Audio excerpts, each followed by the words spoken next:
Time is now 8:33.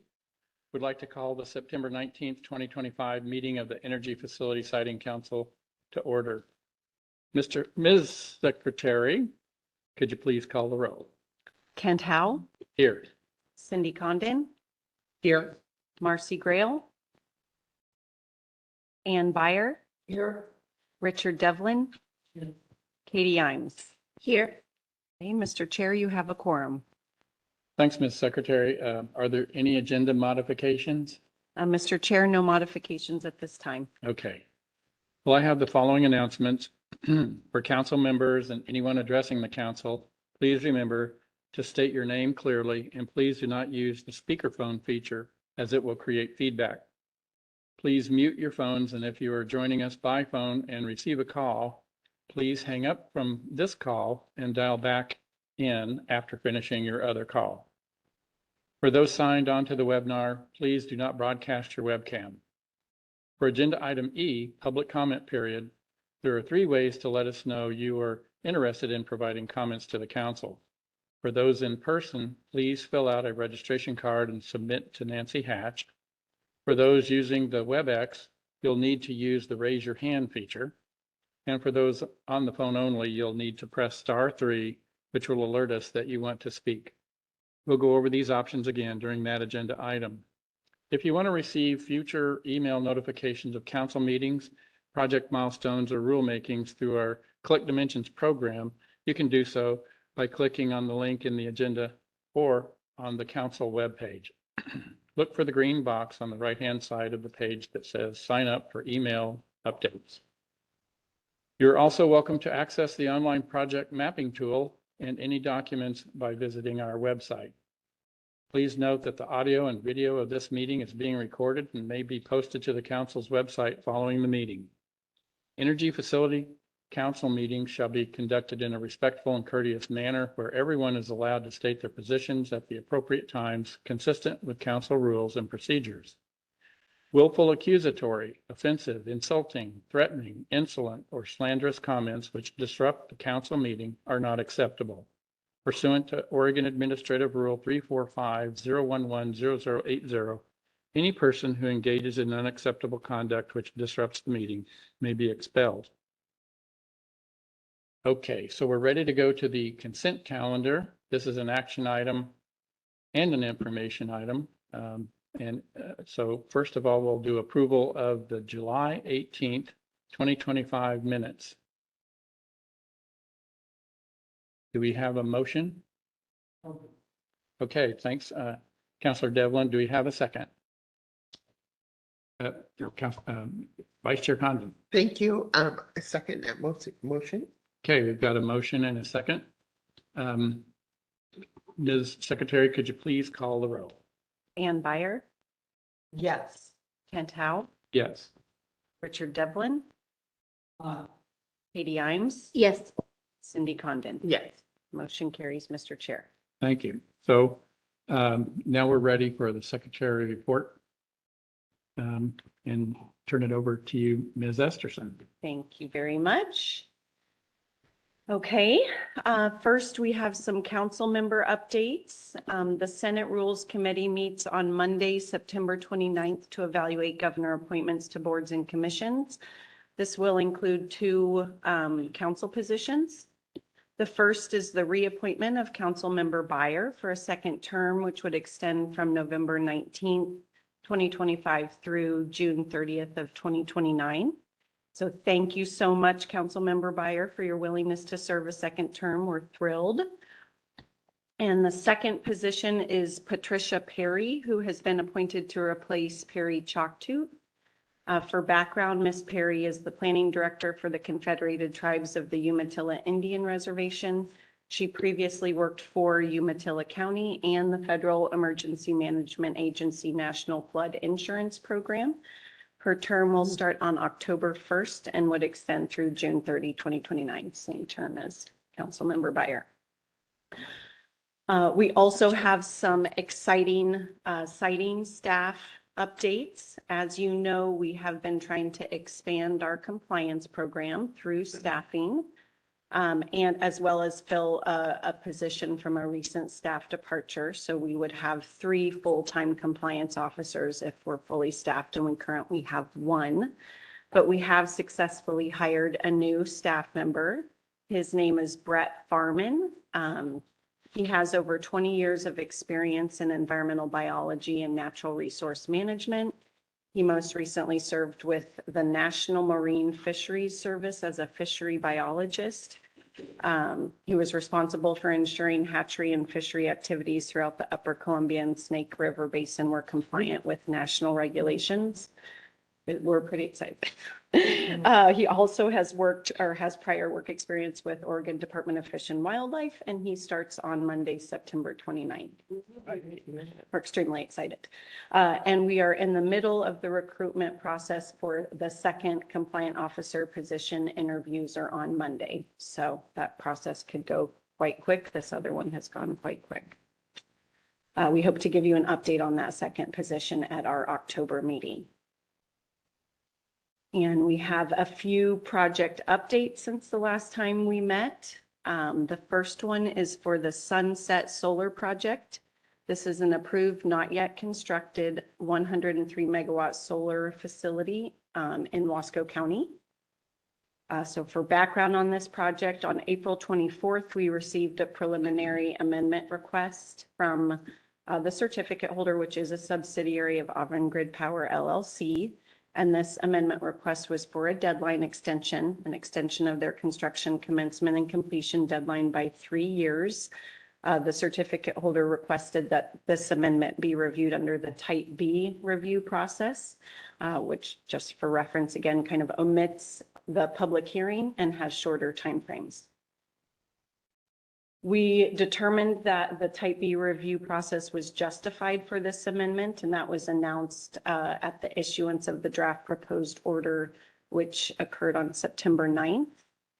So we are now accepting comments on the amendment request and draft proposed order through October 10th. And as an additional reminder, so the amendment request, the draft proposed order, the public notice, and information about the comment period are all available on our project website.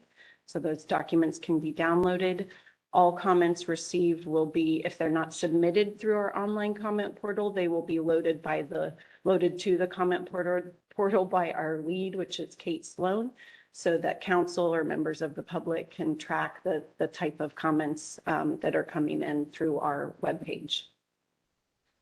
And based on the timeline, we expect for council to review the proposed order and make their potential final decision on this amendment request at the October meeting. So this would represent about a 6-month total process, just for reference of the Type B process. The next update is for the Yellow Rosebush Energy Center.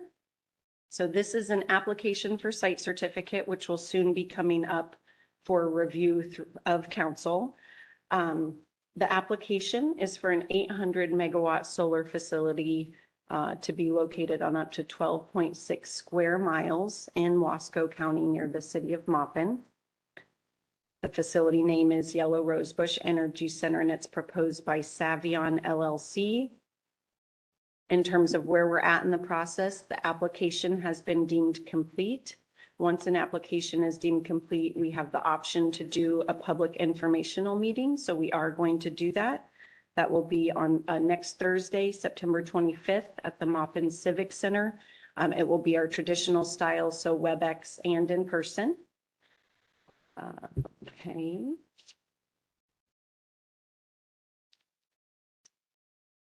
Okay, and then so following that next Thursday's meeting, the next steps will be the department's issuance of a draft proposed order where we anticipate to give approximately a 30-day comment period.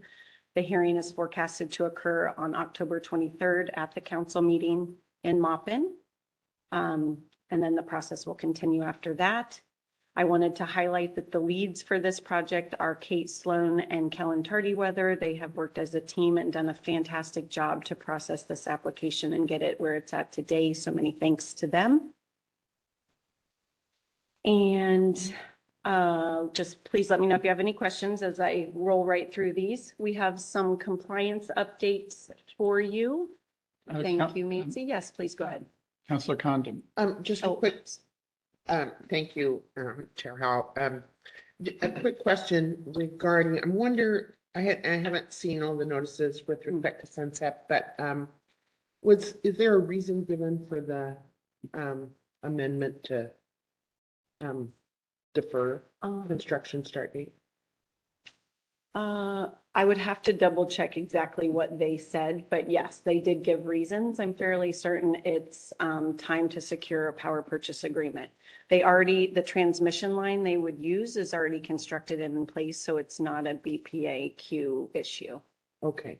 One of the reason I question that is trying to figure out how financing, is financing going to affect more than power purchase agreements, or how that all plays out Mhm. as we get applications in that suggest a construction beginning time that Right. Mm-hmm. often gets put out. So, thank you. Okay.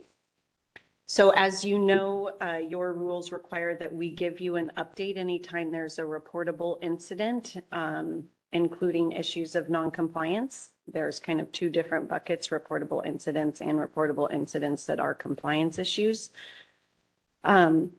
So these are a list of incidents that have been reported since our last meeting.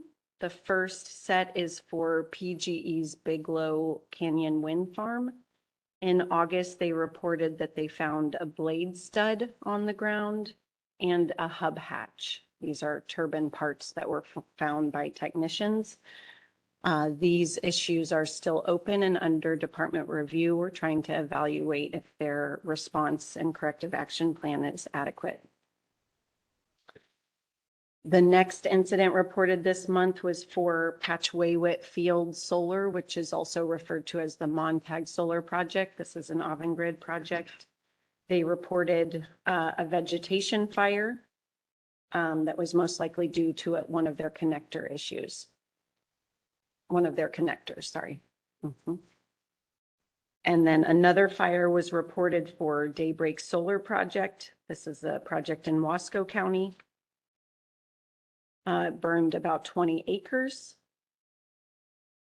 That incident, I believe, is closed. No, that one's still open. Okay. Currently under review to make sure that their response was adequate and whether there are any long-term additional actions required, like vegetation management or erosion that would go beyond their normal. Vice Chair Condon. Thank you. I'm presuming, and which I shouldn't do, but that the fire was contained within the That's correct. boundaries of the site. There was That's no- right. Thank you.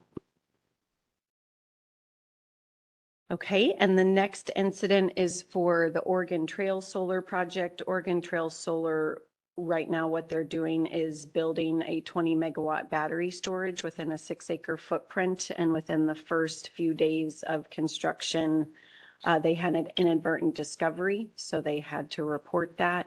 They worked with SHPO and tribes, and the resource identified was determined not to be significant, so they were able to proceed with work, but they followed all the appropriate communication protocols.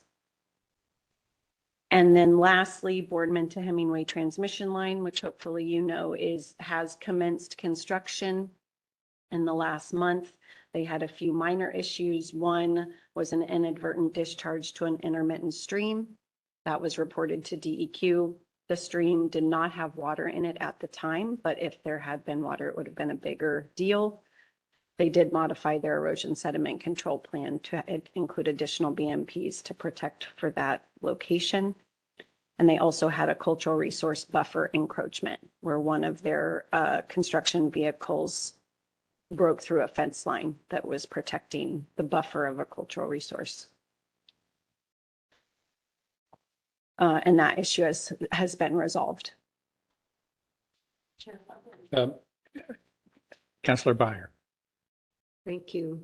So we keep seeing repeat incidents with Bigelow Canyon. And I know we've had this discussion before. I know it's one of our older operating facilities, but I don't know if we've flagged them or have anything particular in place to monitor activities there? Because I think every month we see something new. So it's just a, oh boy. Yeah.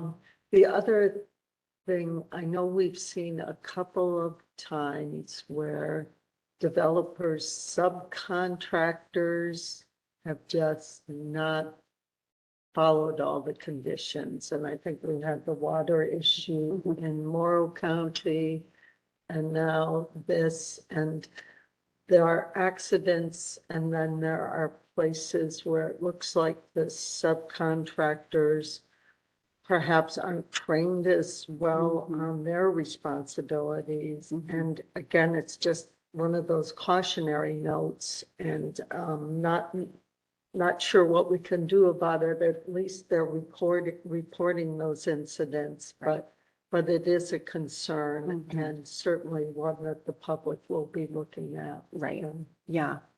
And it's, so one of the enhanced measures we've done for construction, because it's so that's where all the conditions are, that's where the impacts typically happen. Where our process is that we're meeting with their team that's monitoring site certificate compliance at a minimum of a monthly basis. For Boardman to Hemingway, it's every week.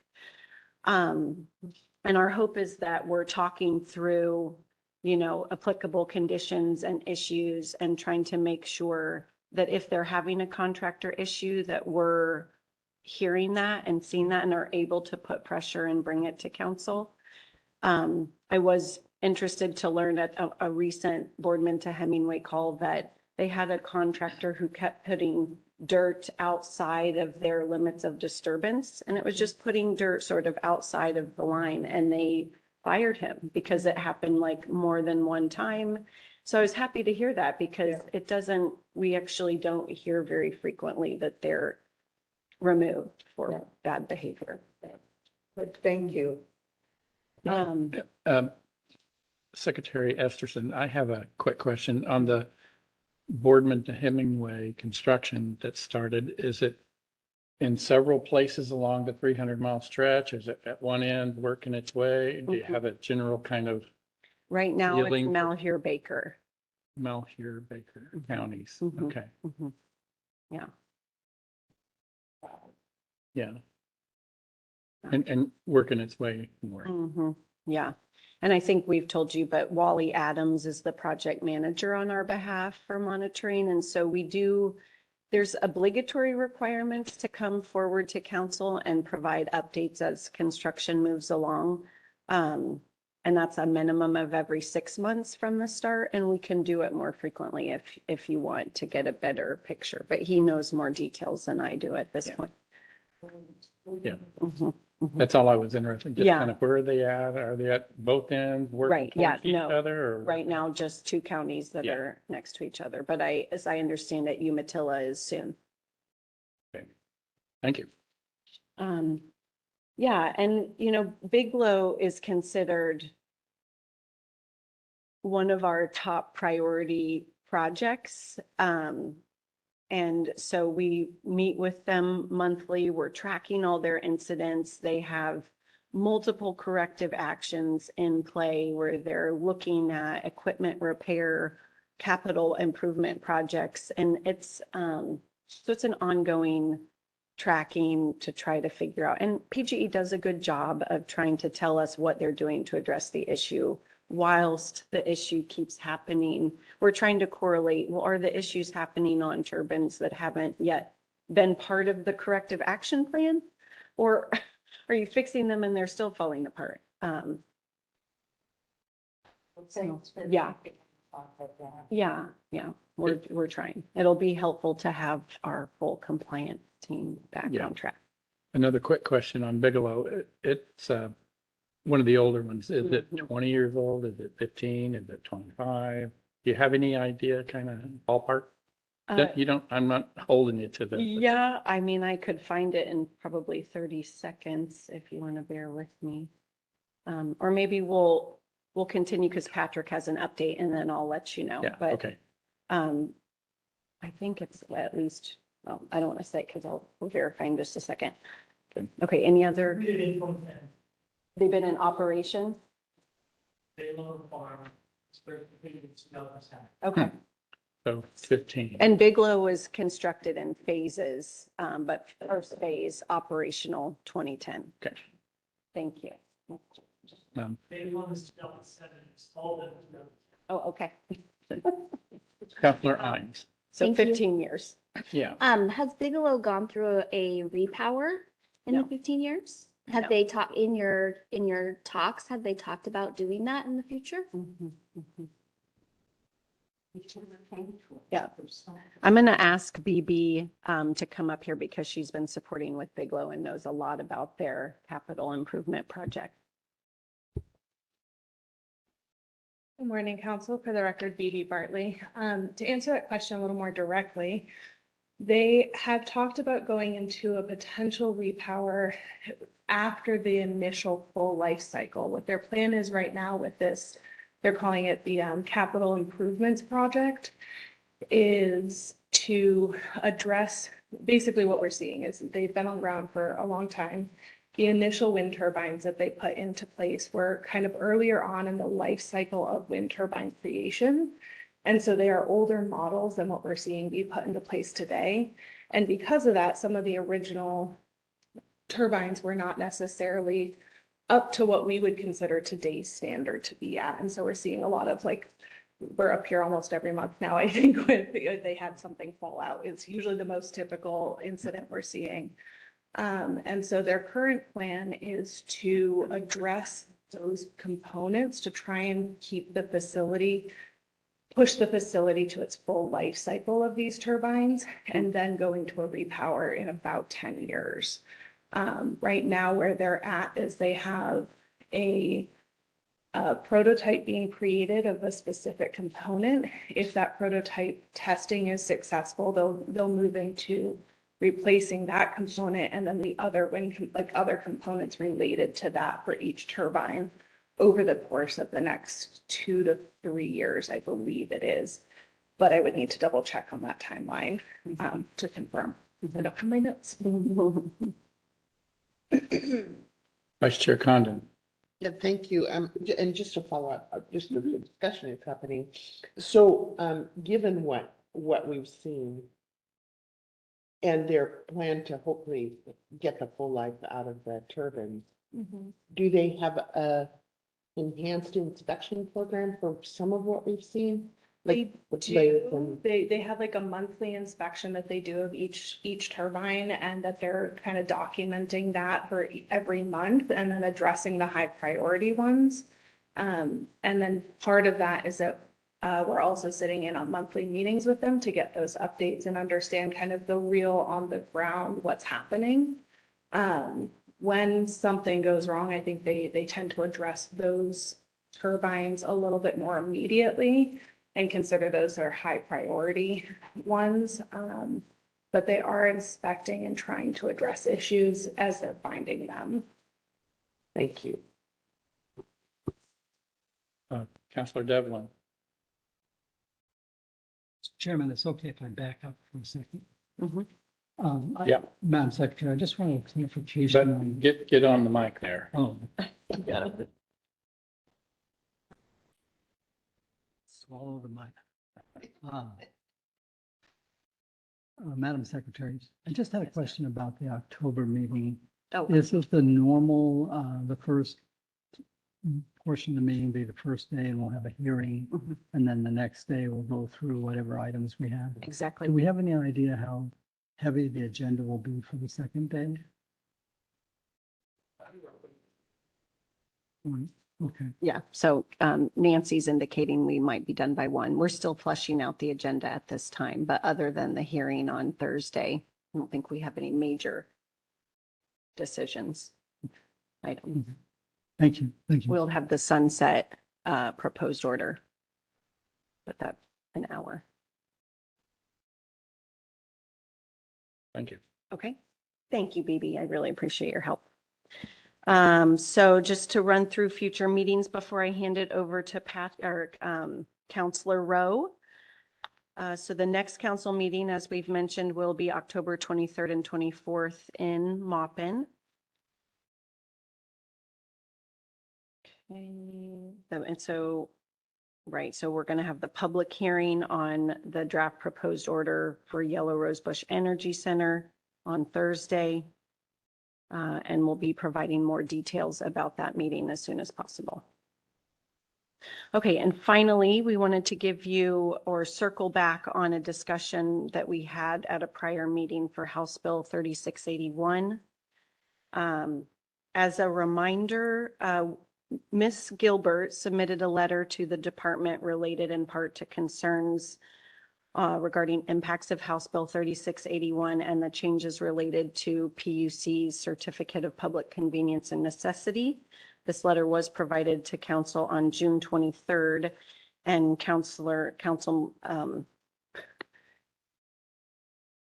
Rowe, what? No, Yeah. Council. Council Rowe. What is the sign? So, Council Rowe is here to help us understand the changes for 3681. Sorry about that. please.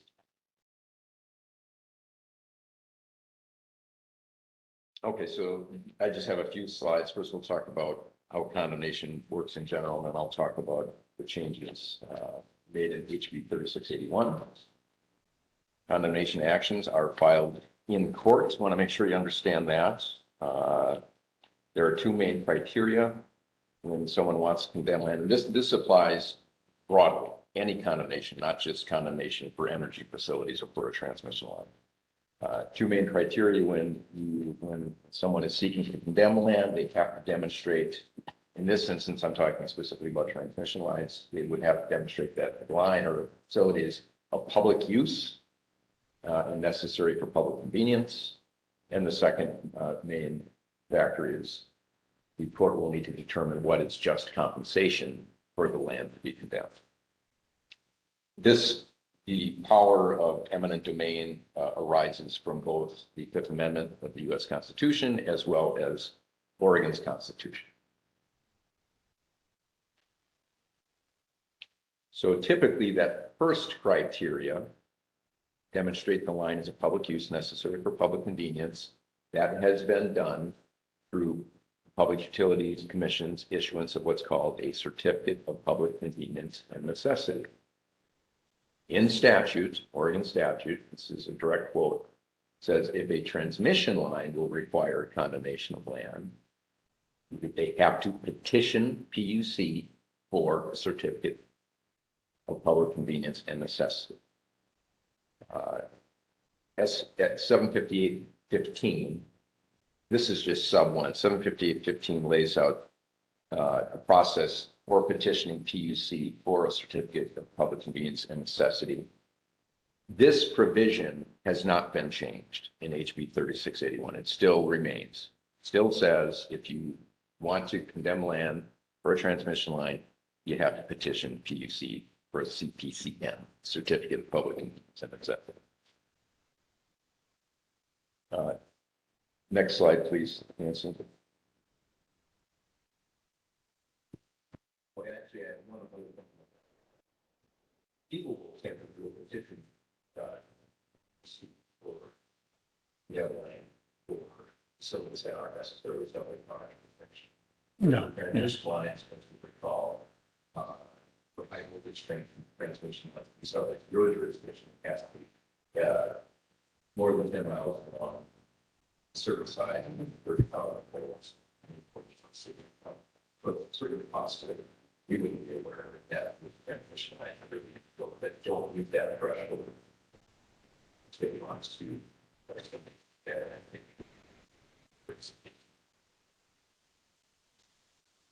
Okay, so 3681 was passed, this legislative, passed legislative session.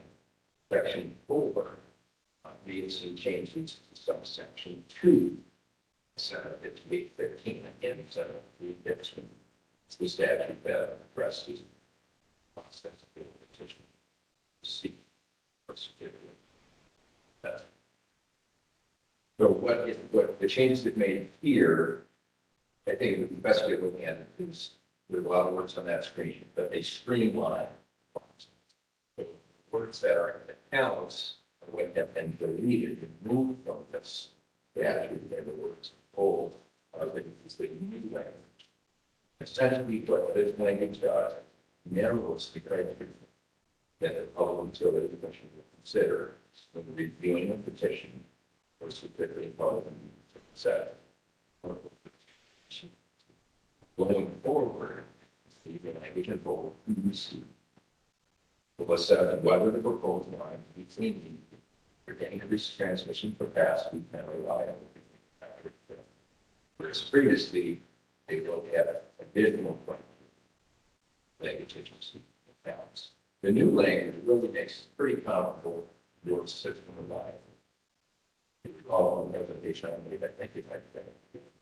There's two ways that you can find a need for it. So one of them is your system of life, which essentially this is needed in order to keep the grid operated by very close parameters. That's what PUC will now be looking at when someone petitions them for a CPCN. Thanks. So it should essentially, oh, go ahead, Councilor Condon. Vice Chair Condon. Thank you. And I'm not used to order, you know, how this all works together, but so if the facility is large enough to be under our jurisdiction, or do they go to the PUC first and then come to us, or is that a choice of the developer? So typically, the way it's worked until now is that they'll get a site certificate. They can apply for a CPCN to PUC while their application is pending before council, but PUC will not issue the CPCN until they have a site certificate. That's not in statute, that's in PUC's own rules. Okay, and just a follow-up for it. I'm struck about the elimination of safety as part of the PUC's process, but public health and safety is in our mission. So are we making a safe, we're continuing to look at it. All of our standards still apply. Okay. Yeah. Right.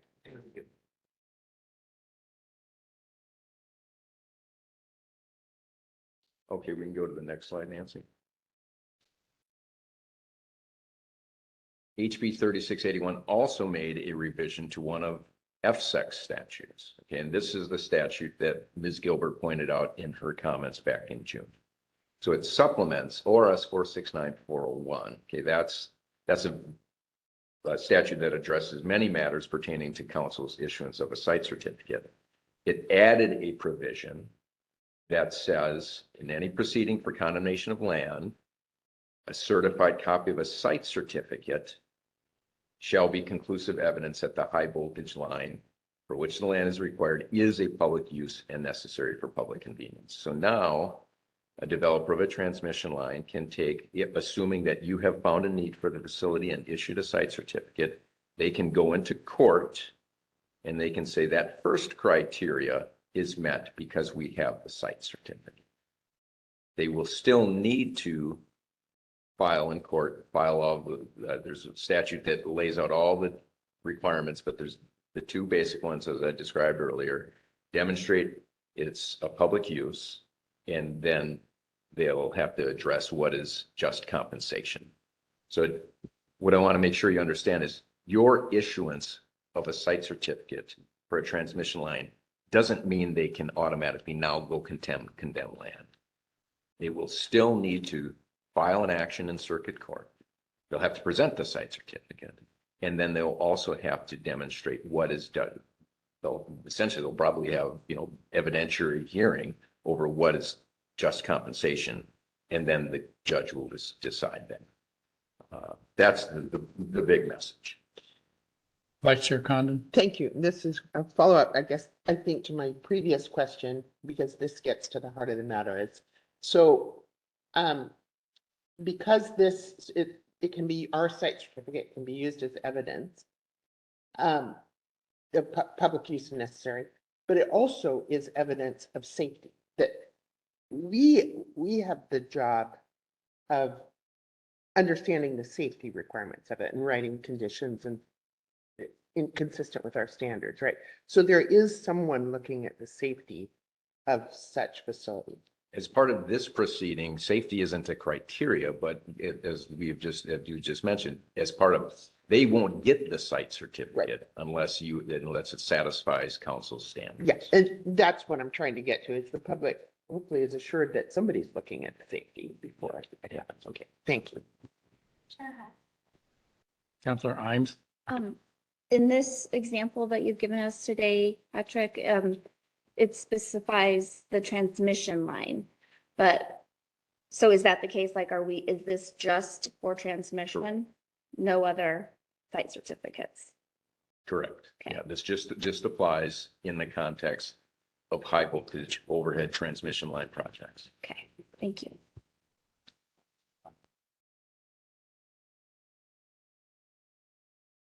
Next slide, please, Nancy. And this is the last slide. So going forward, in light of this development, in our public notices, we will include, in our public notices for high voltage overhead transmission line projects, we will include a statement informing the public. It will just quote the statutory language directly that will say issuance of a site certificate for this project could then be used in a condemnation proceeding to demonstrate public conclusive evidence that the line isn't required as a public use and necessary for public convenience. So people understand the significance of your process in the context of a subsequent condemnation action.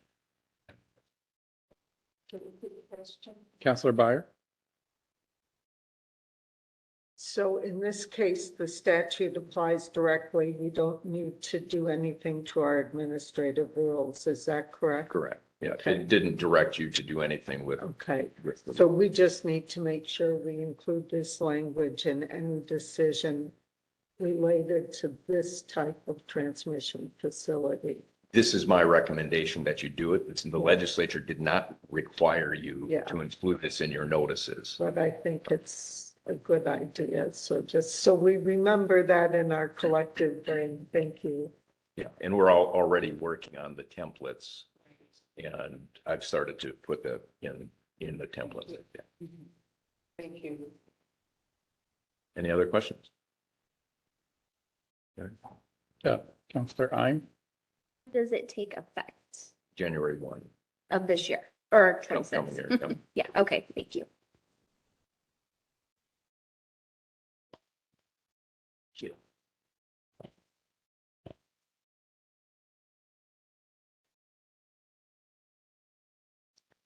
Okay, and that is the conclusion of our secretary report. So we're ready for the next agenda item. Okay, thank you, Secretary Esterson. The next item, we have B.B. Bartley, Operations and Policy Analyst, that's going to show us the ERISA mapping tool tutorial presentation.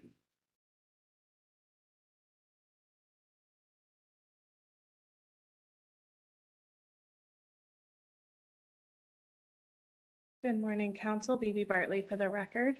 I am excited to be up here and showing you all kind of a revamped version of the ERISA mapping tool. Next slide, please, Nancy. The ERISA mapping tool, or the Oregon Renewable Energy Siting Assessment Tool, is a project that was funded through the U.S. Department of Defense Office of Local Defense Community Cooperation.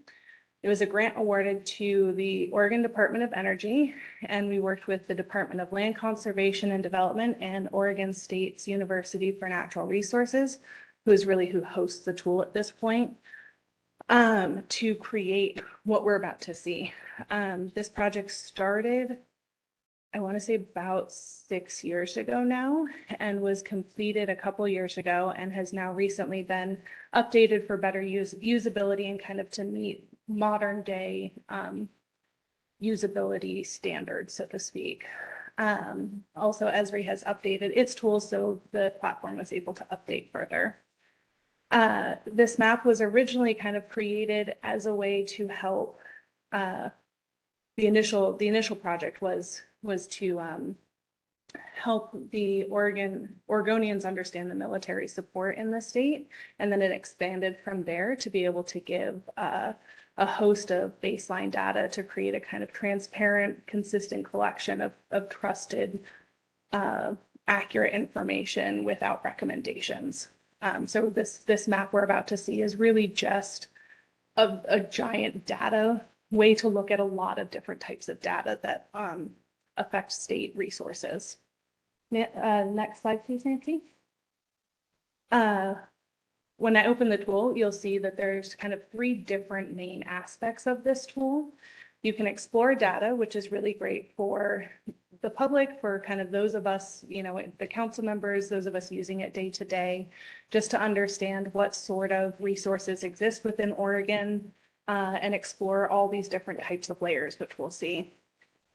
Get a report is really helpful if you're trying to understand specific project boundaries or proposed project. It's great for anybody interested in developing energy projects or transmission lines within Oregon, because it can give you a better idea of where you would have kind of a good space for that and where there might be some major issues with that based on what resources are around the area you're looking at. And then the Learn is just a lot of different links to learn more about Oregon Explorer and learn more about Oregon resources in general. Then I will take over from here, Nancy. I'm gonna go ahead and share my screen and we're gonna hop in.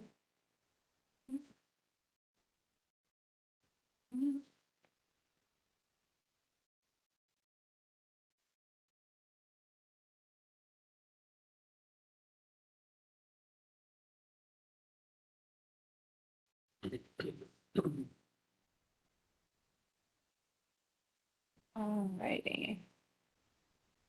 If I can minimize all the windows on my screen. So first I want to start with where you can find this tool. There's a host of different ways that we could find this. Once you open your browser, initially going to the Oregon Department of Energy landing page, if you come down to Energy Facilities and you click on that, that opens the Energy Facility Siting page specifically, and you can go to FSEC Facilities Map, and that's one of the initial ways that you could open this tool. I'm going to go ahead and close that for a second and show another way. If you're interested, you can also just go into Google and type in ORESA, and usually it should pop up with this home page as one of your first pages. And you would come down here to ORESA Mapping and Reporting tool. And again, that will open up the main tool for you. I'll close that one.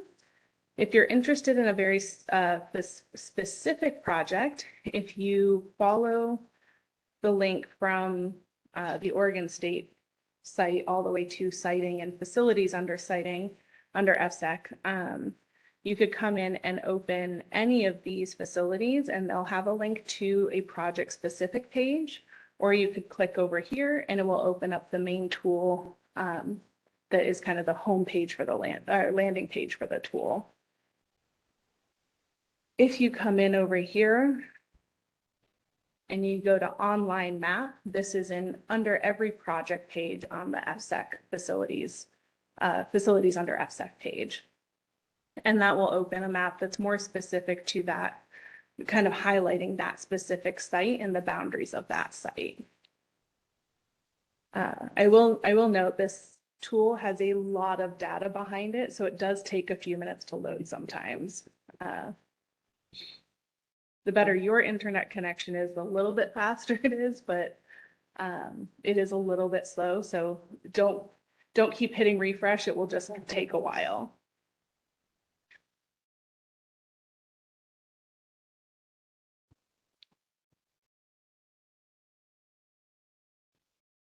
So in this example, we clicked from Bigelow Canyon. You can see specifically, here's the information about Bigelow Canyon. If we close that box, you can see this is the map of Bigelow Canyon and its site boundaries. And we'll come back to that in a minute. So from those various links to a home page, this is what you'll see when you first open up the tool. And today we're really going to focus on Explore Data. Sometimes not all of the layers will load correctly. It is something that they are working on. Again, a lot of data driving this map. So one of the things I just did was zoom in. When you first start, it's a little bit further out. There's a couple ways to zoom in. I did it with the roll of my mouse. You could also do it with these plus and minus tools up here. Right now, from my perspective at least, this map looks a little bit busy. It's hard to see everything I would personally want to see when I'm looking for FSEC facilities. So what we're going to do is come over here to energy infrastructure, and we're just going to turn off the transmission lines. Helps give us a cleaner view for what we want to look at next, which is specifically the Energy Facility Siting Council layers. So you can see most of our projects are up in northeastern Washington, or northeastern Oregon, excuse me. I promise I know what state we're in. And you can kind of zoom in closer and to see, and you could click on any of these to learn more about the specific facility. So we just clicked on Wheat Ridge Renewable. And if we want to learn more about Wheat Ridge, we could click the More Info button, and that's going to take us back to the FSEC landing page about that facility. We can kind of read the site description. We can learn more about the specific project.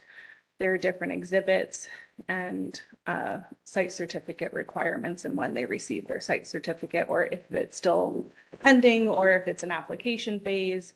All of that information is on this landing page. I think earlier we had a question about B2H and where it is right now. One of the nice things you can do with this is reorganize kind of how you're looking at it. So one way is this little map icon in the corner. We're going to go ahead and do terrain with labels.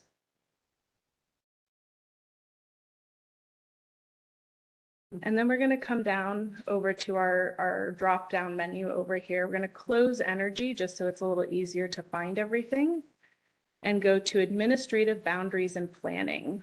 And under there, we could click counties, and you'll see this enable parent layer to view.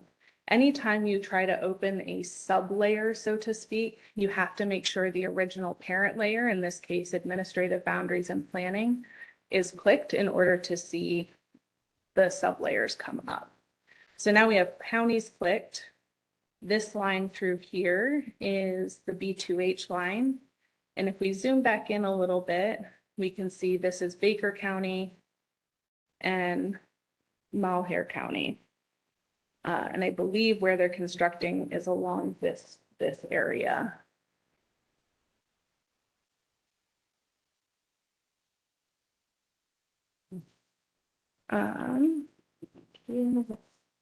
Some of the other things we wanted to highlight, let's go ahead and turn counties off so we can see things a little bit more clearly again. We'll close that. Natural resource considerations. I know it's something that is close to a lot of people's thoughts of, you know, what are these projects doing to the landscape of Oregon? And one of the things you can see is if you click natural resource considerations, you can go ahead and pick different areas of natural resource considerations to see kind of how these things might affect some of those, or how these projects might affect some of these resources. So we're going to click species and habitat, and let's go with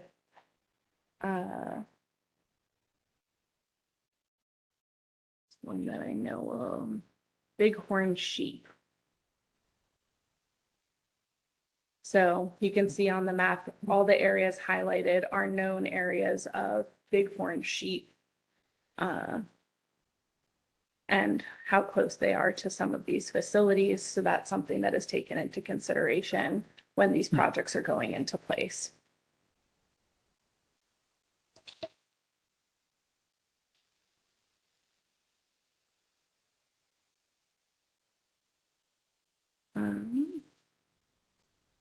Any questions so far on the tool or its capabilities? Vice Chair Condon. Thank you. And just because I've just gotten into it with you, is there, a way, this is to move the pop-up screen around the, That's an excellent question. Not that I have seen. That doesn't mean there isn't a way. But I have not found it Okay. yet. right, thank you. One of the things I will say with this tool, the bigger the screen you can look at it on, the easier it is. So I have, my kind of large at-home desktop setup. That's my favorite way to view this because you can really see a lot more of the map. You can do it on a laptop, obviously, but it does make your viewing screen a little bit limited.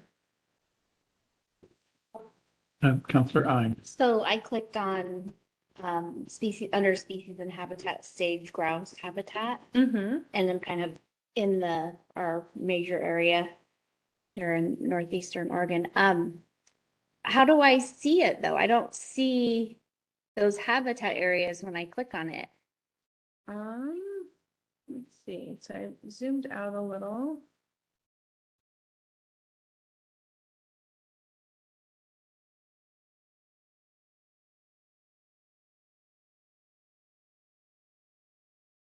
And I am also not seeing anything. Okay, and you see, Um, the thing I think with this tool, it's a great tool. Is there's so many subcategories and you got to remember to click and open those up. Yeah, and sometimes Um, the areas are so small on here, it's hard to see when you're zoomed out. So it can be hard to find if that layer doesn't show up in the specific area you're looking for, it could mean that there's not sage grouse in that area. Or Oh. there's not sage grouse as a protected habitat in that area. Well, I kind of figured that one would pop up because we have quite a few of those. Yeah, it can It- also mean it's so small of a dot on here that it's hard to find sometimes. So there is some pros and cons to this tool for sure. I think overall it is a helpful tool though. Unfortunately, not everything always shows up the way we anticipate it. And the best way to let us know if you're looking for something you can't find is to shoot us an email and we can kind of work with IT from there to troubleshoot if you ever have problems with it. I'll make a note of this one and see what's going on. Can you search if you search for sage grouse? It showed the deer winter range. Yeah. really well. It'll be so small, so I know there's sage grouse habitat in southeastern Cook County and Deschutes County, but it's a fairly large area. I don't know if it'll pop up. It would be nice to have a color code next to it. We saw Oh, the yeah. color, here it is, for one of Yeah. them. Oh, it's sort of that beige Yeah, color. so it's- One that you wouldn't see it. Yeah. All of this Yeah, is see, sage grouse So area. I don't have the layering on here, Mhm. right? I'm not gonna see it. Correct. Yeah, So- so the main thing is that you really have to start with that parent layer. When they're all closed, right? These are considered the top parent layer. Mm-hmm. So you would start with making sure your natural resource considerations is clicked, Clicked, yeah, and then you'll come down, click your species and habitat, yeah. and then sage grouse, and then greater sage grouse and greater sage grouse low density. If you want to see the full picture of it. If you want just one, then you could do that.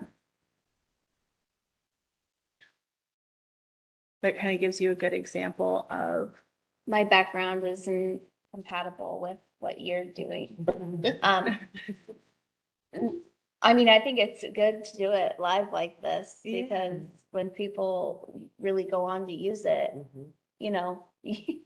absolutely, it's a very robust tool. The best way I recommend for learning how to use it is really just get in and play with it. Poke around. Click on things, zoom in and out, and just kind of familiarize yourself with all of it, and then start going in and looking for your specifics. But clicking around is really how I learned a lot of it. There wasn't, Yeah. no one taught me how to do this. It was just go in and play with the tool because now you're responsible for this. It's like, okay, cool. I like new technology. Let's go in and play with this and see what it is. So we can't Count- make it. Counselor Byer? No, you can't break it by clicking around on it.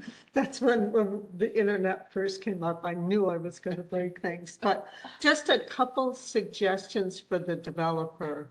Probably some way to do a minimization of the main screen that allows you to get to the facility. Mhm. It would be really nice just to have that little minus button so you could click back and forth. I agree. And then with the subs, just a color key so Mhm. that you Yeah. would know, so most tools we have like green for farmland or whatever, so that you would know what to look for, because this will never be at the scale that I might want it. I mean, I might want my neighborhood like Google Maps, but there's so much data here that being able to sort which is the facility and which is the resource you're concerned about, or some of the other variables.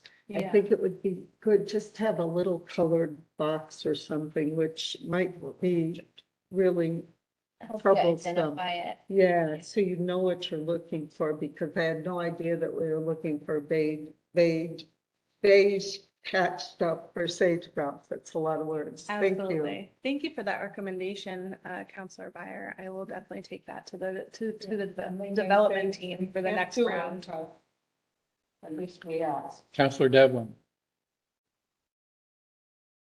I have one question about, are county property records integrated into this so that if you were looking at an alignment or you were looking at a site, you knew which properties would be impacted? And to what extent are the underlying layers, what's the clarity of them? Because I know to some extent, the more clarity that you provide, the more data that is involved. Absolutely. We have city limits and urban growth boundaries, zoning, Which comprehensive plan Parcel designation. data down to, I'm not seeing we have land cover and ownership if we come under that one. Yeah, so I'm not sure if it shows specific landowners. okay. I Or at think- least down to the individual parcels. Yeah, not down to the individual parcel on this. Counselor Byer?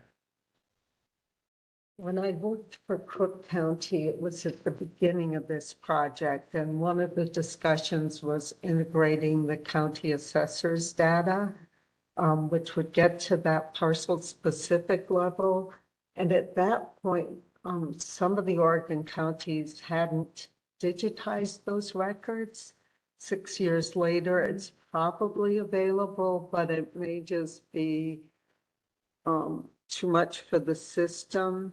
But I think county by county, you can go and get the assessment data. I think they decided they couldn't integrate it, but that's another on the to-do list.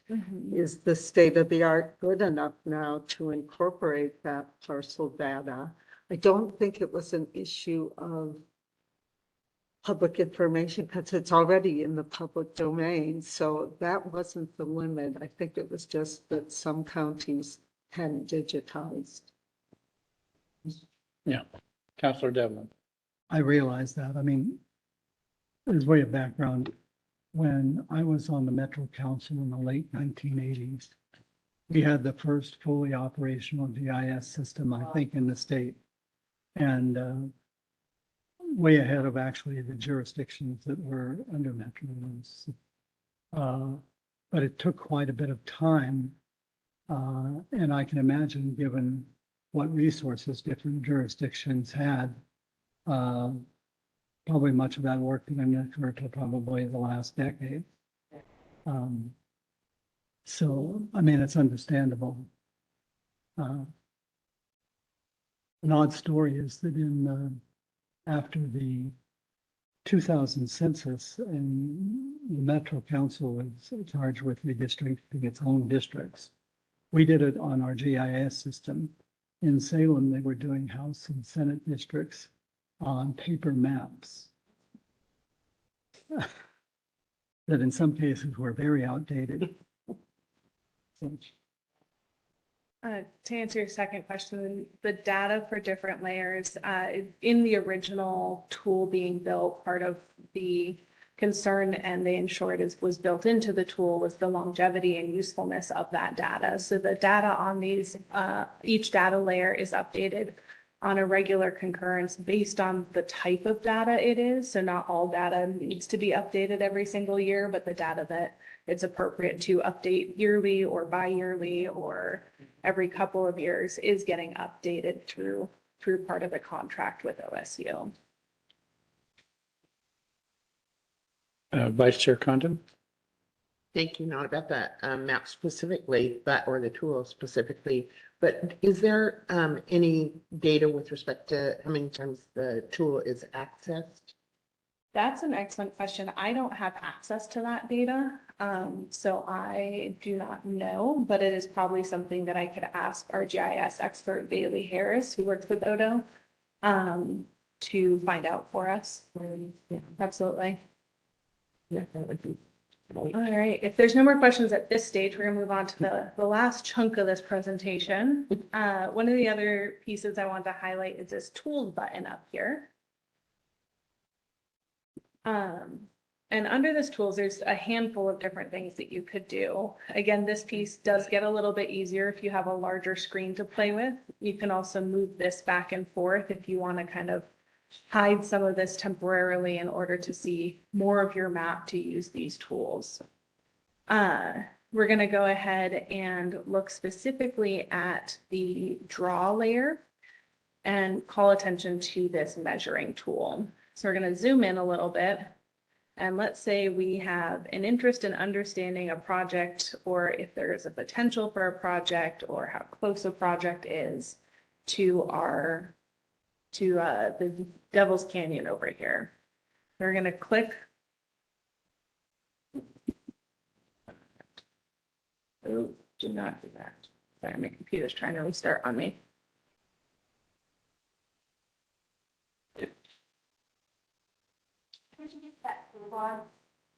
Oh, okay. No worries. No worries. That is what we are here for. All right, so layers and then hide. So this was our home page. We're going to come up to this little tools icon. And then we're going to come over to draw and click length. And we're going to left click or right click and just kind of create a couple lines in here. And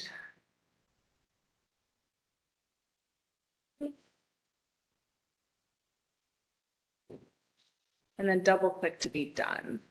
And then we can kind of see the different length of our lines. It's 6.11 miles from Monkland to this rough peak over here.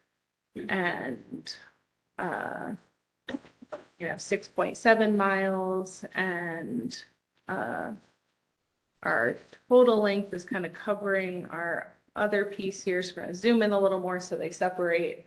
Our total length of the lines we just created is 25.81 miles.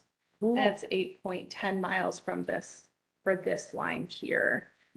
And then you can kind of click on the measuring tool and X out of that and come over to and clear markup if you want to start again or create new lines. So it's a really useful piece of this tool. I think especially for those who are curious or worried about a newer project, that where is the site boundary in comparison to my house is often a question that we get at that stage. This is a really great way to kind of go in and figure that out. Counselor Meyer? So we have these public information sessions. Do we do handouts on this tool at those sessions? I think that's early enough in the game that not everybody will use it because it's intimidating. No, I guess everybody has Google Maps on their cars, so it's the same kind of thing. But having a handout on this, or even a computer that displays it, so people could understand that this information is here, nobody's hiding anything. That if they want to know how far it is from a particular point, or if they want to know if there's wildlife habitat, it might be a useful tool. I know those information sessions are just jam-packed with stuff anyhow, but it's early enough in the process that it could help the public understand these projects a bit. Absolutely. We don't currently have a handout specifically about ARESA, but I like that idea. I have attended some of the Yeah. NOI meetings specifically to give a demonstration. Yeah. And we usually have a large Surface Pro that we put out for people to sign up for the email. And we usually bring up links of the ARESA and try to bring up links on that ARESA tool specifically for that potential project so that people can kind of see that and familiarize themselves a little bit. One of the other things we are working on with the Odo Comms team is to create a tutorial video that will be able to link in the public notices, so that we can kind of further help the public understand how to use this tool and how powerful it can be for their understanding of potential projects or existing projects. Mr. Chairman. Councilor Devlin. Mr. Chairman, I hate to belabor this, but I just want to correct myself when I spoke before. When we had the fully functional GIS system at Metro, I said it was in the late 1980s. So when we did the redistricting, it was after the 1990 census, not the 2000. And they were in Salem doing the House and Senate districts on old paper maps. But by 2000, the state had an up and running system and was able to integrate census data. And so, and I think maybe by then it started, but by 2010, when they did it, they had systems available for the public, which was kind of interesting, that they could do their own redistricting maps. So everybody could come in with their own proposal for redistricting. Every member will come in with their own proposal. But it's interesting because when you think about that, that's roughly 35 years ago and how long it takes to integrate this. And plus also, I think the other issue is the creation of the underlying data. Not all these things were available. And so a lot of them, as I think you would be aware, had to be created, like things like underlying maps of sewer and water lines, underlying characteristics of land, topographical issues, resource issues. Many cases, the underlying maps didn't really exist to integrate into the system.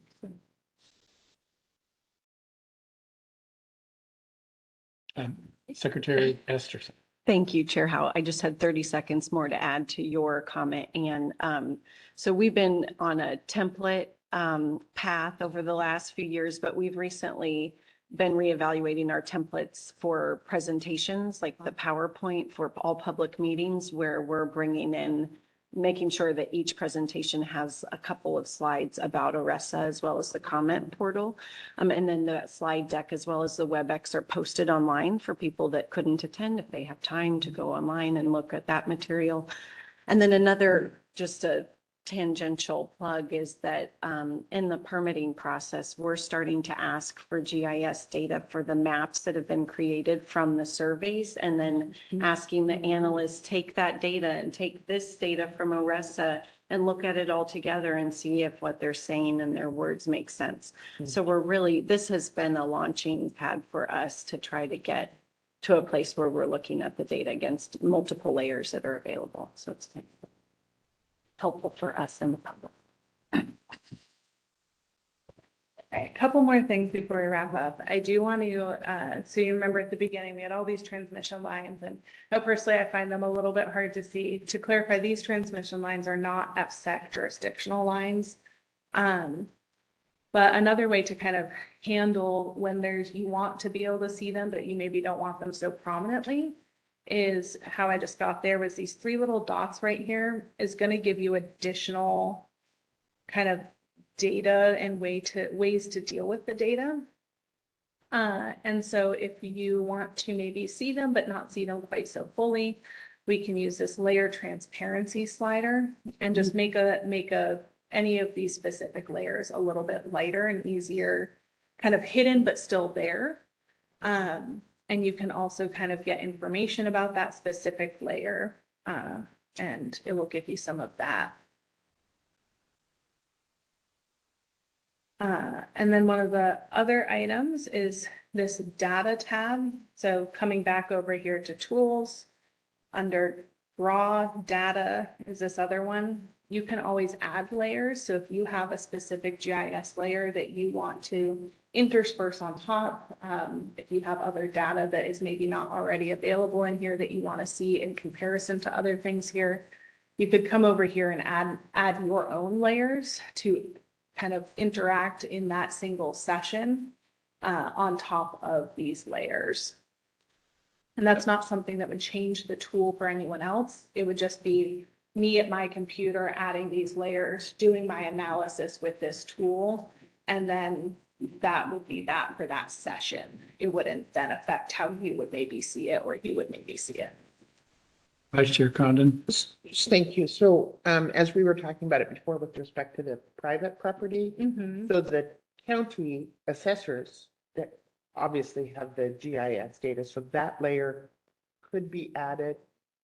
or imported into what I've got on my computer. Is that right? Absolutely. So if you got that data from the county assessor's office, or if I as a private landowner had data about my like GIS data about my specific property boundaries, I could upload that layer on here and interact with it within the other layers as well. And then again, you Just just to kind of follow- reset everything and Just to follow up on that. So if I'm a private property, if I'm an owner, an adjacent owner, I could get my own GIS. If I have my own from the county, in theory, I don't know how, hypothetically, all of the counties have that data. I can't guarantee that. Right, though. right. But if your If they county have it. has that GIS data, you could get that and upload this under that data, add a layer, and be able to interact with it from there. thank you. Yeah. And then the last one is just share. So if you hit save project, it will, whatever you kind of have zoomed in on the map. So if I'm all the way out here, it will take this whole screen. If I'm really zoomed in right through here, it will take that part of the screen. But you can save your project and save the boundaries that you've kind of created, and basically save that as a PDF file, and have that data of like, you know, on this date, I did all of this, and here is my printout that shows X, Y, and Z based on what layers I had clicked. You can also load a project. So if you have data about specific GIS coordinates, you can kind of load something in and take a look at it in comparison again. Or you could share a link to other people that would share that specific map and the various layers you had pulled up. Yeah. Any other questions about the Aressa tool? Counselor Byer. So our analysts able, they can use this to say, okay, we're looking at a 5-mile boundary for scenic areas or whatever the magic term is for that. And we could double check to make sure that ours aligns with what an applicant is putting forth. And the public could do that as well, to say, wait a minute, you know, this, I did this tool and it looks like you missed this scenic area or this feature. And so there's a way to double check what we're getting from the applicants that's fairly seamless, it seems like. Yeah, that's absolutely what the analysts are doing. It's part of our fact check process. It's pretty user friendly and easy. Mhm. Yeah, the being able to upload your own layer is very helpful with that as well. Mhm. Yeah, any other questions? Counselor Devlin. One of the things that, in looking at similar systems to this, that sometimes you realize when you're trying to find something is some things that you think of as being very significant are very small on the map. I can think of two, when I was trying to follow the path of the John Day River on one of these systems. It's not very easy. Try to follow the path of the Columbia River, which we think of as this wide, and realize that in portions of Canada, it's not much more than a wide stream. It's very difficult to look at some of these things, and an existing transmission line would be very small on the map. I mean, in terms of its actual, the area that's protected in the transmission corridor. Absolutely. So I think for an example of that, this line through here is all the B2H line. And yeah, to really understand it, you have to zoom in pretty significantly when you look at it in the larger context of the Oregon landscape, zooming out, it really is this tiny little line right through here.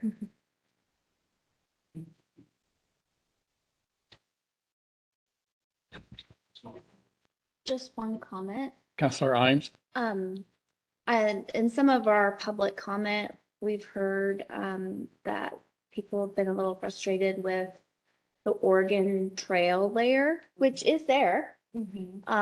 So is there anything in particular that you see as far as, like your point was very good in that, in the relationship, when you really are looking at these maps and, there's the Oregon Trail line, right? And, what people might be, feeling, I guess, the frustration. But the information is there. So. Yes, and the Oregon Trail layer has been there the whole time. Okta, who the Oregon kind of trail, forget what Okta actually stands for. California Trails. Yeah. Had additional data that they were hoping to have included, and it took a little while because of the way the contracts work and the way the updating works and the way the system, updates allow for us to be able to take that data and validate it and get it into the tool, but eventually we were able to. So that was one of the changes of this newer update, was to be able to take some of those layers from Okta and further update the Oregon Trail layers on here. So if the public or if a specific group has layers that they're very interested in, we can't always guarantee we can add them. It has to be data that can be validated through this whole system. And it can take a while to do, depending on where in a contract cycle we are, but it is possible to get additional layers added to this eventually. Again, very dependent on the type of layer and where the data is coming from, which is also why this add layer button is very helpful. Because if it's data that doesn't make sense for maybe all of Oregon or anyone interested in the public using this tool, it's really only specific to you and your group, it would make more sense for an add layer. But something like the Oregon Trail layer, which is a little bit more interesting to the public and more people in general, and historic resources, getting that added in here made sense to kind of all the various parties involved in getting it added in. So again, I think the kind of last thing that I have is just really encouraging people to come in and just start clicking around. You can't break it from here. Just play with it. The more you play with it, the more you get familiar with it and are able to kind of use it a little bit more seamlessly. And there is so many layers in here. It is a very data-rich tool. So really just coming in and clicking around and seeing what you can find and kind of exploring all the different options. There's just a lot here to play with. And so I really want to encourage people to get in there and play. Have fun with it and kind of see what's in our state and what resources are here. I know I've learned a lot about our state just from the little bits of playing with it I've done. So. Okay, thank you, Ms. Bartley. Thank you. Great presentation. It's a powerful tool. Okay, we'll move to the next item. Ms. Esterson, the Senior Policy and Officer, as well as Secretary today, is going to review the council's delegation of authority under ORS 469-402. I'll turn it over to you.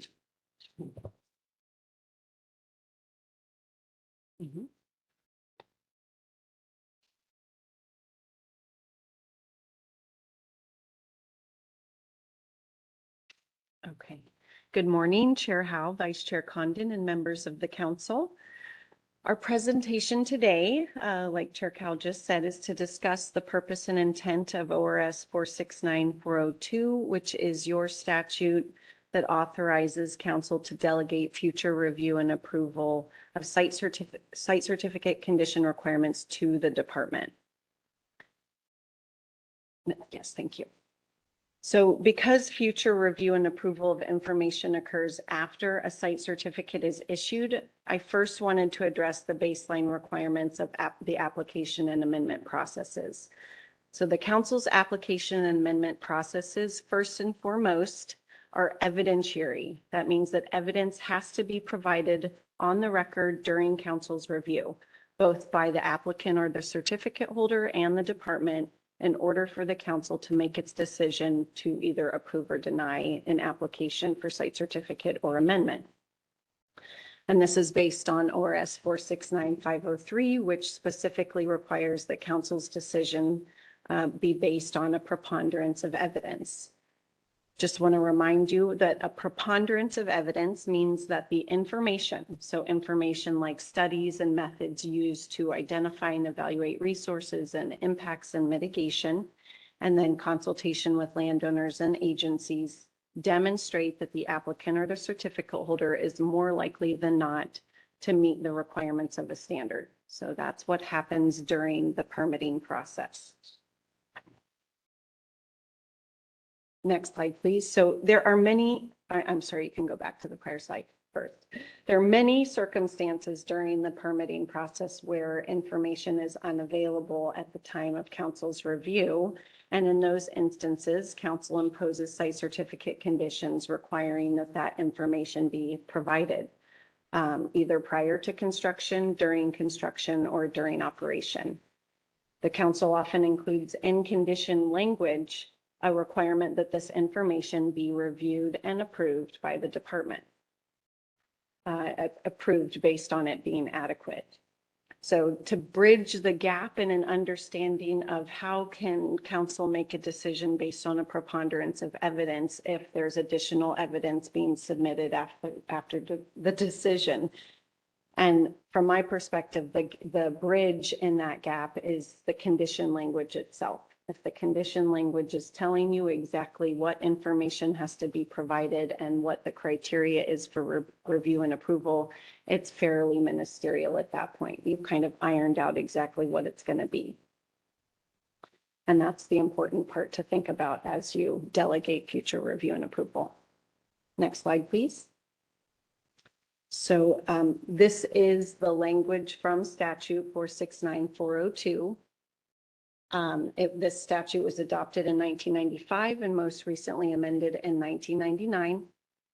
And as you can see by the last sort of words of the statute, that council is supposed to only delegate future review and approval and site certificate conditions if it deems the circumstances warrant that future review. Next slide, please, Nancy. Thank you. We have evaluated we evaluated whether ORS 469402 had been challenged or evaluated in a contested case proceeding so that we could bring those examples to you for reference. And we did find two examples of recent contested case proceedings. One was for the Saddle Butte Wind Park facility, and the other is for Boardman to Hemingway transmission line. Both of these applications had contested case proceedings where there were issues related to council's delegation authority under 469402. Interestingly, and there were common parties to both of these cases, but the issues were related to the fact that future review and approval by the department omits public review and comment. In both of these cases, the hearings officer determined that the delegation was appropriate because in one instance, the details had been established already, and it was very clear what was going to be finalized. So again, very little discretion for the department. The public had the opportunity to review the important details. And in the other instance, similar challenge, the hearings officer identified that there was no rule or statute that requires that council provide a public review process when it delegates that authority. So those are our examples. Okay, so when is council exercising ORS 469402? Quite frequently, actually. So it's important that you understand this is happening. It's happening through many conditions under most of council standards, and it happens within mitigation plans that are imposed under conditions. It can happen in a condition imposing a mitigation plan and then within the plan. So some example conditions under a couple of your standards. Under organizational expertise, council typically imposes a condition that requires that prior to construction, a certificate holder provide the qualifications of their contractor and compliance manager, and that those qualifications demonstrate they have relevant experience in utility facility construction and in compliance, and that is subject to department review and approval. Another example under the fish and wildlife habitat, council typically delegates future review and approval authority for a habitat mitigation plan, where the condition itself would specify the steps for finalization. What is it exactly that needs to be finalized? Again, that's subject to department review and approval authority. Council typically incorporates ODFW when there's a subject matter expert agency that should be consulted as part of that review. And then lastly, an example for the structural standard, council is typically imposing a pre-construction condition requiring that a certificate holder complete a site-specific geotechnical investigation and that be subject to review by the department. We don't typically put approval authority in there, but it is subject to review in consultation with the Department of Geology and Mineral Industries and or a third-party consultant.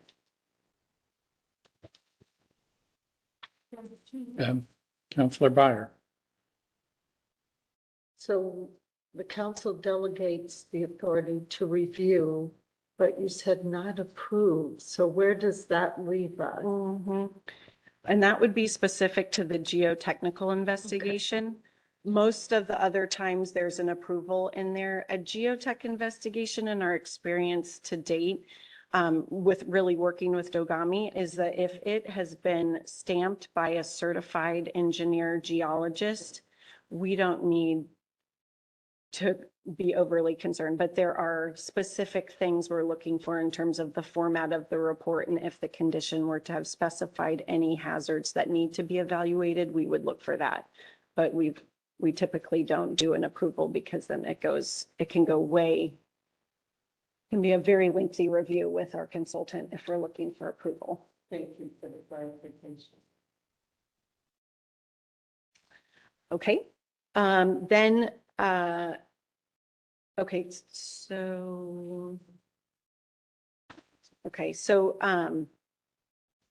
the council exercises discretion in application of ORS 469402.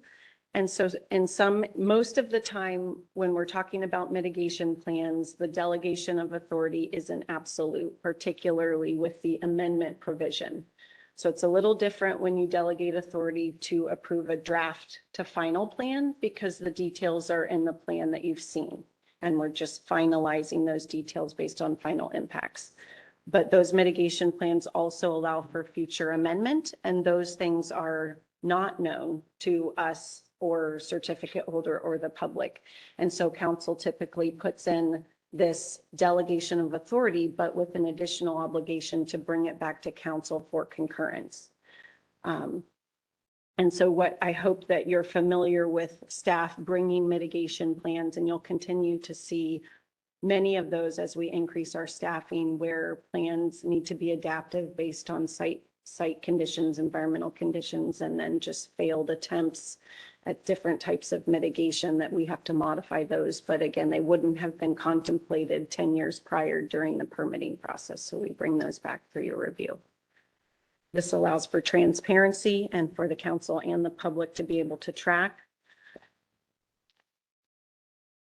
And council could accept public comment on these types of reviews should it choose to do so. Next slide, please, Nancy. Okay, so in reviewing ORS 469402 and when and how it's being used, we certainly identified areas of improvement in the transparency of when it's being used. And so we believe council findings and final orders could be improved to ensure that mostly the public understands when it's being applied, particularly with these mitigation plans with amendment provisions, because it's fairly difficult to get down to that level and realize that's what's happening. So we're recommending that council kind of modify their findings and you include a specific statement that it's being used or a footnote reference that 469402 is being exercised. Explain the circumstances that are warranting that delegation and include some additional specifics about those reasons. And we think that would help everybody understand a little bit better that future review and approval. Okay, and with that, if I'm happy to answer any questions. Vice Chair Condon? Thank you, and thank you for this opportunity. If we can go back to the, where, this slide. Mhm. And I don't mean to be a broken record about organizational expertise, but, well, actually, maybe I do, but, what I heard here Mhm. is that, we have delegated to staff the analysis of organizational expertise. Right, like one fact, which is a contractor's qualifications or a compliance manager's qualifications. So it is just related to that. Right, Okay, okay. It's not the broad. right. And this was an example condition under the standard where, Okay, sorry. Yeah. Right. Right, that's Right. correct. So thank you. yeah. Yeah. I mean, in that scenario, the condition would say, you know, you have to satisfy the requirements of the organizational expertise standard subject to department review and approval. Like broad and unspecific and punting all facts to some later date. So this is pretty narrow in focus. And the rules actually for contractor qualifications allow a deferral. So this particular one sort of fits in. Okay. And just following up on that, and I mean, maybe we have done it before, but I don't remember it because we are saying, oh, no, staff does this. Mhm. It might be, or it would be beneficial, at least to me, that we understood the process of what are you looking at in terms of contractors? Right. Are there compliance reports from other states or Mhm. I don't pretend to know that. Right. Just a quick comment on. Counselor Meyer? Thank you, Chair Howe. I think we addressed the subcontractor issue. There were provisions about, have any incidents been reported? Maybe that was for the contractor, but we had clear guidance in the condition about what we looked at, particular to the contractor, because if they had any record of not complying with conditions, that would be kind of a red flag for us as a council, but that was at the council decision level, I think, not at the delegation. Right, and that's what Yeah. you know, if we're gonna delegate that, Yeah. it'd be just nice to know what. Right. Well, Yeah. and that's sort of full circle around where the condition language needs to be clear about what criteria need to be evaluated. And in some instances, it hasn't been clear. Over time, we've added things like, compliance history, relevant experience in energy utility in Oregon. We're learning over time those specific questions that we need to evaluate. At its most basic, we get sort of their technical qualifications, a list of projects that have been done. That doesn't really tell, to me, that's like saying, well, I graduated from college, but you have no idea if it took me 10 years or if I did very poorly. So we want to get into the details, but we don't want it to every person who looks at the qualifications to look at them differently because the condition is unclear. So we're back in a place where that's we will try to do better as staff to help council understand where conditions are deferring future review of information. And then trying to work to make sure that if there's specific criteria and scope, that it's in there. And that's a big, for a long time, it didn't have it in there. Yeah, yeah. So Chair Brown? Counselor Meyer? So thank you, thank you, thank you. I think this gets us on the path of being clearer in our expectations, both for certificate holders and the public. I think this tells the public, yes, we made a conscious decision here to delegate this bit and only this bit to the department. And kind of here's why. So having this specific language, every time we do one of these delegations, I think gets us a long way. And I am so appreciative about having this template language that we can start Thanks to to council. implement. Thank Yeah. you, Patrick. And just a quick question. I know we're getting a couple of project orders coming up. Will staff be able to highlight this language for us? Or we should highlight it for ourselves, but I know we have a couple coming up where we want to start implementing if we Right. can. I know it's a really tight time frame, but starting to practice using Right. this very clear language, I Yeah. think will keep us out of trouble. Right. Our plan is to incorporate it for the yellow rose bush draft Okay, proposed great. order, and then we'll Great. make sure that Kate or Kellen, whomever's doing the presentation, will walk you through that. And then my other question was a slightly different question, and I talked to Sarah about this.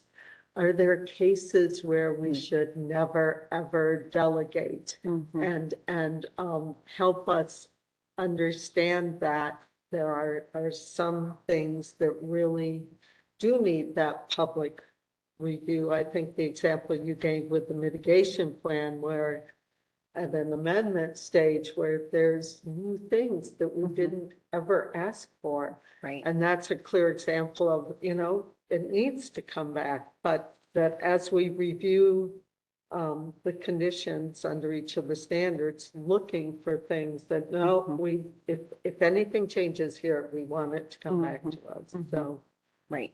that's the end of it, but thank you. This is so, so helpful. Right, yeah. And so just to pull on that thread just a little bit more, so Anne's question had been to me, just as she said, is there circumstances where delegation isn't warranted? And we have had situations where we did a condition that was if then. So let's say that they didn't complete full surveys of an area, but it's in their site boundary. So we said, it's not ideal, but okay. So first you have to do those surveys if you're going to build in that area. And if you find something that is new or different from any resource we've evaluated so far, either, and we've done it both ways, automatic amendment is required because the public needs the opportunity to evaluate this resource and the mitigation in the same way they had to evaluate all the other resources. Or we've said you have to go through the amendment determination request, like automatic. If you find something that's new and different and there, could likely be an impact that requires mitigation, you have to go through either the full process or the partial amendment determination request process that would then be brought back to council to affirm or reject. So we try to be sensitive to where we think like this is too big of an information coming through after the process is completed. Thank you. Okay, thank you very much. Great presentation, Ms. Esterson, informative and, I think this might be, what does the council think? Is this a good time to take a break? So okay, we'll take a 10-minute break and then we'll return at 10:20 to take up the Oregon Department of Energy update. We have, Chair here. Okay, it's 10:21. And I'd like to call the meeting back from recess and continue on with the next agenda item. We have Janine Benner, the director, that is going to give us a presentation on an update on the Oregon Department of Energy. This is an information item, and I'll turn it over to Ms. Benner. The floor is yours.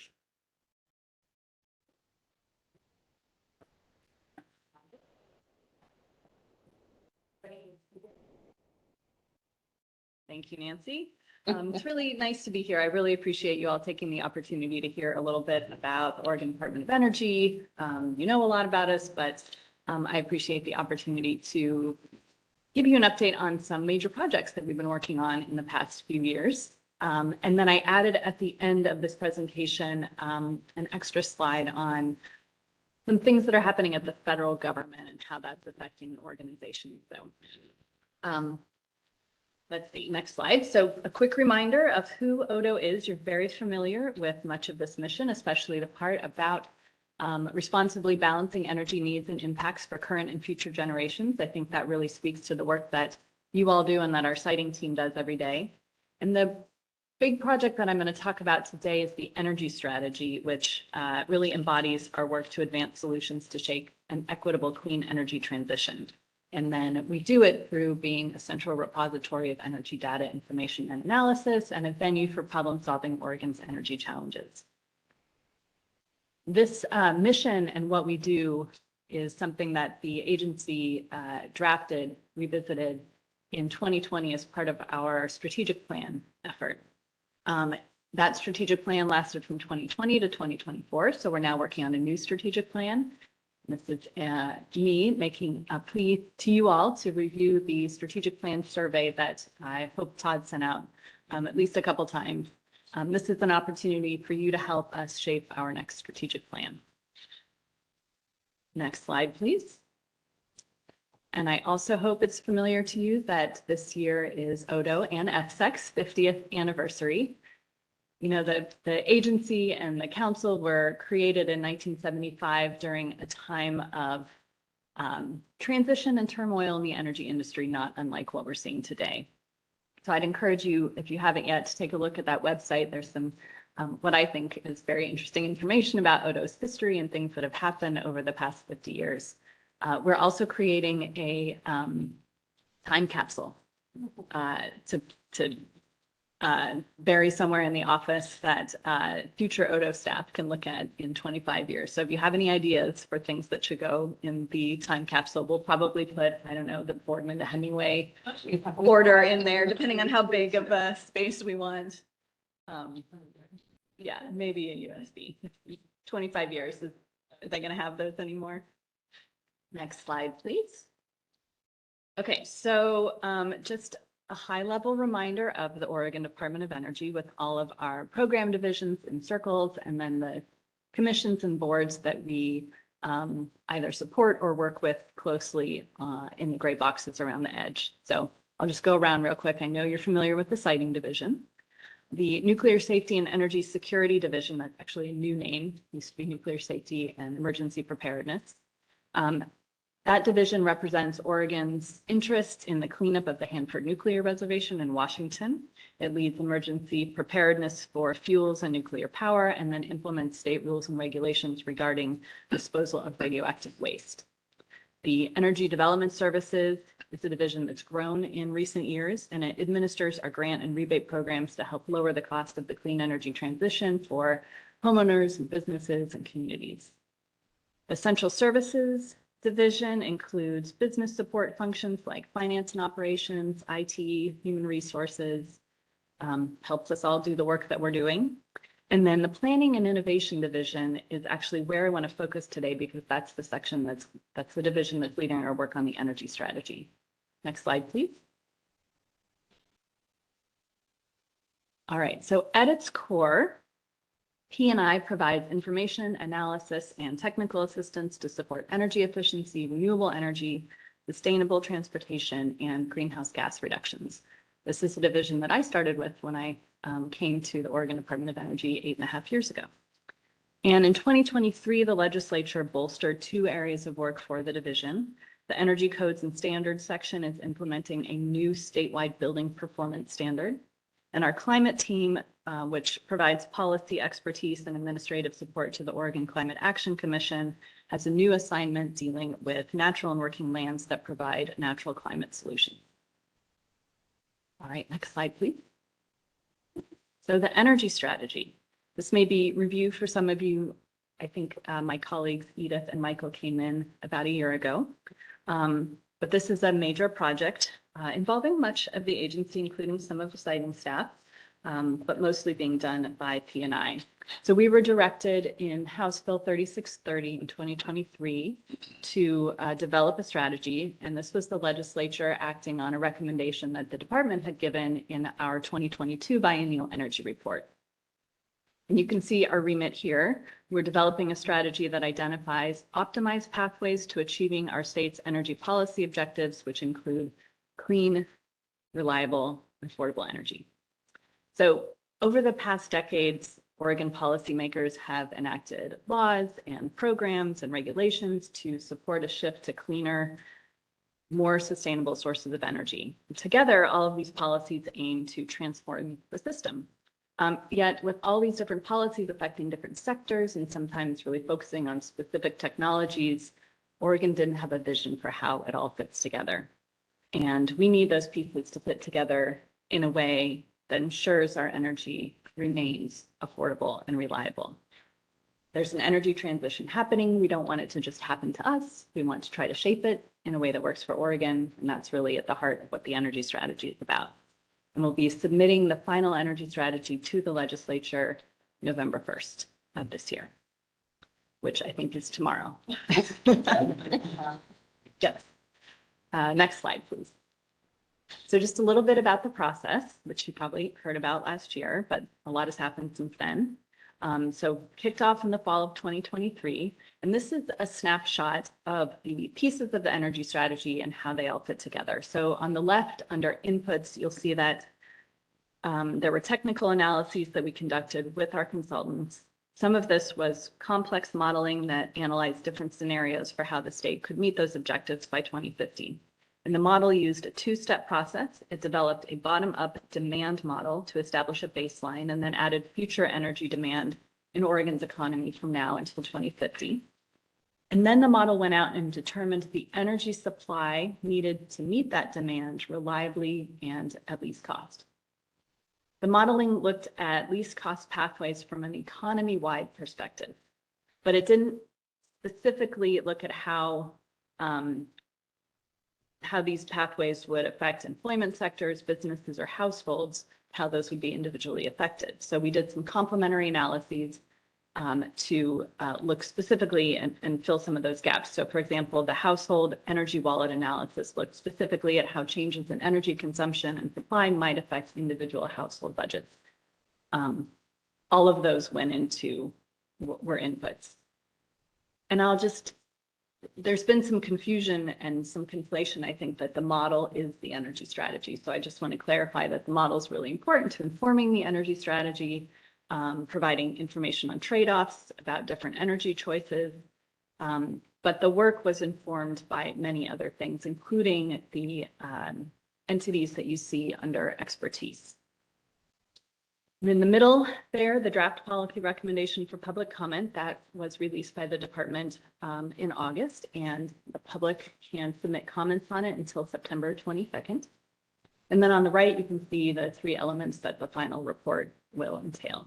And I will note that if you're interested in diving into the model, looking at the notes from the work groups, watching the webinars, reviewing what happened during advisory group meetings, all of that information is on the website. Right, next slide, please. This is a fun one. So hopefully this is familiar if you've read the biennial energy report, which I know Senator Devlin has read many times. This is the Sankey diagram. I wanted to just share a little bit of information on the context in which we're drafting this strategy. So this shows how energy flows through our system from the left, the energy supply, to the right, how it's used. And the two takeaways from this slide On the left, you can see that all of the state's petroleum and natural gas is imported. That's because we don't have any wells or refineries here in the state. But we are able to produce a lot of electricity here, a lot from hydropower, but increasingly from wind and solar as well. And much of that has been permitted by this council. The second takeaway is on the bottom right, that gray box and the black line. And you can see that that is wasted energy.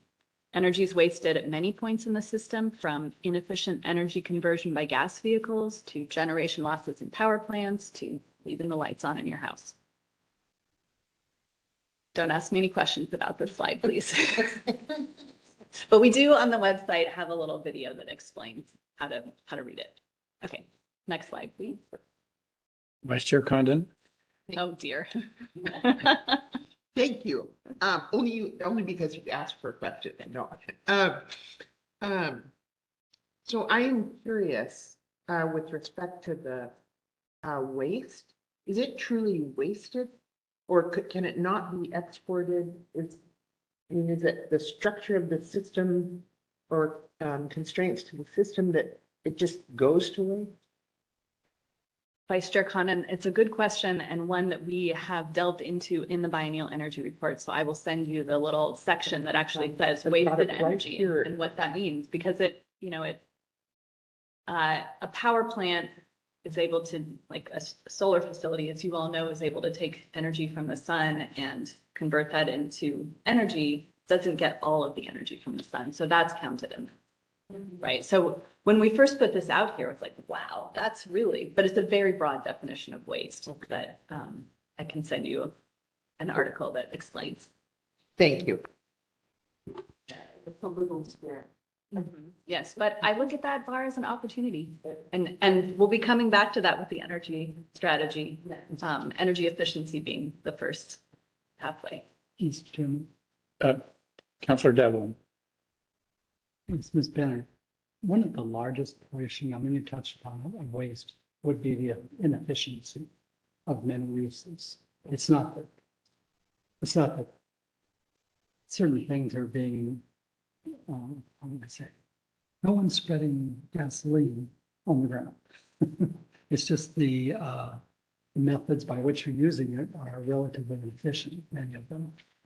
And you're not getting the full value of the energy that's being used. I think that's the largest factor. Absolutely. That's a great point. And that's where in that transportation waste, if we convert our internal combustion engine cars to electric cars, that will reduce that bar a lot. Vice Chair Condon? Just because this is a fun conversation. Is there any calculation made for, we have a lot of sun, certainly, and that if we don't have rooftop solar, for instance, is that considered in there that there's not enough? We could do more rooftop, but we're not, and is that wasted energy? That is not in the calculation. I would say that is missed opportunity. I would agree with you. So one, if I may, Yeah, Councilor Byer? one more waste question. Have we seen a trend in waste going down as we have more efficiency in our electric appliances, more electric cars? Do we have a trend line for that? Councilmember Byer, yes, we do. I don't have a slide for it, but on the energy strategy modeling, we modeled these pathways and they show increasing electricity use, but decreasing energy use over time. So our system overall gets more efficient, even though we use more electricity because we're electrifying end use. Yeah. Thank you. Okay, next slide, please. So this is Oregon's energy mix, and this is about the electricity that Oregonians use. So it could be produced in the state, it could be imported in the state. That's why you see there's a coal bubble on there. And if we were to show a chart of electricity that Oregon produces, it would look a lot different. And this is for the whole state. So the mix would look different depending on where you live and who supplies your energy. So for example, Salem Electric Co-op gets most of its power from Bonneville, so that hydro bubble would be a lot bigger. But the thing that I want you to take away from this slide is actually in the bar chart on the right, which shows the way the mix has changed over time. And you can see the hydropower fluctuating over time. You can see the gray coal bar getting smaller, but you can also see the bars getting taller. And that is because we are using more electricity over time. And that has to do with a lot of reasons: population growth, electrification of end uses, and data centers. Okay, next slide, please. Okay, so here is just some of the, one key thing I wanted to point out from the modeling that we did, and this, again, there's more information on the website. But when we modeled the least cost pathway, we also looked at some alternative scenarios. And you'll see that in the modeling, electricity demand goes up significantly. And again, that's not only because the least cost pathway will involve electrifying end uses, but it's also due to the anticipated load growth from data centers. So in that in the line graph on the right, you'll see that the reference scenario, which is the dark line, anticipates a lot of load growth from data centers. We used information from the Northwest Power and Conservation Council and their estimates on data center load growth. But you can see the gray line underneath says 50% data centers. So even if only half of the modeled technology load shows up, we're still going to increase electricity demand by 25% by 2030. So bottom line is, and you'll see this reflected in the strategy, that Oregon needs to build more generation and transmission. All right, next slide. Okay, this is the last one before we get to the strategy. Again, in developing the strategy, we modeled the least cost pathways to meeting our goals. That was the directive we were given by the legislature. It wasn't, can we meet our energy objectives? It was, how can we do it with the least cost overall? So again, Oregon will need to make investments to meet increasing energy demand regardless, consistent with our state laws and policies. And what we looked at was how to do it in a way that has the least cost to the state. And we tested this by modeling alternative scenarios, and those are represented by the colored lines. And they were all more expensive than the reference scenario, which is the dotted horizontal axis. So the reference scenario include a lot of energy efficiency and electrification and building of new generation. The most expensive scenario, which is that top line in blue, was the one where we delayed or did not achieve the high levels of energy efficiency and electrification. The purple line that says LTD or limited generation is the scenario where the model reduced the amount of in-state grid scale renewable construction that showed up to about half. And so you can see that that would also increase the cost of the energy transition. Okay, now let's go to the strategy. So these are the 5 pathways that we're recommending to help Oregon meet its energy policy objectives. This is the energy strategy in a nutshell. And these 5 pathways all need to advance together. It's not like we're saying take one versus the other. It's a hard analogy for me to get to, but they're all part of the same pathway, but they're 5 different pathways. And they're all parallel and they're all interrelated. So the first one, of course, is energy efficiency. That's the cheapest, cleanest, and lowest impact energy is the energy you don't use. And making progress on this pathway will help make all the other pathways easier. So it'll keep those bars from going up, for example. The second is electrification, shifting away from fossil fuels to electricity, which also offers some efficiency as well, especially in the transportation sector, as we've talked about. And this pathway really focuses on something we're calling strategic electrification. You may also be familiar with beneficial electrification, which means we want it to be done in a way that saves people money, reduces environmental impact, and preserves reliability. So it's not electrify everything tomorrow. The third pathway is clean electricity. So with electrification as one of the pathways, this third one is especially important. And it's not, again, just about demand from electrification, but rising demand associated with data centers. And the energy strategy indicates that we'll need to invest a lot in clean electricity infrastructure, from generation to batteries to transmission, in order to maintain reliability and promote load flexibility as we meet increasing needs. Fourth is low carbon fuels. Not everything can be electrified. So the strategy calls for advancing the use of low carbon fuels in the hardest to electrify end uses. And low carbon fuels include renewable natural gas, hydrogen, ammonia, and other fuels with a lower carbon intensity that could be a viable replacement for fossil fuels in their existing uses. And then finally, resilience. This is the one that sort of acknowledges we're already seeing the impacts of climate change here in the state. And we need to increase and strengthen resilience during the implementation of all these other pathways, strengthen resilience for utilities, communities, and households. All right, next slide, please. So the pathways are the highest level. The energy strategy also includes policies under each pathway that provide more specific direction. So here are the policies embedded in the clean electricity pathway. And I'll highlight one that is particularly relevant to FSEC, and that is facilitate energy infrastructure enhancement and expansion while avoiding, minimizing, and mitigating negative impacts on natural and working lands. Should sound familiar. The strategy acknowledges that there is not currently sufficient transmission capacity, generating resources, or storage to reliably power Oregon's future electricity needs, particularly if those data centers show up. And so planning for and building utility scale projects must be a priority. The policy also speaks to the importance of building distributed energy resources, which are often more costly to build per kilowatt hour, but typically can be constructed faster and have fewer effects on natural and cultural resources. So pressure is not all on you.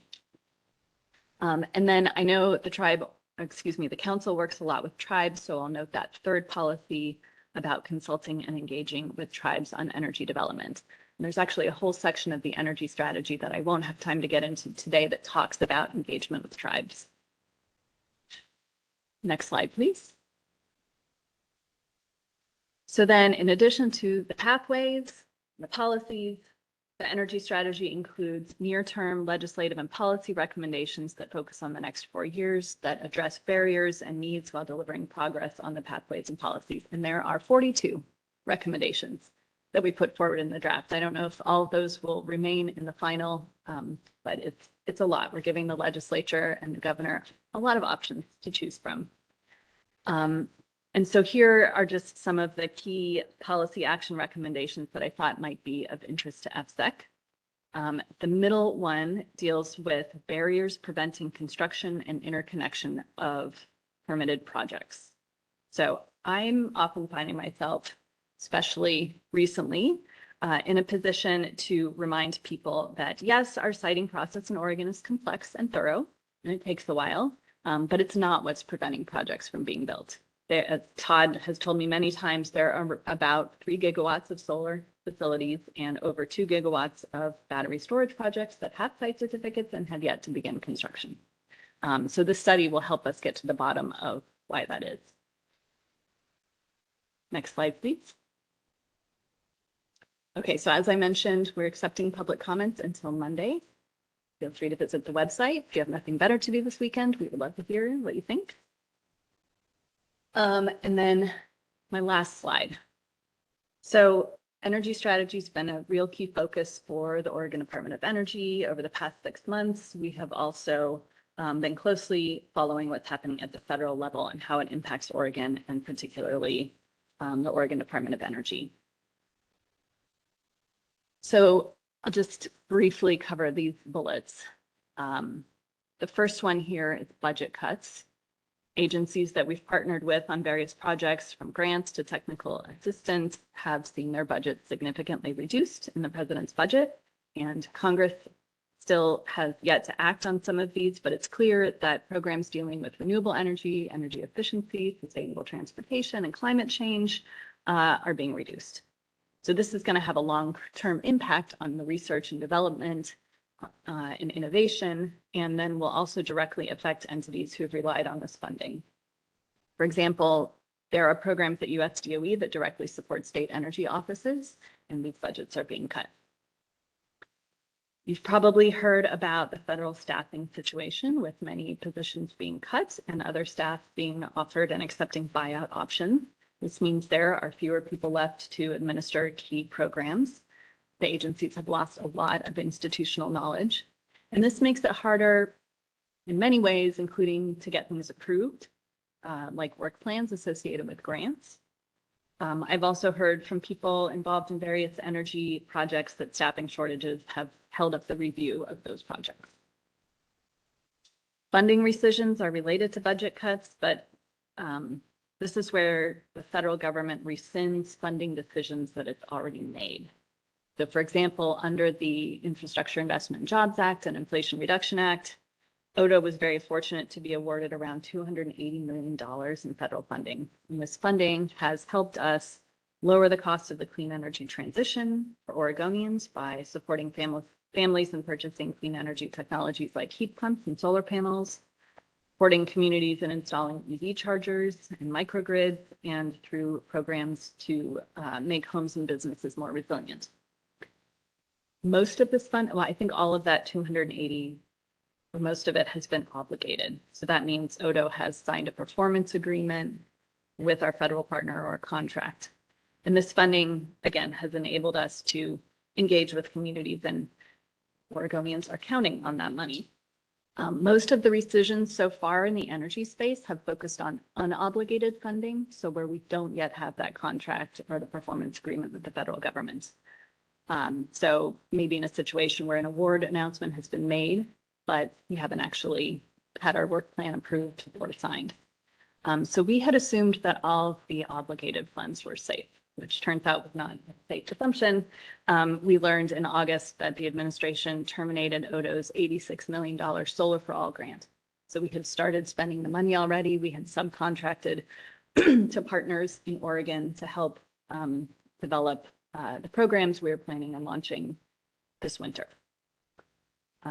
We've sent a letter to EPA telling them we disagree with their termination in very strong words. But the on-again, off-again funding for the programs makes planning really difficult for Odo and our partners. And the other funding seems safe for now, but I've been a little worried since the Solar for All announcement. I won't go into the regulatory changes. So there's been a lot, few off the top of my head, revoking permits that were already provided, getting rid of greenhouse gas reporting are some examples. On executive orders, we've seen some that are big picture and high level, like protecting American energy from state overreach. And others are more specific, like there was a recent order by the Secretary of Interior that requires that interior agencies evaluating new onshore solar and wind project proposals and offshore wind consider capacity density on how much area the projects cover. So all of these actions are sending signals to the development community and innovators that this country is not interested in solar and wind.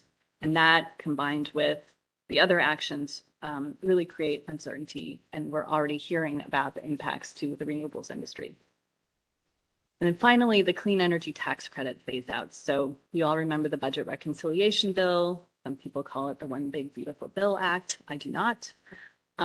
It phases out many of the clean energy tax credits for electric vehicles, for energy efficiency, advanced manufacturing, heat pumps, weatherization, and then perhaps most relevant for this council, tax credits for wind and solar development. So they were originally available through 2032 and beyond, but now projects have to commence construction before July 4th, 2026, and be placed in service by December 31st, 2027 in order to get the tax credit.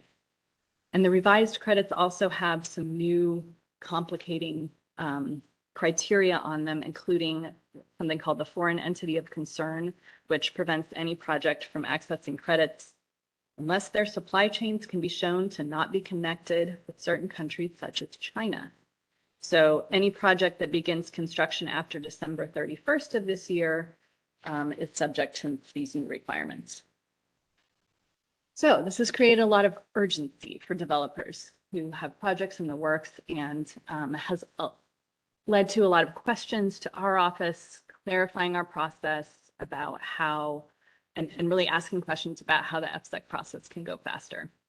And what we're finding in general, as I mentioned before, is it's not the siting and permitting that would be a barrier to projects beginning construction to meet the deadline.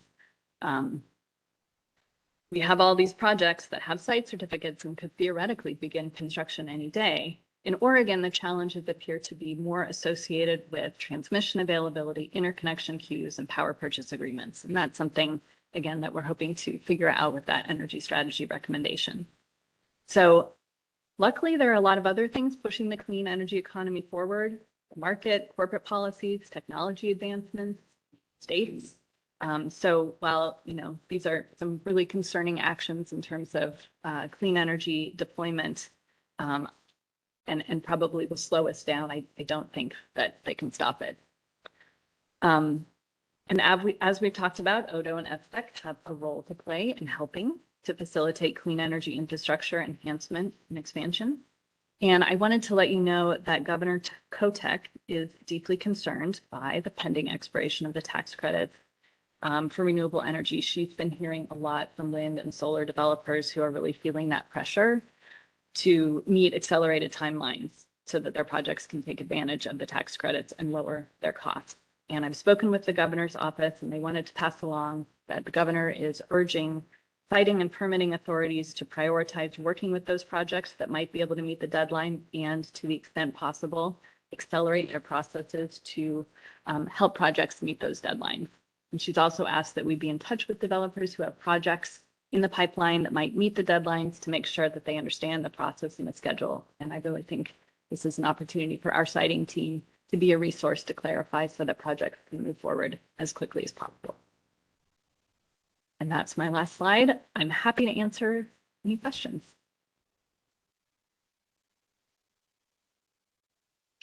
Councillor Devlin. Thank you, Mr. Chairman. Ms. Benner, I just wanted to put a couple of things on the table and maybe get your reaction. Part of the discussion over the last couple of decades has been to reduce the growth in parts per million of carbon dioxide. To keep it under the 1.5 degrees centigrade level, we would have to limit it to 445. We're already, we've hit 430. And it's very clear what might hit the 445, although it varies month to month, by 2030. So somehow the dialogue has to change, because we already know we're going to surpass that level. And we already know very clearly we have no national consensus about climate change, probably a little bit more on the international level, but not perfect there either. The second thing is a little bit smaller in a sense. I'm worried about the legislature's recommendations about transmission, particularly one area that might not be highlighted. It's very easy to say, well, we will depend upon public bonding without identifying a source for that funding. And the state is already very overprescribed in terms of needs for general funds, in terms of bonding, very overprescribed for lottery funds for funding projects. So what source is the legislature thinking of? In some ways, the utility source is perhaps one of the most direct connections to underlying users. And that is that they've incorporated into the cost of the utilities.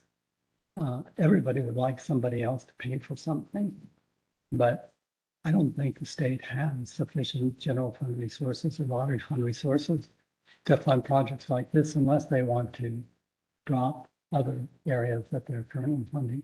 And the last thing is just a personal piece. Actually, it's just very small. It's not just Oregon, but I think every place that I can imagine. Now, I know that there's a lot of PR on this. The situation with public EV charging is terrible. There are dozens of different providers. People have to have apps for every provider practically. Their rates are unregulated. The maintenance of their facilities are unregulated. There are way too, like in my area, which you would think would have a lot of chargers, has a lot of useless level 1 chargers for the public. Level 1 means You might go out a few miles. You wait there. Not that many high-speed chargers. And I think the other thing is that the whole system in place for integration of electric vehicles has really missed the mark. Even the federal government, when it tried not to make problems, has created problems. When they changed which EVs would qualify for tax credits, which are no longer going to be in existence anyway, and limited to American created vehicles, they run into the situation where there are a lot more vehicles available from outside the United States than inside the United States. And that too many of the manufacturers in the US, with some notable exceptions, have delayed the implementation of their EV vehicles, and to some extent have concentrated on more high-end vehicles than on things like, I'm trying to think of perhaps some of the vehicles that sell perhaps now in the $35,000-$40,000 range. There are far more many manufacturers working on vehicles that sell in the $70,000, $80,000, $90,000 range. So I mean, in that one area of transition from one type of fuel to electricity, I think it's been, I'd have to give it the grade of a D-, actually, to most areas. Councilmember Devlin, I'm not sure that was a question, but I do want to, so I'm not sure whether I need to respond. You raised some really good points about transportation. I would encourage you to take a look at the biennial zero emission vehicle report that the department just released on Monday. This was part of a law that I think you were involved in passing, SB 1044, where we really evaluate the state's progress towards meeting its goals. And I think a lot of what you were saying will appear in that report. Yes, auto manufacturers are focusing on a more luxury sector than we had hoped. But as an EV driver, 2 EVs, no gas cars, I have had pretty good experience with public chargers. I mean, you got to be a little patient, you got to plan, but we're in the midst of a transition. And if you look at the charts that are in those reports, like where we started back in 2010 and where we are now, I mean, the transition is not easy, but we're sort of in the hardest part of it. I mean, somewhat half empty or half full sort of discussion. But I do think it could have been a lot better than it is. But going back to the first one, I think the dialogue is going to have to change about climate change, because it's pretty clear you're going to already hit the running gap. Maybe trying to avoid 83, which is going to have some ramifications in 1.5 degrees centigrade. So I think, and you're going to be, when you have that discussion, you're going to be accused of not telling the truth in the beginning, because people will want to say, this was inevitable anyway, and they want to delay taking an action. But I think it's pretty clear that we're going to see the 1.5 degrees centigrade, and there's probably nothing we can do to cool it down. Any other comments? Councilor Byer? Thank you, Chair Howe. I appreciate the acknowledgement that the siting council is not the entire issue. I think the process moves pretty quickly to get applicants in for permitting. But the bigger question, and one that I sort of struggle with, is what can the state do about things like power purchase agreements and interconnect queues and the delays there? It seems like we do our job, we get projects permitted, and if somebody came in tomorrow, they would get through the process pretty quickly. But it really is so dependent on where do we put that power once we generate it, and how long is that process, and what can the state do to kind of influence the utilities and the transmission providers? Because it seems like that's where we really get stuck. Councilmember Byer, yes. I asked the same questions. It seems like the more that I learn about how the system works, the less I understand it. Because on the one hand, we have all this need. On the other hand, we have these projects and it's really hard to connect the need with the project.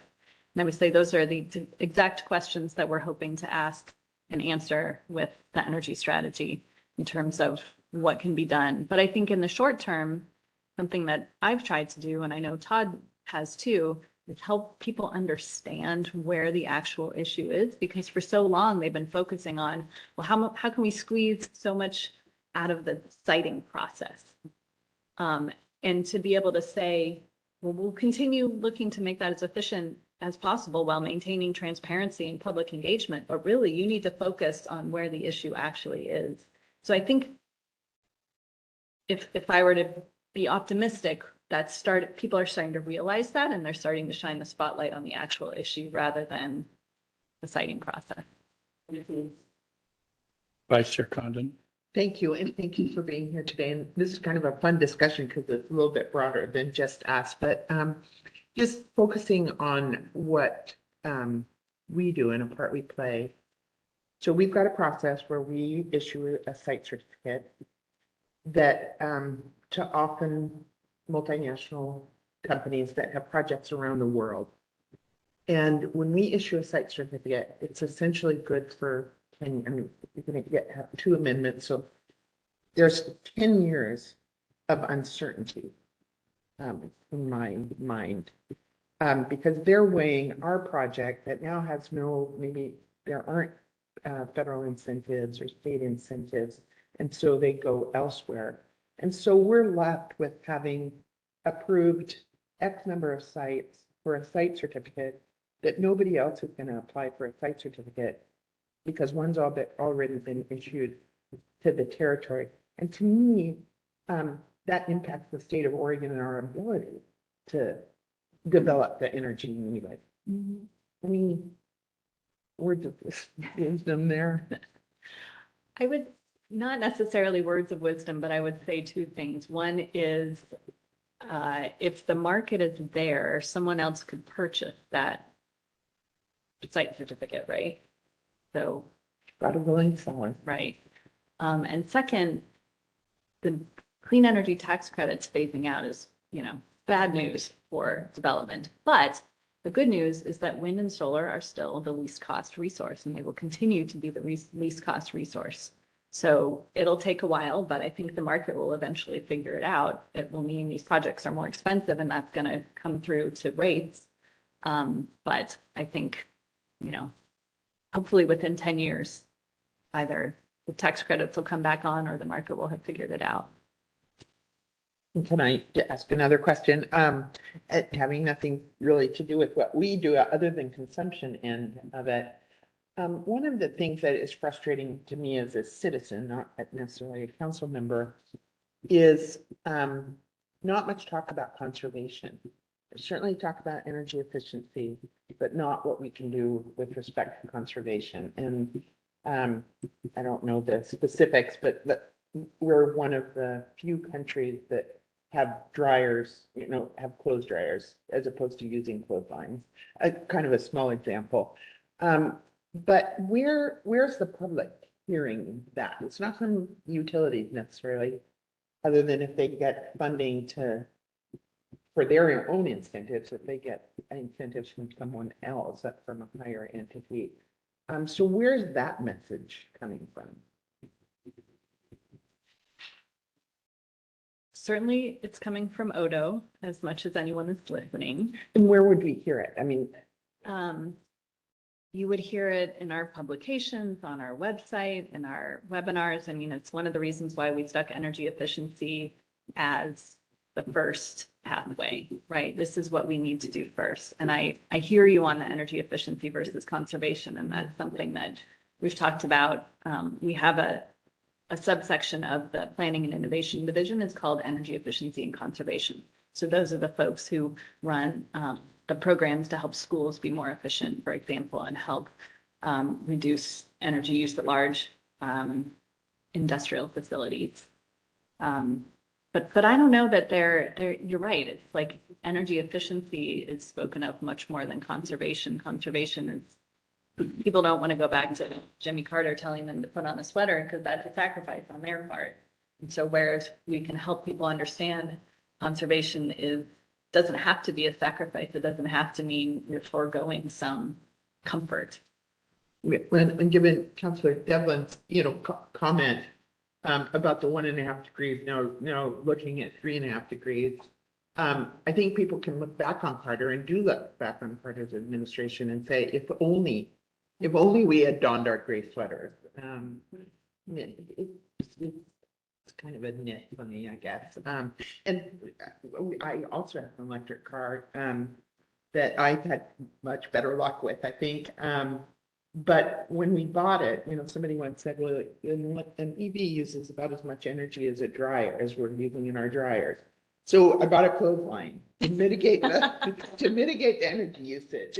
But it's that, I think, thinking that we don't have a lot of places. Councillor Devlin. I don't know in their new plan where they put this in terms of the Northwest Power and Conservation Funds. But in the last plan, for the first time with a lot of controversy, we lowered the expectation for efficiency, largely because there wasn't anything really on the horizon like some of the things that had happened in the past.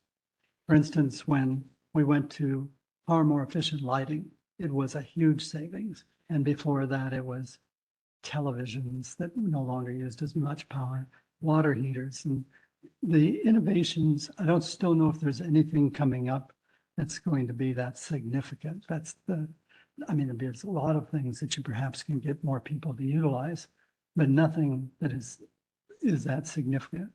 But I'm wondering about also the issue of, how do I state this?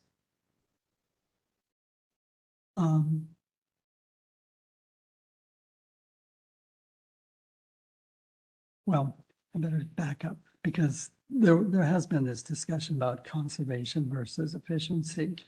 And it has been a reaction that, it's very difficult to get the public to just say, I'm not going to do this or something like that. I mean, one thing that's maybe efficiency, but in a different way is like PG's program to convince people that have electric vehicles to charge them at certain times when power is plentiful and not when it's scarce.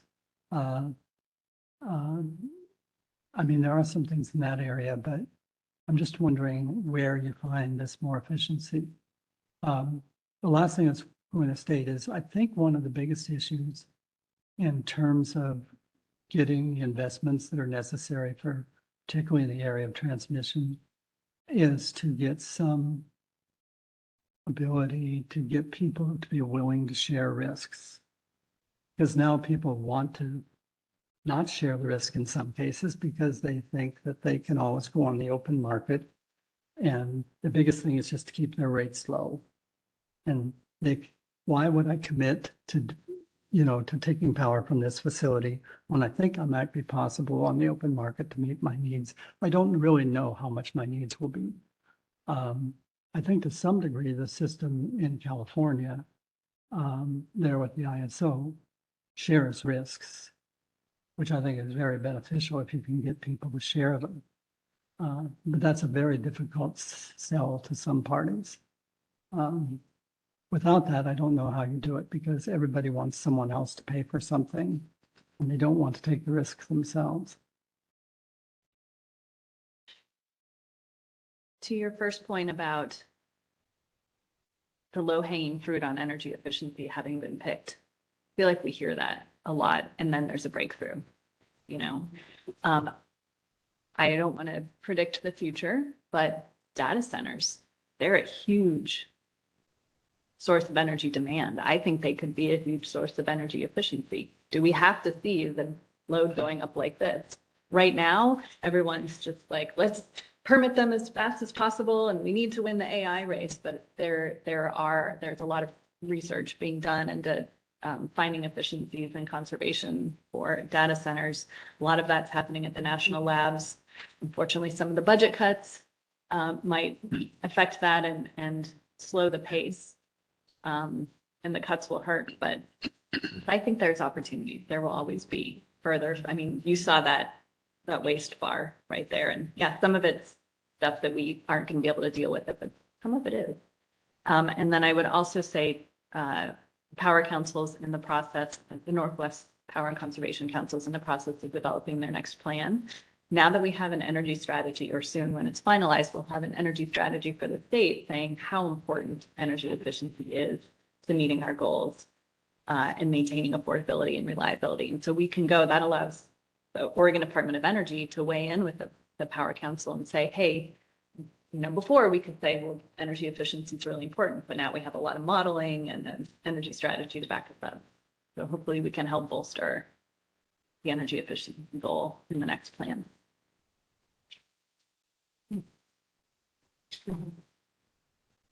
Okay.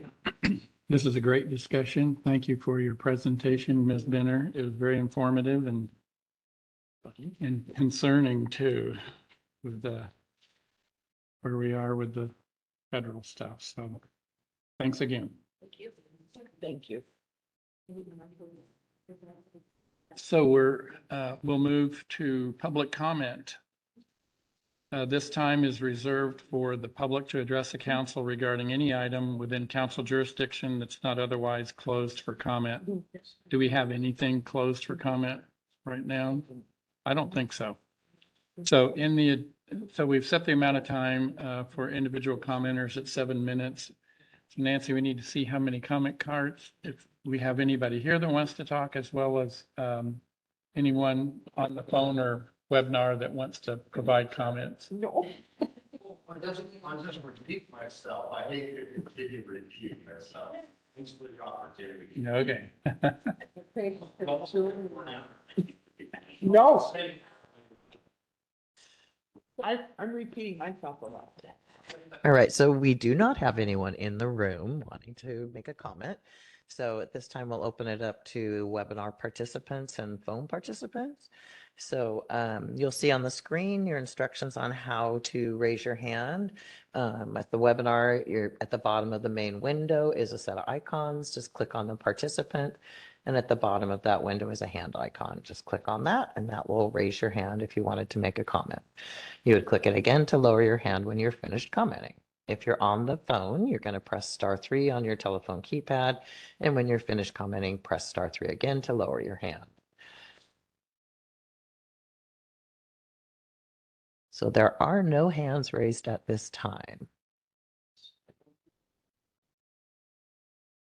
We'll give a minute here to see. All right, we have Wendy King has her hand up. So Ms. King, you can provide your public comment now. Okay, thank you. Prior to this, I think I had to give my name and address. Oh, yes. Okay, my name is Wendy King, address 2044 Northwest 20th Court, Redmond, Oregon, 97756. I'll just make this brief. I am really excited about the conversation of conservation.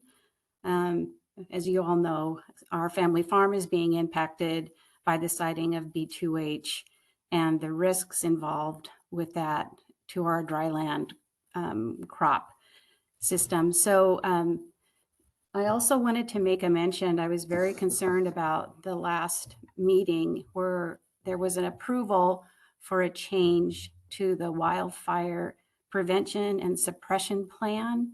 And perhaps that's why there was discussion about the council deferring to ODO's staff and recommendations. But I do recall from that conversation before that was voted in, that change, and to refresh your memory, it was for fire suppression tools or equipment to be located on a off-road equipment. And there was a comparison made to the Oregon Department of Forestry's equipment that was required for those folks. And my main point here is that I was not aware of the Oregon Department of Forestry having the same type of equipment as necessary for constructing a transmission line. And I think I was very concerned that I didn't get to have a comment about this, and especially because it will directly impact our land.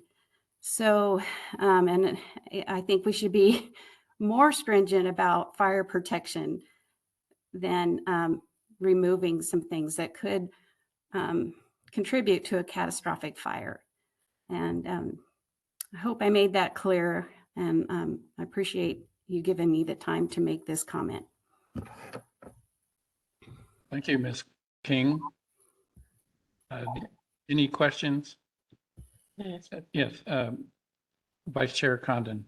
Thank you, Ms. King, for being here, at least in two dimensions, or name, I guess.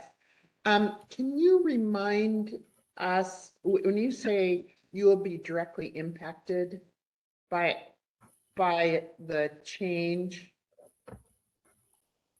can you remind us, does B2H go through your property? Yes, B2H travels and divides our dry land wheat cropland.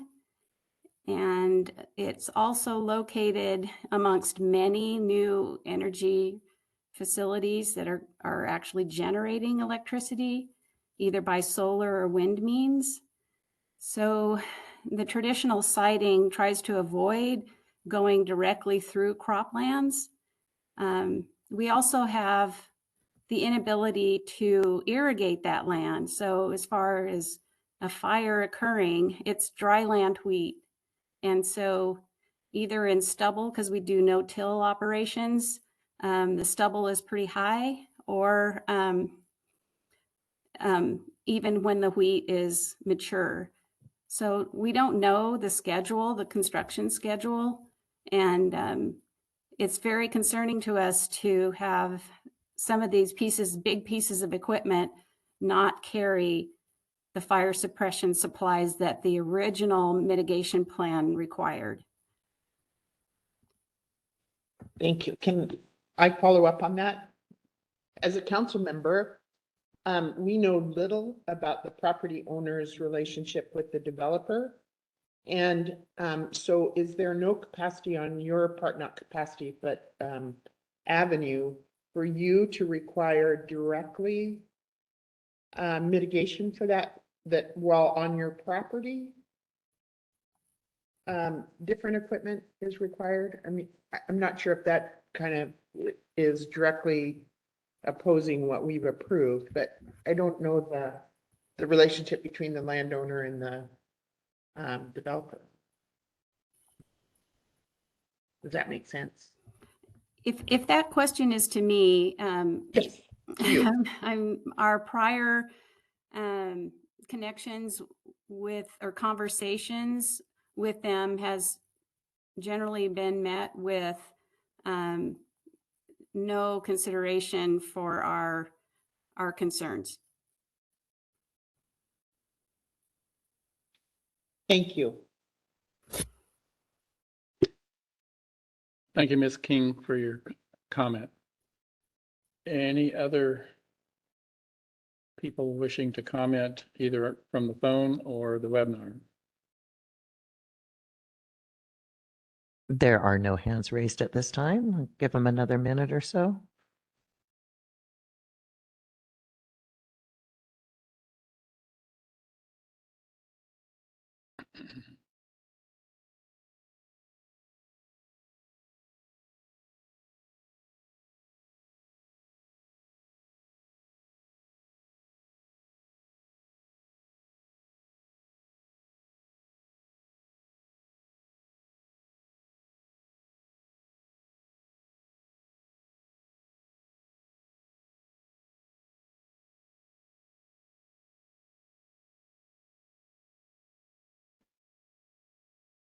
Okay, Wow. yeah. Is it okay to respond at this time to That's- anything? Okay. Yeah, that's not to. Well, I just was recalling about the fire mitigation part of this. My laptop hasn't been working today. I've just received, and I just came on literally during this conversation. And I have received a copy of a petition in which Ms. King is suing the department with regard to the fire mitigation plan. Oh, So okay. we Should not Thank be you for further that. discussing this. Yeah, this is a one-way public comment period. Okay, if no one else has raised their hand or *3, then we'll close the public comment period. And we have scheduled to break for lunch. It's not here yet. So Council Rowe, if you're ready, we'll move on to your presentation if your computer's up for you. And okay.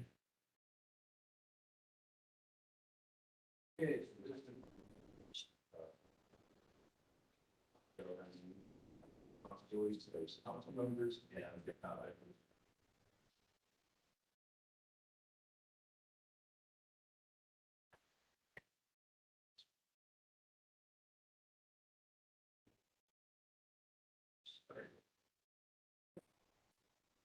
sorry about these screens. They're coming across a little bit differently than I had intended. Okay, Oregon Government Ethics Law. As members of FSEC, you're each responsible for complying with provisions in Oregon Government Ethics Laws and Rules.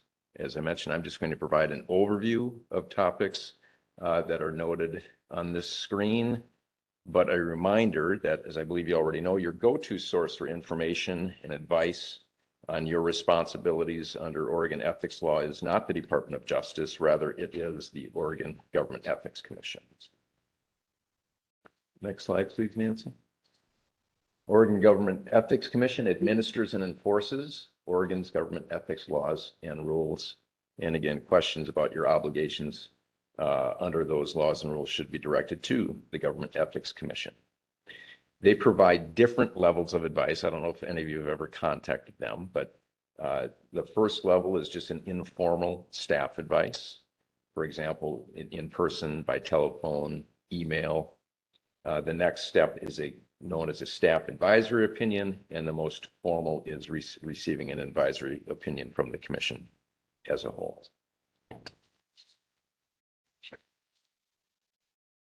Before contacting the Government Ethics Commission, you can turn to their guide for public officials, which I think you probably have all seen and have access to. If not, I've included a link to this at the end of this presentation. So a little bit more specifics about certain of your obligations under the ethics laws. There is a prohibition on use of your office for financial gain. Public official may not use or attempt to use your position to obtain financial gain or to avoid financial detriment if that gain or avoidance would not be available but for the position or your office. And I've listed here certain things that are not applicable to. One of the ones that would most commonly occur for this council would be reimbursement of expenses. Obviously, that is not prohibited. Next slide, please, Nancy. Gift limit. Public officials cannot receive any gifts with an aggregate value in excess of $50 from any single source during a calendar year. It's been that dollar figure for quite some time now, but that is still the limit. There are exceptions to that limit. For example, reasonable, similar to what I just mentioned, reimbursement, reasonable food, travel, or lodging expenses if you're representing state government. Those exceptions are set forth in the definition of gift, which is in the statute at ORS 244. Talk a bit about conflicts of interest. Conflicts of interest, they arise when you are taking an official action within your role as a council member. It could be an official action, could be a vote, decision, recommendation. So in that context, that action must create or potentially create a financial impact. That impact could be, as we've mentioned, financial benefit or detriment. And the impact must affect specific people, you, your relatives, or a business associated with you or your relatives. If those three elements are present, that constitutes a conflict of interest. There are actual conflicts and potential conflicts, and the difference is noted here. It's an actual conflict arises when you're taking an action actually would be of a benefit to you or help you avoid a financial detriment, whereas a potential conflict means it's the same definition, but it's not definite, but your action could have that financial effect. Methods for handling conflicts of interest. If there is an actual conflict, you should publicly announce the nature of the conflict. You can make that public announcement during the public session of a public meeting. You could also, that notice could be provided on FSEC's webpage. But you need to publicly announce it. You need to refrain from participating in any discussion or debate on the issue out of which the conflict arises. You need to refrain from voting on the issue. One exception being, unless it is necessary for a quorum, you can vote, but you still may not participate in discussion of the issue. Potential conflict. Announce publicly the nature of the conflict prior to taking any action thereon in your capacity. So if you have a potential conflict, it's not an actual, just a potential, you may continue to participate in discussion, debate, and vote, but you need to announce that potential conflict. Another one that I'm sure you're familiar with, every year, as members of FSEC, you have to file with the Oregon Government Ethics Commission a verified statement of economic interest. And that you have to provide information, or the information about what you have to provide is in that public official guide. But I imagine you've all done this by now, so you're familiar with what's required. Okay, safe harbor. When I mentioned earlier that you shouldn't turn to DOJ for input or advice on your obligations under the ethics laws, but you should look to the Oregon Government Ethics Commission. One of the incentives or the reasons for that is because you could turn to me or to one of my colleagues at DOJ and you could say, if subsequently there was an investigation and you were found to, if there was an investigation of an action that you took, you couldn't turn and say, well, I consulted with DOJ first and they told me I could proceed. That provides you no safe harbor. You need to consult with the Oregon Government Ethics Commission. And that provides a limited safe harbor based on the advice that they provided you. That protection only applies during a penalty phase. Okay, so the investigation will proceed. You can say if they say someone has accused you of an ethical violation, the Oregon Government Ethics Commission they won't cease the investigation if you just say, well, I did this because you guys advised me I could. They will still conduct the investigation and they'll assess whether they believe there is a violation.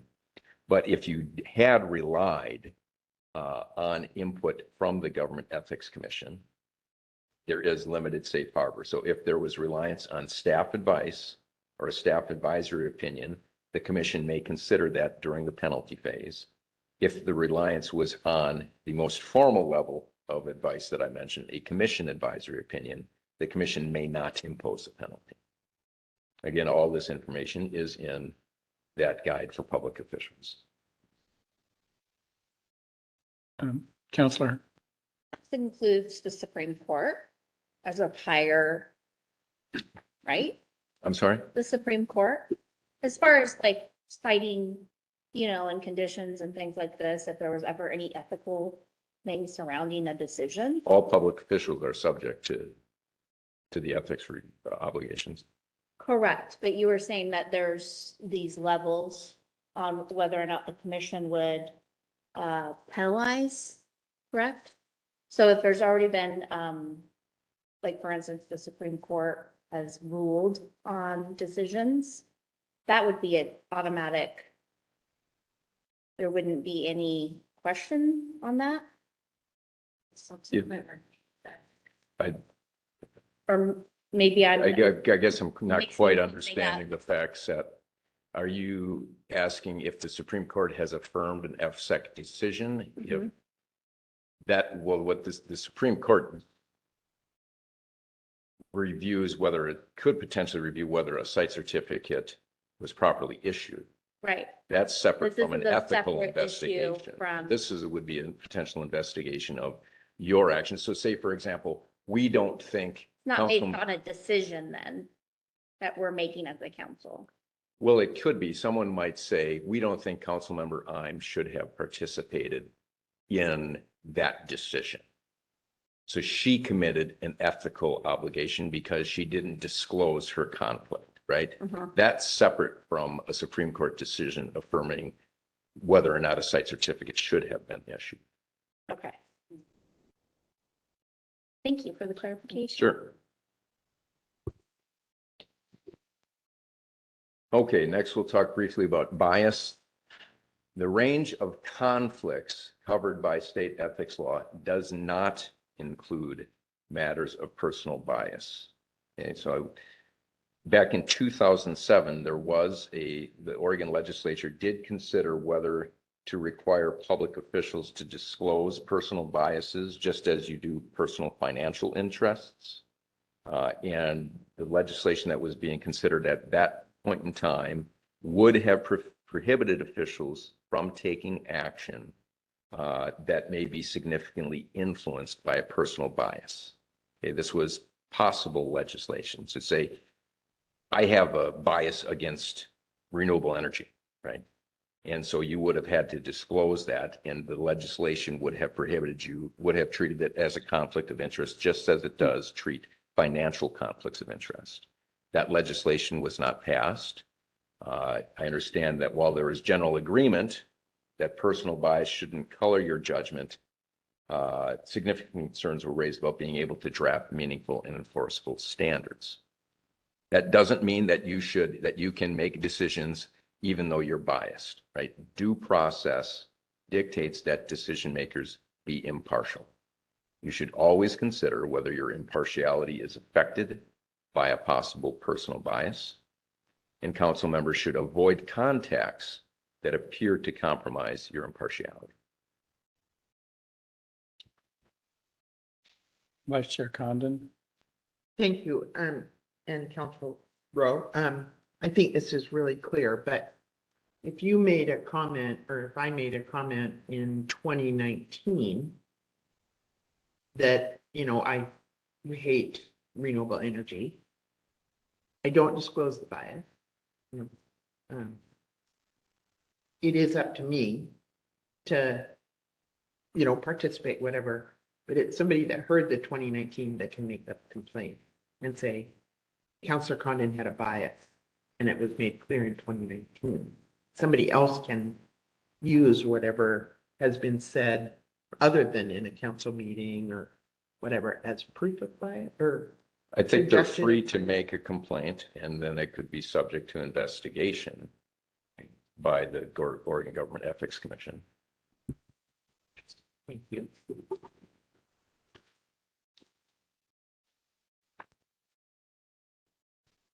Okay, now we're going to turn to public meetings law.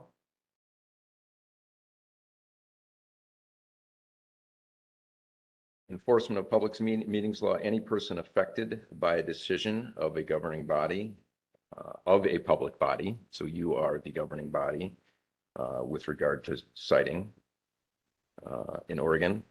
Any person affected by one of your decisions may commence a suit in circuit court or bring a complaint to the Oregon Government Ethics Commission if they believe that public meetings law has been violated.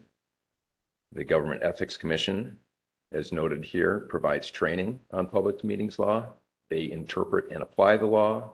They also investigate violations and enforce against any violation, and they may impose civil penalties for which board members can be held personally liable. As with your ethical responsibilities under your personal responsibilities under public meetings law, questions about that should be directed to the Oregon Government Ethics Commission.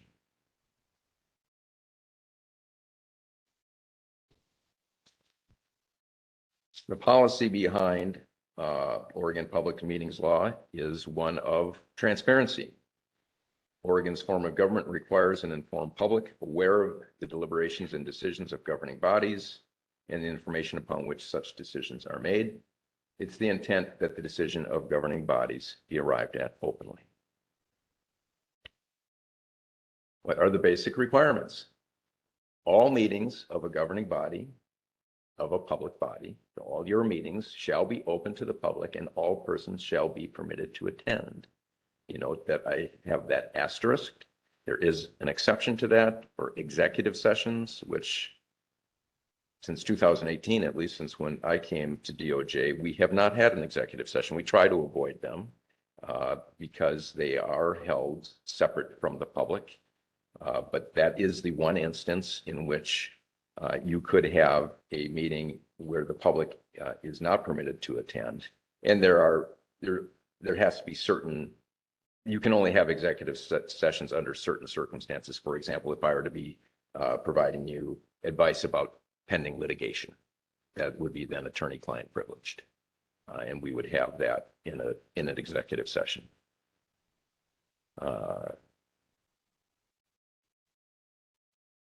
But the second point here on this slide is a quorum of a governing body may not meet in private for the purpose of deciding on or deliberating toward a decision on any matter. Reminder that 4 members of council now constitutes a quorum. So we'll talk about that a little bit more.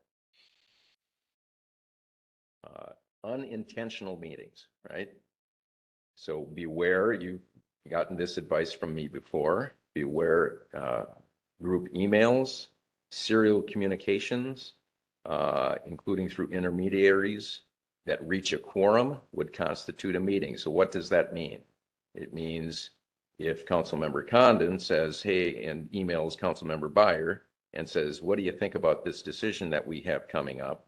And you start to exchange dialogue about it, and then Councilmember Byer forwards that to Councilmember Imes, and Councilmember Imes forwards it to Councilmember Devlin. That's a serial communication that constitutes a public meeting, right? So you just want to avoid that. Once it reaches. Once it reaches the 4, right? Best practice, don't do it at all. Yeah. Because once you forward it, you don't know how many times it's going to Right. be forwarded. Yeah. Information emails are okay. So the email that you get from Secretary Cornett every month where he says, here's the materials for this month's meeting, that's fine. You can forward that to all of you as a group. Don't reply to all. Yeah. Right? You've heard me say that to you before, because once you reply to all and you're all on the same email, that can be considered a public meeting.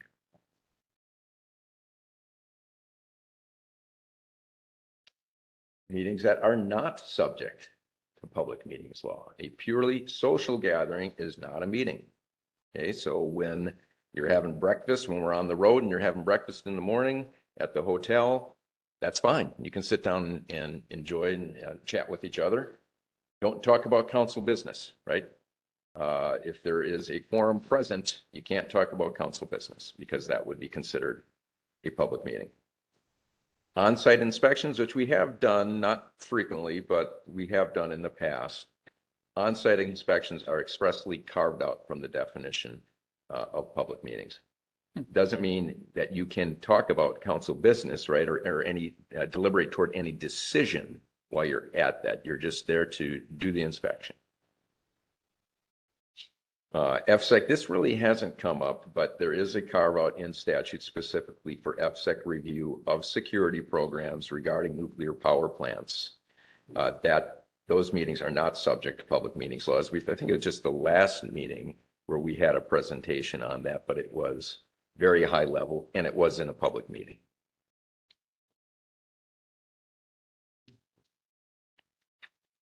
Okay, next slide, please, Nancy. Ways to mitigate risk of violating public meetings law. Best practice, don't discuss council business with other council members outside of a properly noticed public meeting.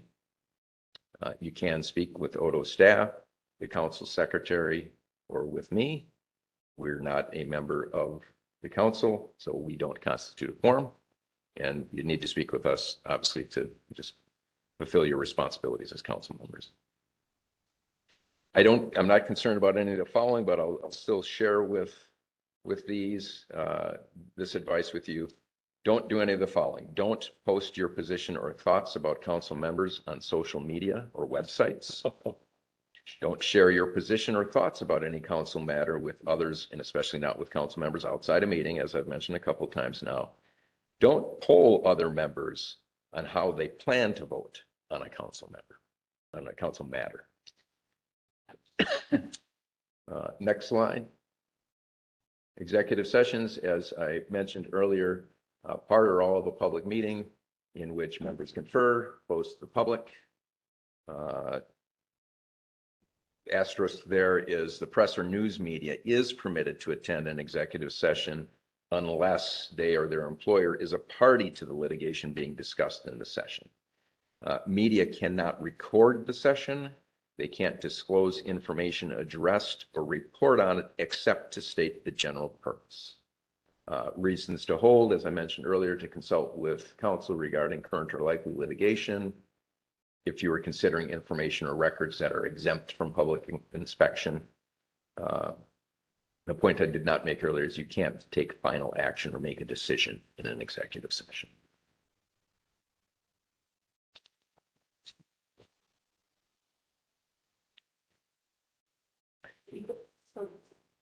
Counselor Byer. So you come in and brief us on litigation in an executive session.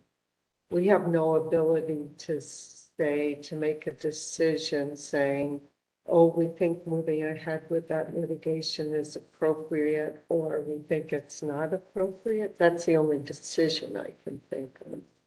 Yeah, and with regard to, I don't know that litigation is the best example for when you would make a decision, or you might want to make a decision in an executive session. But the rule is you cannot make a decision in an executive session. Any kind of decision. Yeah. Got it. Thank you. I had not run across that before, so. And we haven't ever had executive sessions since any of you have been on APSAC.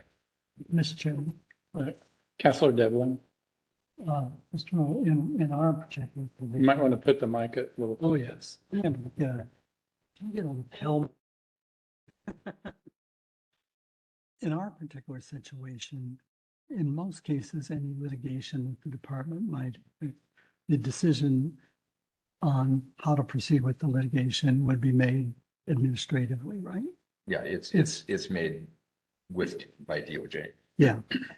Whether to. On behalf of the department. Right, yeah, whether to proceed, whether to admit that the party has a legitimate argument. Correct, yeah. It would not be a discussion here. No, which is why I said that litigation wouldn't be the best example of an executive session where you might want to make a decision. But there might be, ongoing litigation that you had questions about that I might not be comfortable because it would reveal strategy. And that's something that we could do in an executive session.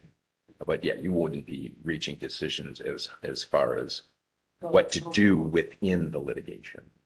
Thank you.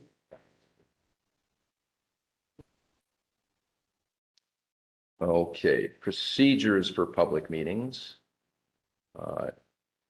This is all kind of basic information. Must be held within the geographic boundaries of the governing body. Your boundaries are all of Oregon.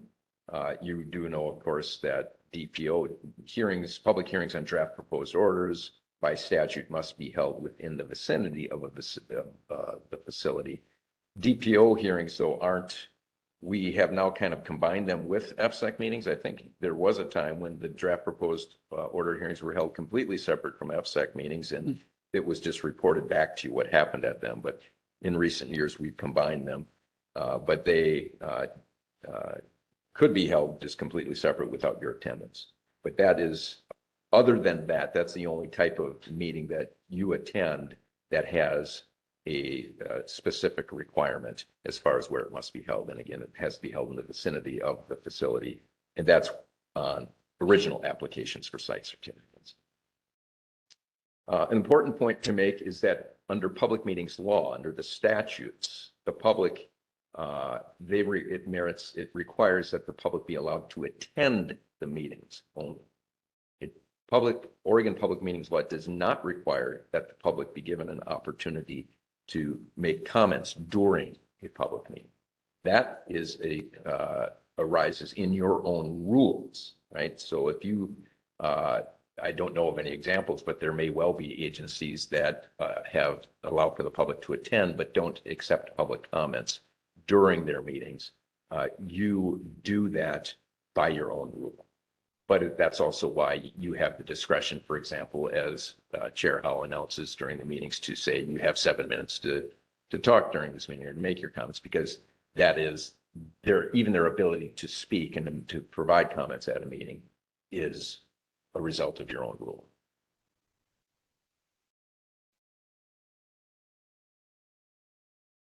Okay, next slide, please, Nancy.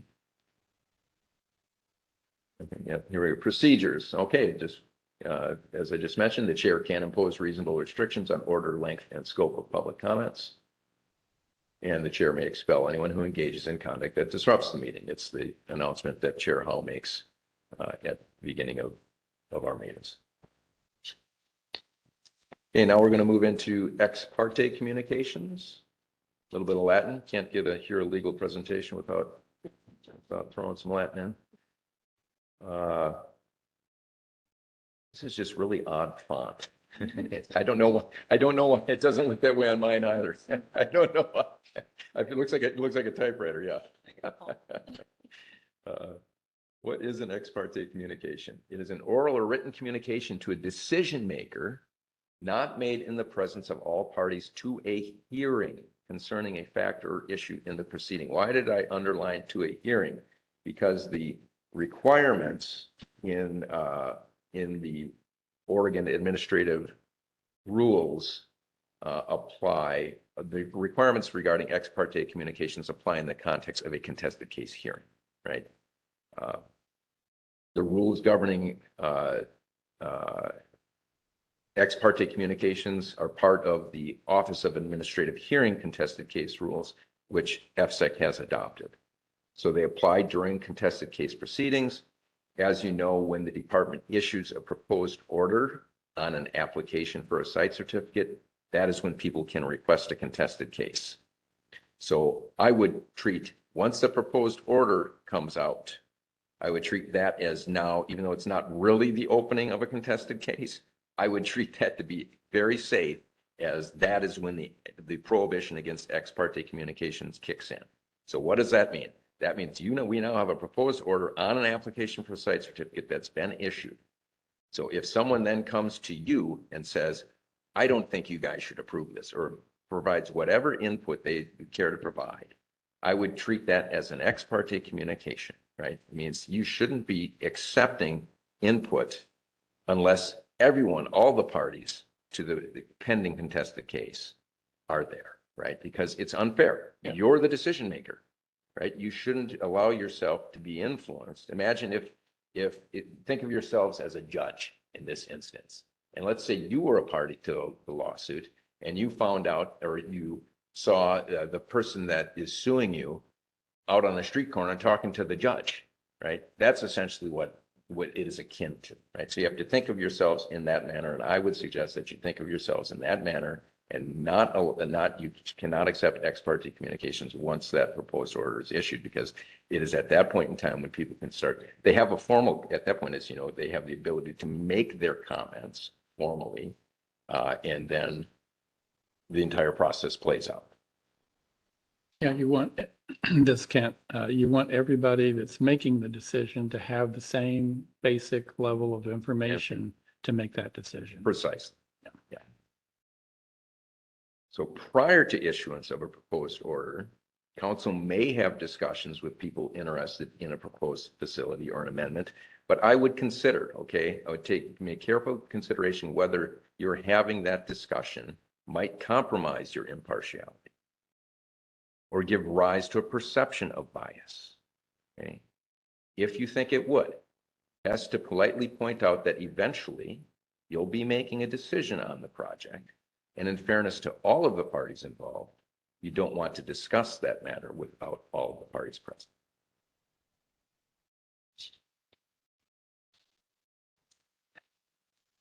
Communications from staff do not constitute ex parte contact. The definition of ex parte communications excludes / allows communication from agency staff or counsel about legal issues or facts in the record.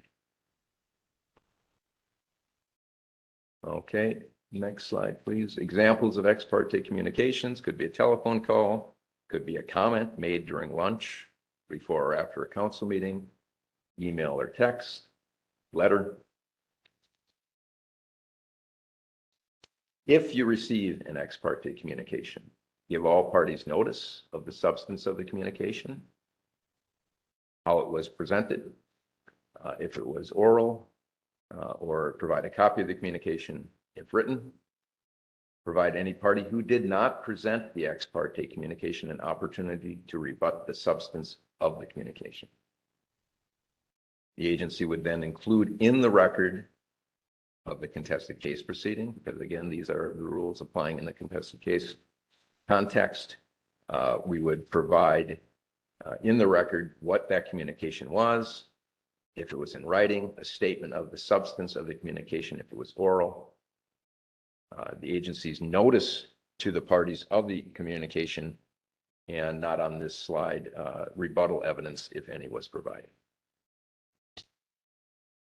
Anything, more questions on ex parte? Or any of the Vice things that we Chair talked about? Condon? Thank you. This might be cutting it kind of closely here, but so sometimes after we approve an order, we vote on it, there's a break, and somebody might come up and say something. It's not issued yet, right? The proposed order, if we've approved a draft proposed order, it's proposed order. From that time on, consider it issued. If you have, If we've approved it, it's, if you've made a decision to issue a final order, Yes, Yeah. yeah, so in a meeting. So if somebody catches you on the way out the door, whatever, it's that, now we consider it issued. Yeah. And so if we respond appropriately and say, I'm sorry, there's a comment period or whatever, yeah, I can't discuss it here. Does that then stop it, but require a report of that? so I want to make One-sided. sure I'm understanding where we are in the sequence, because if it's in a final order has been issued, the contested case is passed. If you've approved. Oh, right, okay. The order. So you have, remember our sequence, there's Yeah. a proposed Yeah, order. yeah. Then there's an opportunity to request the contested case. Yes, okay, sorry. And there's a contested case possibly, and then you go to final order. Okay. If you have, that process is played out and you have said, we approve a final order, then the it's process over. is done. Okay, thank you. I mean, there's still a possible appeal to the Supreme Court, but at that point, you're no longer the Yeah. decision maker. Right. Okay. Thank you. And here are the resources I mentioned to you. There's the Guide for Public Officials and DOJ's Public Records and Meetings Manual, both of which are easily found just by. Okay, that's all I know. I would just say that if any of us learn of something from anyone that the rest of us didn't hear, all we need to do is declare it and let it be known. Here's what I learned, here's what I heard, and then everybody knows. And I guess if it's something in writing, it's distributed. If it's verbal, oral, you say what you've learned that wasn't something shared by everybody. Yeah, that's best practice. If you were to receive it, if you, as an individual council member, were to receive a communication, and I would recommend that you do it even if it happens before a proposed order is Yeah, issued. yeah. These are just the Exactly. rules that apply to contested cases, but I think Yeah. best practice would be to always let us know. Yeah. And so everyone is aware of it. If you learned something that wasn't stated in that microphone, Or provided in writing. to provided in everyone. writing, yeah. Then you want to announce it. Yeah. Any other comment? I just have a Thank you. question. Oh, yes, Counselor Hines. Back to the, I guess, the ethical portion, is this council, are we, do we have directors and officers insurance for this council? Is that something that is in practice here? Just out of curiosity, because, a lot of councils and boards do provide that if somebody was to sue, I would, just to. I would direct that question to the Ethics Commission. If you, any further, as I mentioned, any questions early, this is, I don't know the answer to that. And so Oh, I would direct it to yeah. the government ethics. Well, that would be something that I believe that the department would provide, not the ethics commission. I'm saying direct the question to the Ethics Commission. Oh, if we should have it. Yeah.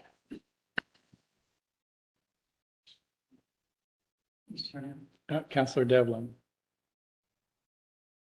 Pull it closer. No. Wouldn't it be, if it involves something where the Ethics Commission would have jurisdiction? Normally, the public body would not actually defend an individual member. That's the case, it would be for elected official. But I can't think of, do we have any history? I have been on public bodies where members of the public body have been cited in lawsuits. But I don't think this body has any history of that. Does it? It has the agency being cited.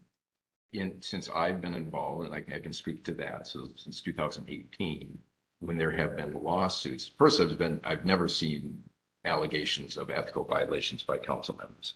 But the lawsuits that have been filed have been with regard to issuance of site certificates. And those lawsuits all name the Department of Energy and or EPSEC as a body as the defendants, not any individual members.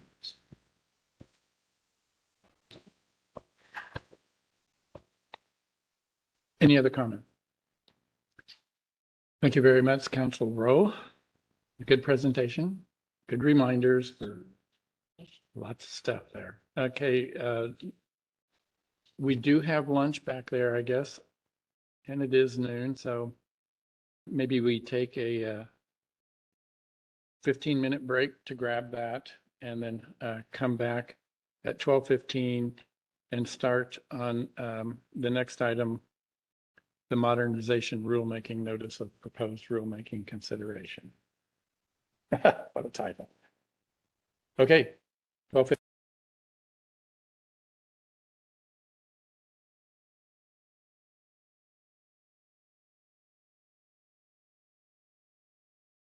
There's a couple of minor updates that the rulemaking is attempting to do here.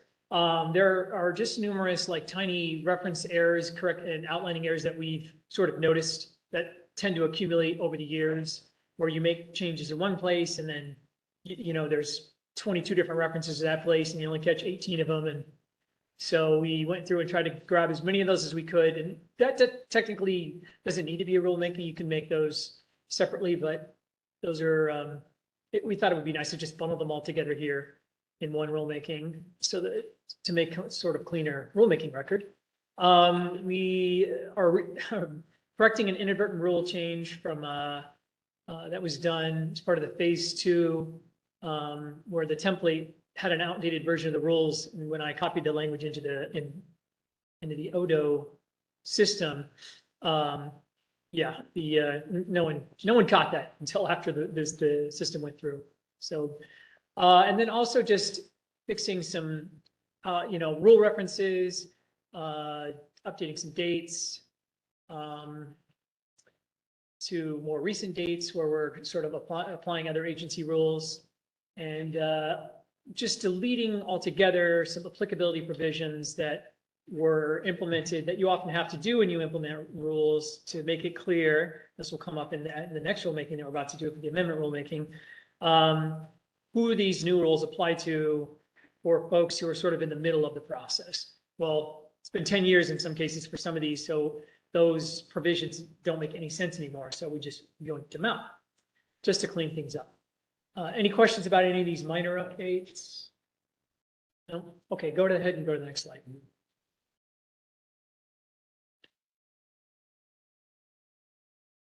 Okay, so then there's a couple of modest updates. One of them is Department of Defense has requested that we formalize our process for providing them notice. We do provide them notice, have been providing them notice for new energy facility applications, but they felt strongly that we shouldn't just have this be processed, that should be in our rules. And we said, okay, so we put that in the rules. So that's just added a line item to ensure that we include them in the folks who receive notice when a new facility is announced. And then we removed the requirement that applicants and certificate holders have to print copies. And there's, I don't know, like 10 places, 8 places throughout the process where the current rules direct them to print copies in the event somebody would request to review those. And I was talking with the Secretary Cornett about this, and he could not recollect a single time where somebody asked to review those copies. So we felt it was appropriate to remove the requirement and save a few trees here and some time and expense. But we did leave in there that, because it says they have to print a few, and then if the department directs them to print more, they have to print even more. So we took out the default requirement, but left in that if the department directs them to print something, that they still required to do that. It's just not going to happen by default. And I frankly don't anticipate it happening much, if ever, but it is still in the rules. Any questions about either of those changes? No? Nope. Okay, go ahead and go ahead. Quick, Yeah, go back. Vice Chair comments. thank you. I'm just curious about the Department of Defense's position or request. If I remember correctly, the arrestor tool was, one of the reasons behind that was for the Yes, flywave? yes. Is it related to the, It is all sort of related to the same concept. That tool was created so that we could properly analyze the impact of proposed projects on Department of Defense assets or right of ways, training areas. This request from them is so that they can become aware of projects as early as possible, so they can do analysis on the potential impacts of the project. So it's the same issue, it's just a different mechanism. it's not a security interest, of energy facilities or? No, it has more to do with them concerned about the impacts of the facilities on their own On their own stuff. asset. Yeah. Thank you.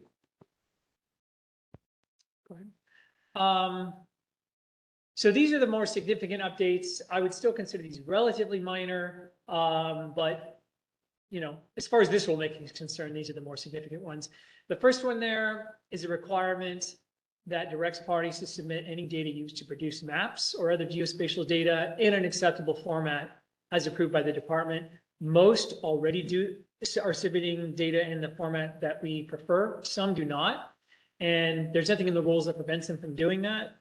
And we would like to prevent them from doing that. So basically, just to simplify public review and also review by the staff, we are going to direct applicants to submit the data, the geospatial data in the sort of format. These are industry standard formats that are going to be the easiest for us to intake and share with the public. So, as opposed to some of the more esoteric formats, which are technically still, they still contain the data, but not necessarily in a way that allows us to review them as easily. Okay, the second one here is,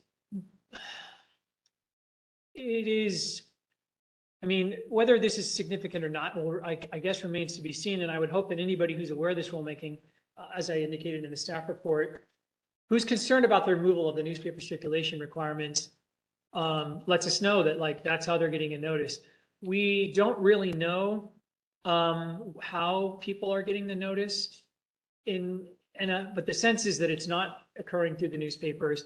And frankly, newspapers are not even available in all areas, especially in some of the, parts of Eastern Oregon where a lot of the projects are being proposed. So having a requirement to circulate in a newspaper where newspapers don't potentially even exist sort of is also troublesome on its own.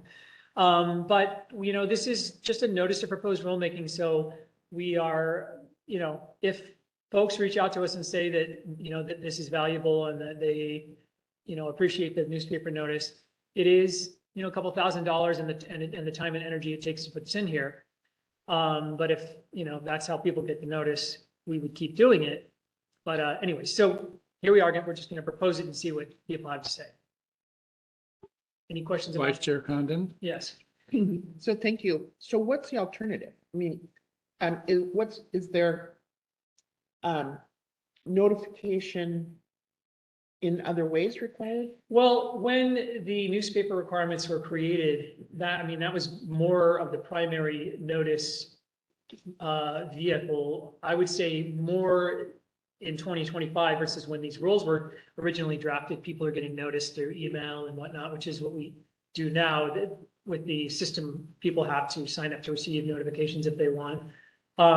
Certain projects have attempted to employ, not because the rules require it, because they felt it was important, alternate methods, of applying, of getting notice out to a community, whether there's a community center or something.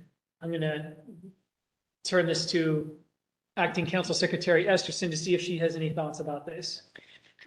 Yes, so just as a reminder, our notices go always to property owners within the site boundary and extending certain distances, and they get a paper notice. And then, as Tom mentioned, individuals that sign up to get electronic notification will get that through email.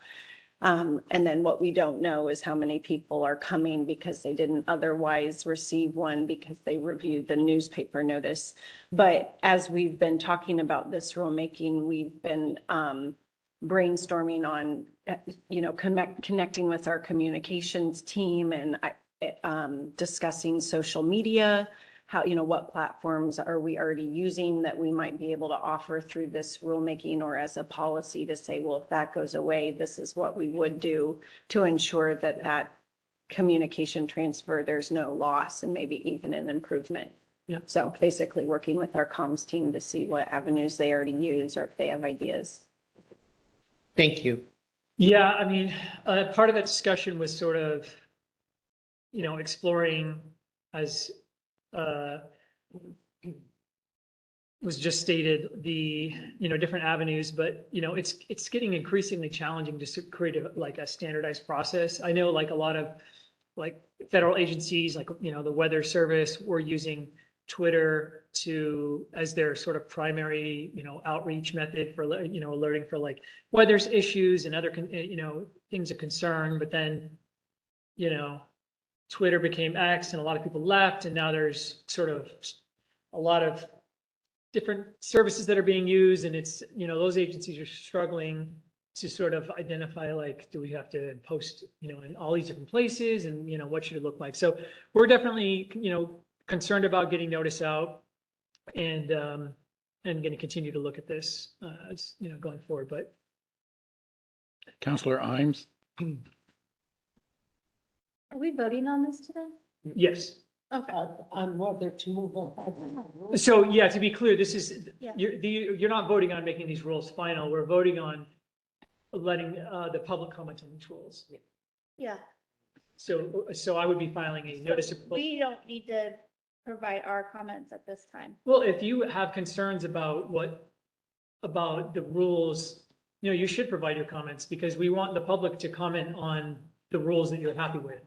So if you have concerns about what we proposed, let me Okay, know. well then, yes, I do have a concern about removal from newspaper circulation. And I understand the reasoning of the direction you're going because of technology and modernization. But I think there is still a demographic of people that do rely on paper publications, especially in rural areas. Having lived in the rural area for 7 years, the paper is actually a major source for community connection in our area. And I'm talking about Morrow County, Pepner, Lexington, and Ione, Willow Creek Valley.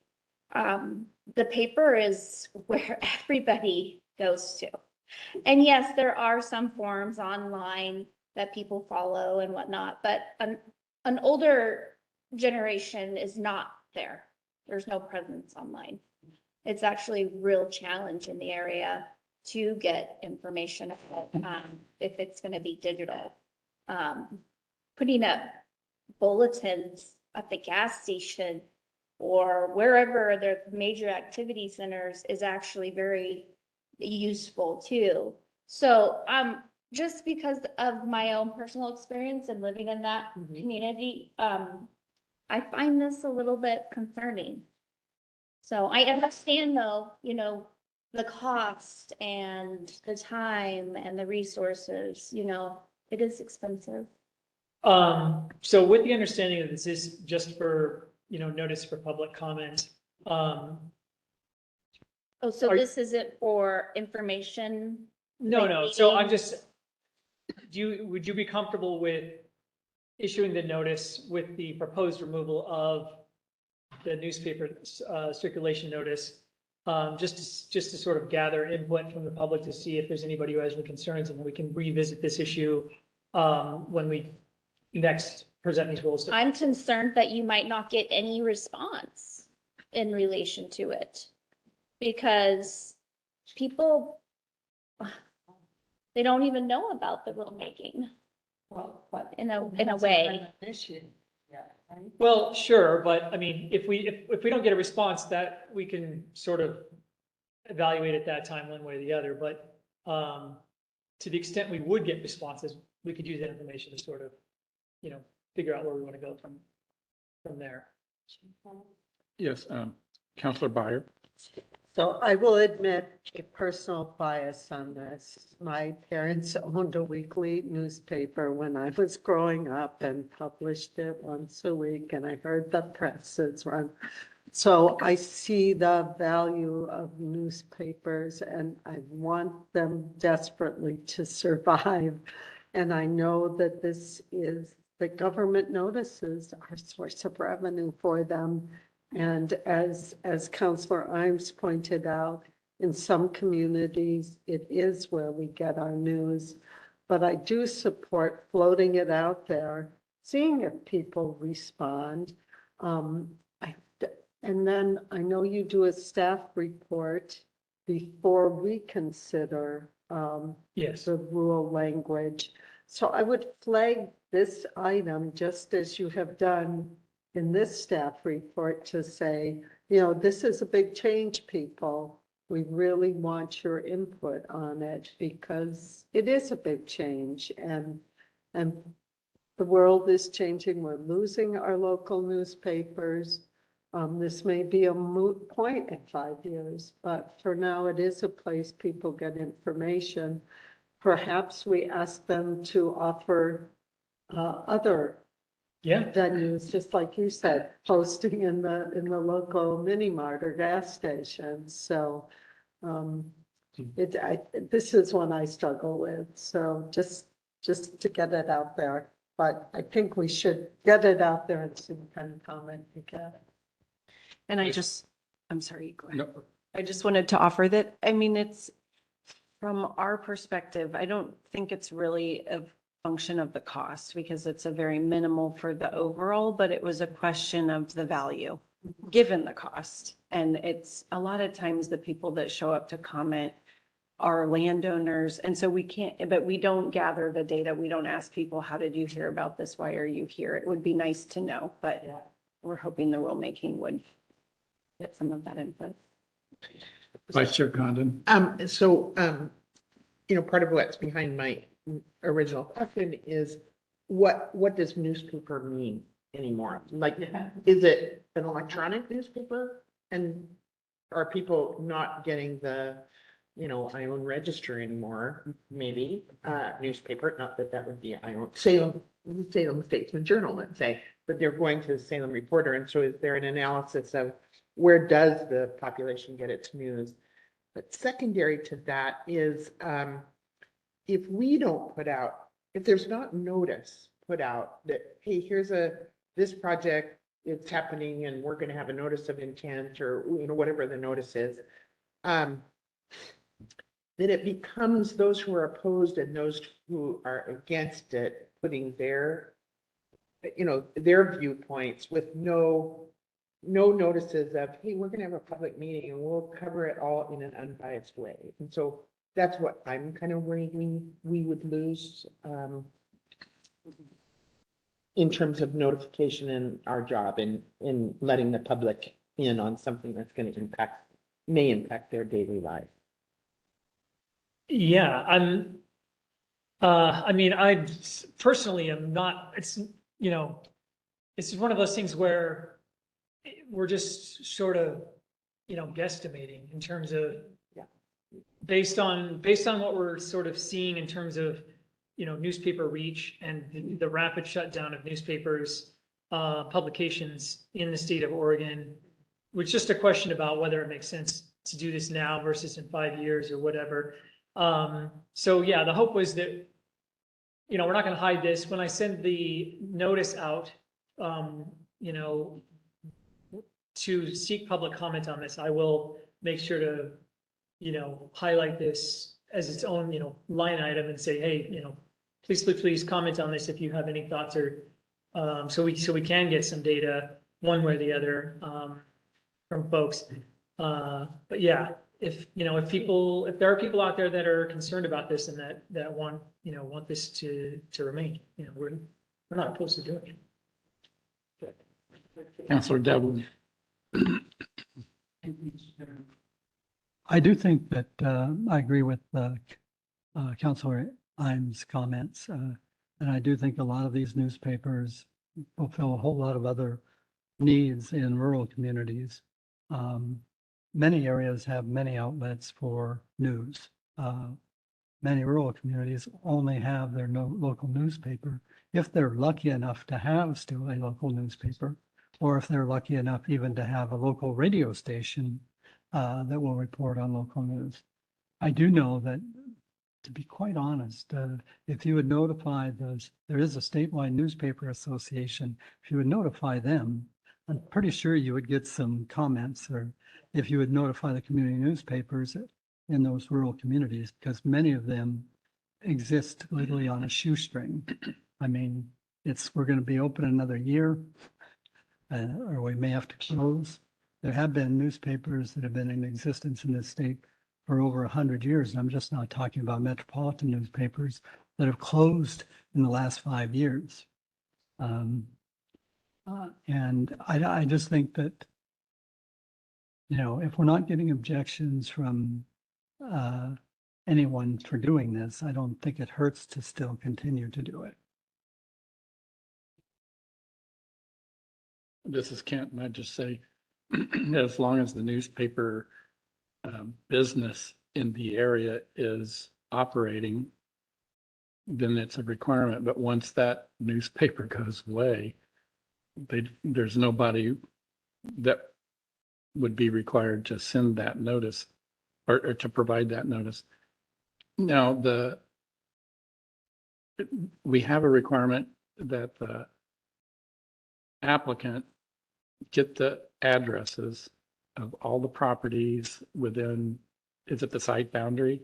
And then a buffer in addition to that? Yeah. And so there's going to be a written notice sent to everybody that is at least that bunch, that if they're over the ridge and 10 miles away, they don't know about it. And is that a population that we feel is important to be aware of it too? Or is it really more the immediate? I don't know the answer to that. Feel that's important, especially in a rural area. It's just different in rural scenic Yeah. areas. Anybody else comment? Back to you, Tom. Okay. So for the final item here, or I don't know, maybe there's one more slide, the removal of pre-construction requirement. the way it's currently written in the rules, for wind and certain transmission, lines, you can begin construction of an energy facility where you have the permits, even if you don't have all the permits for all the areas that you're going to be building. This is more relevant for transmission lines. But, so, you know, if you're going to need 50 permits, but you have 2 and you can start there, you don't have to get all 50 before you can start constructing where you do have the permits.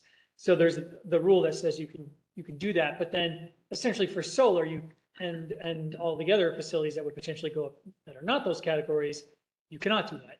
So we've heard from developers that they're concerned about this. We're not really concerned about this, but there's no reason for the rule to have this restriction. So we are sort of okay with removing this restriction. I mean, frankly, for like a solar facility, you're going to have all the permits before you get started. Like you're not going to invest all this money and then leave a few landowners to say, you know, we're ready to go. We've got approval, but we need, that would sort of put them in a really bad situation and let the landowner, you know, give them way more power than they would intend to. So again, this doesn't seem like a big issue, but it just doesn't make sense why we have this rule for wind, but not for solar. So we're just making the rule more straightforward. Any question about this? Okay, go ahead and go to the next slide.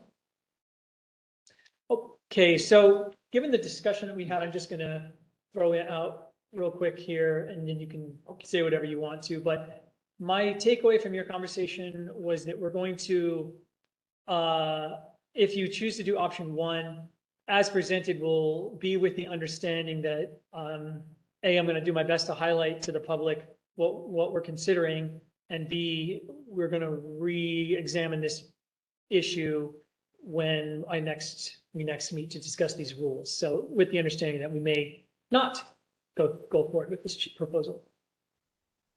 Vice Chair Condon. Thank you. And apologies, but the slides we got previously in prep for it are different from these. Oh, this deck thing right here. Yeah, the deck that you just Yeah, showed yeah. is different than the one we have. So can I ask questions about Sure. what's in the deck? Which slide are you talking about? Well, so on the slide I'm looking at, it's amendment rulemaking and it's modest and it's removed. Oh, we're not there yet. We're not there. That's the next one. Okay. Well, the language is, okay, sorry. All right, go ahead, I'll wait. So we're on slide 77. Okay, all right, sorry. Got Yeah, no myself worries. in my I slide. have 2 agenda items. Okay. Okay, any discussion from council? Yes, okay, sorry.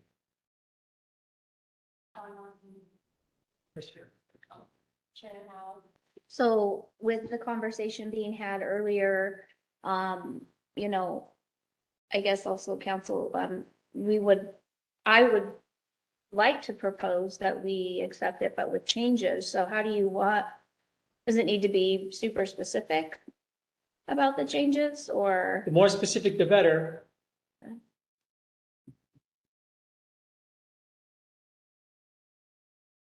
Well, I approve the initiation of the informal rulemaking as presented.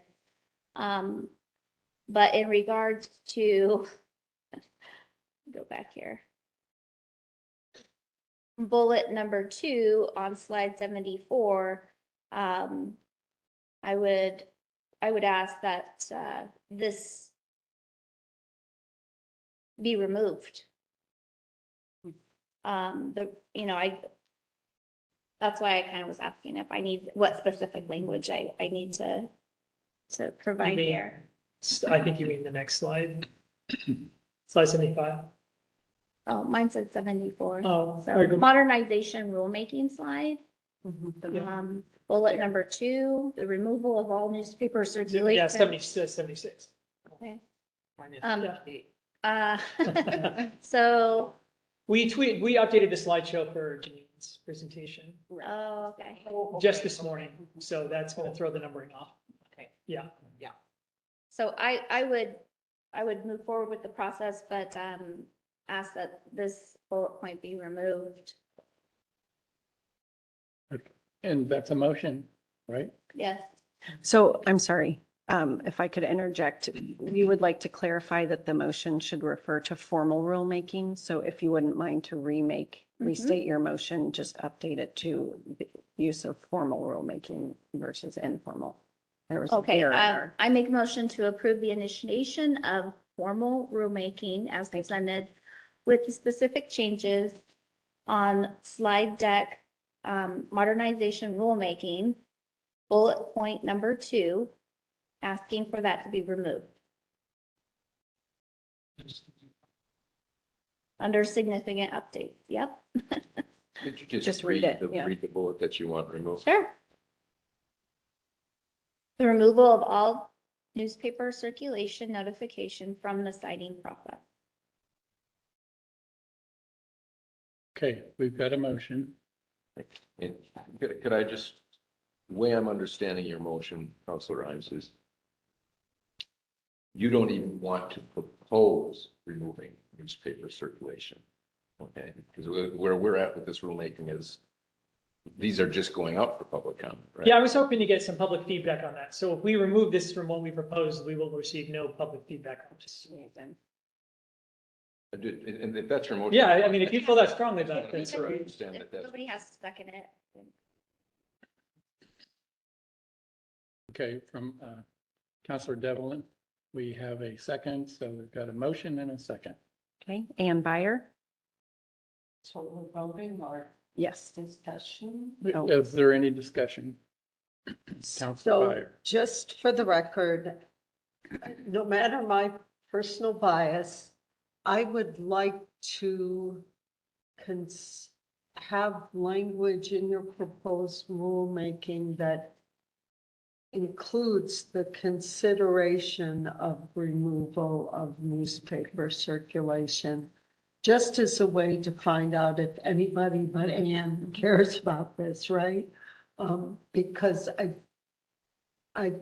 once we get some public feedback, I think we can then move ahead with the final rule language, but it is kind of a fact-finding mission to see if people do rely on the newspaper for this kind of information. I know in our paper, the government notices are all on the back page and, you don't really look at them, but I understand that in some areas, it's still a very vital piece of information. So I would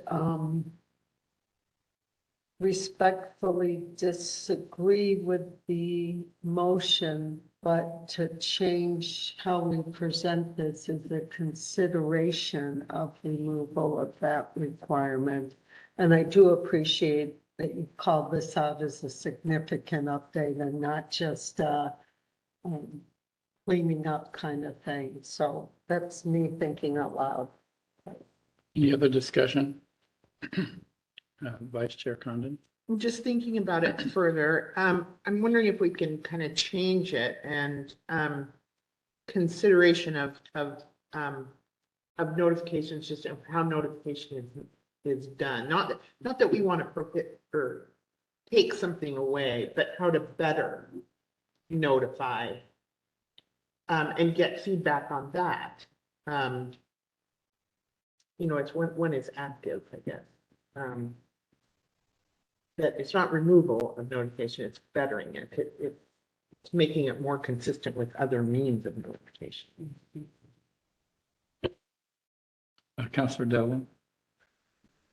Mr. Chairman, I think the issue would be in terms of if you leave it, of how you would ensure that the parties that might be interested in this change are actually notified. So if there was an effort to contact this state association, there is a state association. We could put an ad in the newspaper, letting people know that we're considering Yeah, not putting I it mean- up in the newspaper. If you want to see what the comments would be, you would probably notify that association, and you might make some effort to notify newspapers in our most common area where notification would occur. The other thing you could do is just modify two to say something to the effect of consider modification to newspaper circulation requirements in the notification process. I mean, I would say that that's what this process is doing, right? We're considering all of these changes. None of this will be final until we're done with the public comment period. And even if the public doesn't comment on this issue, you can say, I thought about it some more, and I want to do the opposite of what I said last time, right? So nothing is final until you actually approve the rules and they go out the door. And I do actually think that we may, if the council thinks it makes sense, that maybe we do provide notice of this rulemaking in newspapers. Absolutely.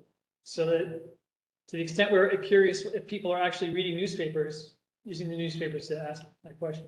We'll put it in red. Yeah. Okay, so can we continue this motion Yeah. vote and Yeah, then we've got a there's. motion So and we a were- second. We've right, had it's some still- discussion. Right, so we left with Ann, so Cindy Condon.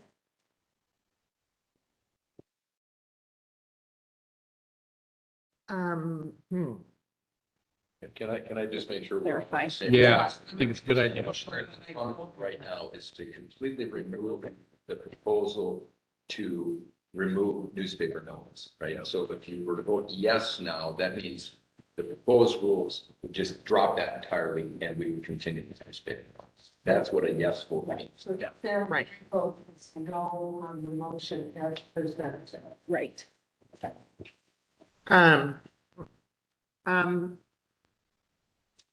Yes, I think at the time being, I might change that. I mean, in my thinking later, but for the time being, yes, I'm voting.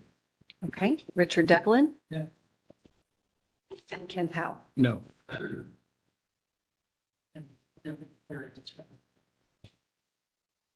I didn't, I guess I just assumed you.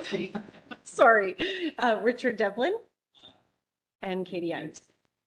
Okay, so motion carries. That was exciting. That was.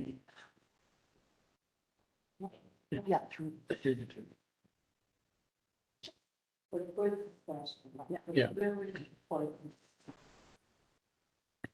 Okay, All right. so that did that item. We're Mhm. ready now to move to G, right? Yes. And we have Mr. Jackman again, the citing policy analyst and rules coordinator doing the modernization rulemaking. Amendment. No, on H now. Sorry, Oh, I misled you when I agreed that it was G. Great, okay. The amendment rulemaking final consideration, another action item. Yep. Floor is yours. Okay, so here we are on the amendment rulemaking. This is the end of the formal rulemaking period. We've already had the notice of proposed rulemaking. We've already received public comment. So at the end of this action item, affirming the proposal would result in new rules. Okay, so go ahead and go to the next slide. Oh, yes, sure. Counselor Byer.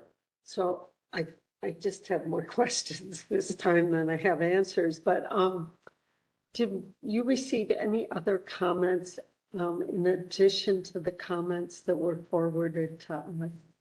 So all of the comments that that we received were included as an attachment item to the staff report. So if you Thank you. reviewed that attachment, that was everything. Vice Chair Condon. And I am sorry, I'm tardy on asking this question because it has to do with what we just discussed, I think. Was there any consideration of, in the modernization, changing the amount of money from 250,000, increasing that amount from 250,000 to meet the construction deadline? No, When was the 250,000 set? I have no idea. It's been there a long time. It's in statute. Oh, it is in statute. Yeah. Okay. Thank you. That answers that question. Okay, so first I'm going to go over the rulemaking to give you an idea of what it took to get to this point. Then I'm going to go over just to remind you, the proposed rule language, which we did when we kicked off the public comment period, but I'm going to go through it again. And then we're going to review all the public comments received along with staff's proposed response to those comments. Go ahead and go to the next slide.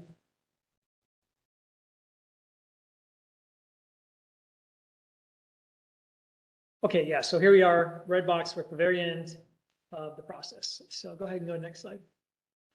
We had 3 rulemaking advisory committee meetings, two in 2024 and then one in earlier this year in April. Go ahead and go to the next slide.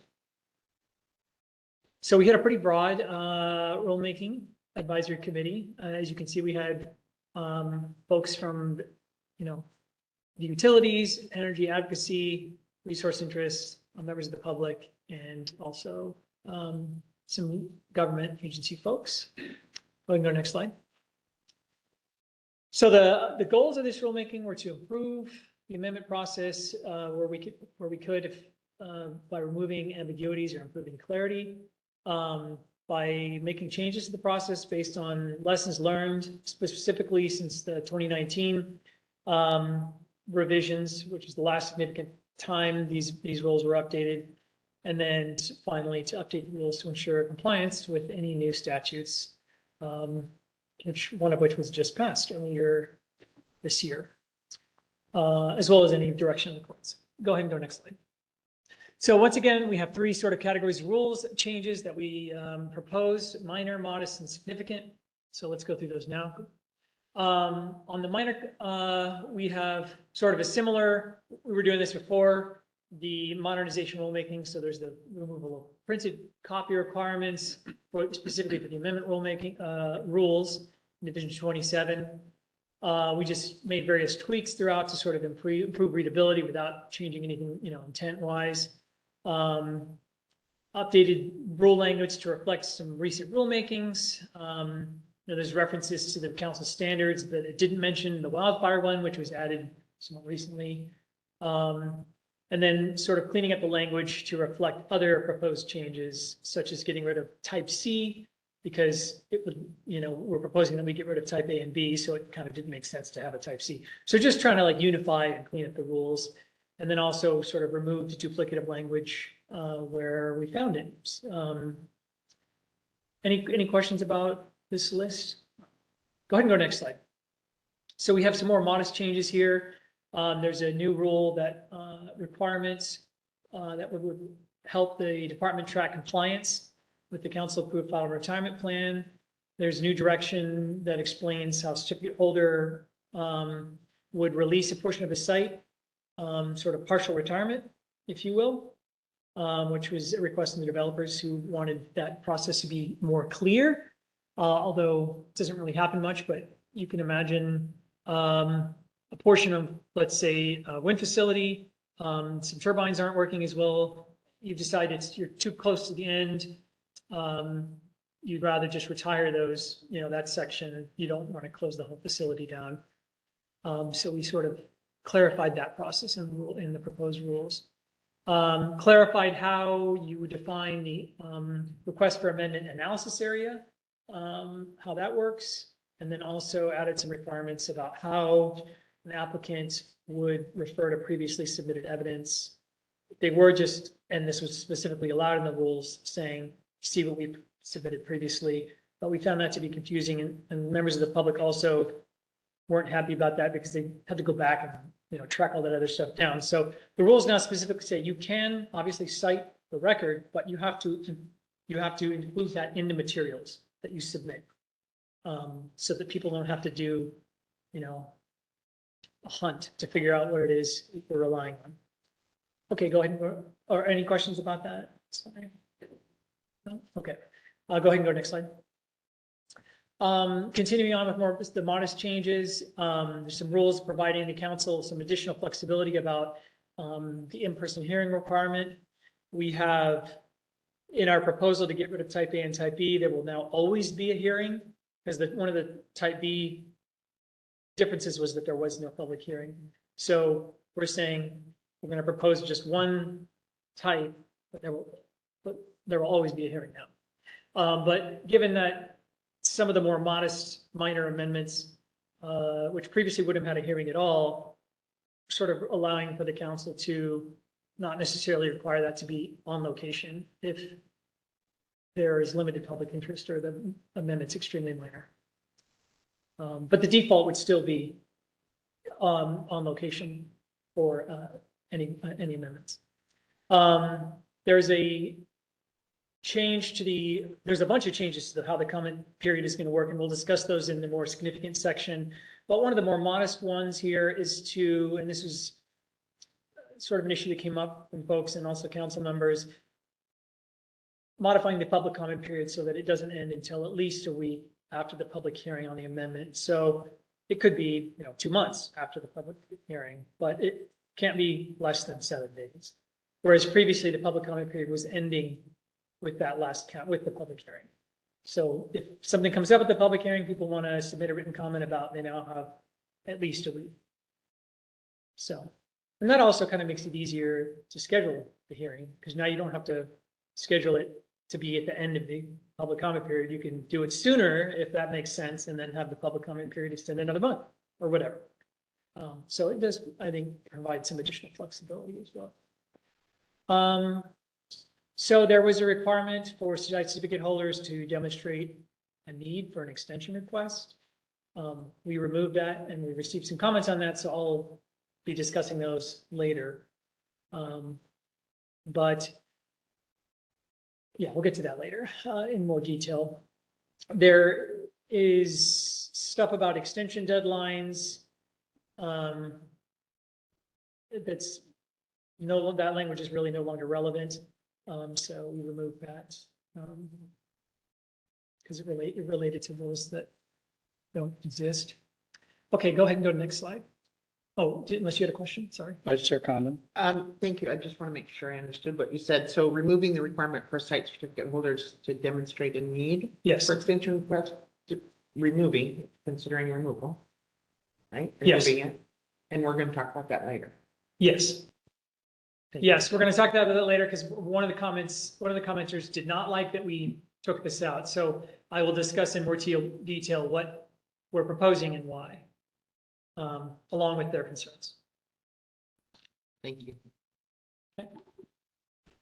Okay, so now we're on to the more significant changes. And to give you some background, again, this type A, type B thing was a proposal in 2019. And it's one of those proposals that makes total sense when you make it, which is some amendments are really complicated and some are really easy. So should we have a 2-track process where the really simple small amendments have a kind of quicker route that skips some steps? But of course, you now have a new step, which is figuring out whether something should be type A or type B. So now you've sort of added some complexity to get to the simpler point. And if something is really simple, the process itself will sort of automatically go faster, right? And that's something we've kind of figured out. So the fastest way to do that amendment would be to not first have to figure out whether it qualifies for type B, just to get to it. So we're proposing to sort of go back to the way things were and consider this experiment interesting. I mean, the type B amendments definitely were quicker than type A, but was it because of the process or just because they were easier? It was sort of ambiguous. Go ahead and go to the next slide. So yeah, they were faster. Again, as I said, it was hard to determine, and we're proposing we just have one track. So, and then the benefit of that is we no longer have to do an amendment determination request for the purposes of determining type A, type B.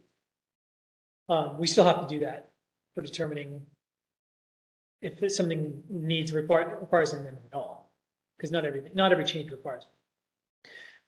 Next slide.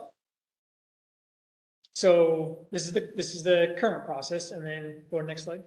So proposed approaches always have a public hearing, but again, be more flexible to the location.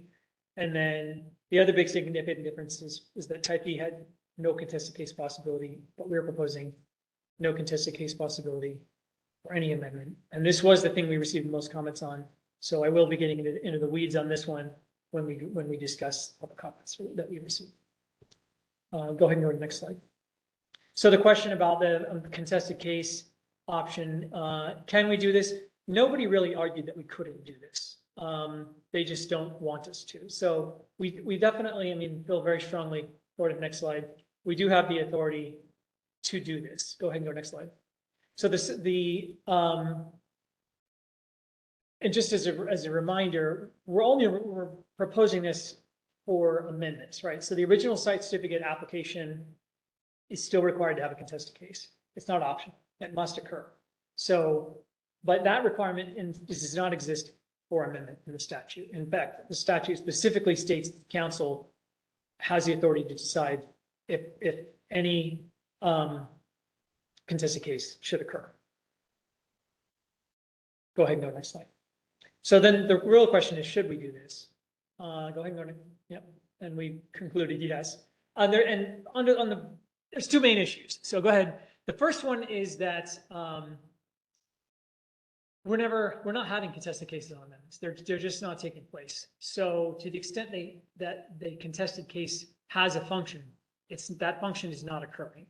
So, and one of the reasons for that is that if council determines that there's outstanding issues, you don't have to proceed to a contested case. You can remand it back to staff and say, we agree with this comment, staff make this change. It doesn't have to go through the contested case process. So that's typically, to the extent comments were prompting changes, they were happening at the draft proposed stage, or to the extent those issues sort of stuck around and then people requested contested cases, council was making the change via remand. So it seemed like contested cases weren't sort of fitting our process very well. And the other problem is that we sort of determined is that to the extent that we sort of lowered the bar, as some requested, on the contested case, qualifying for contested case on amendment, the contested case happens sort of at the end. It's the last thing. And I mean, it makes sense, right, that if there are changes that should happen to an application and to the proposed order, we should be figuring that stuff out as soon as we can, not as late as we can. So, and we were having folks, you know, I've only been here a couple of years, and I've seen multiple people attend a public hearing and say, I have more to say on this issue, but I'm going to hold this for the contested case. But you can't do that. You have to disclose all of your concerns earlier.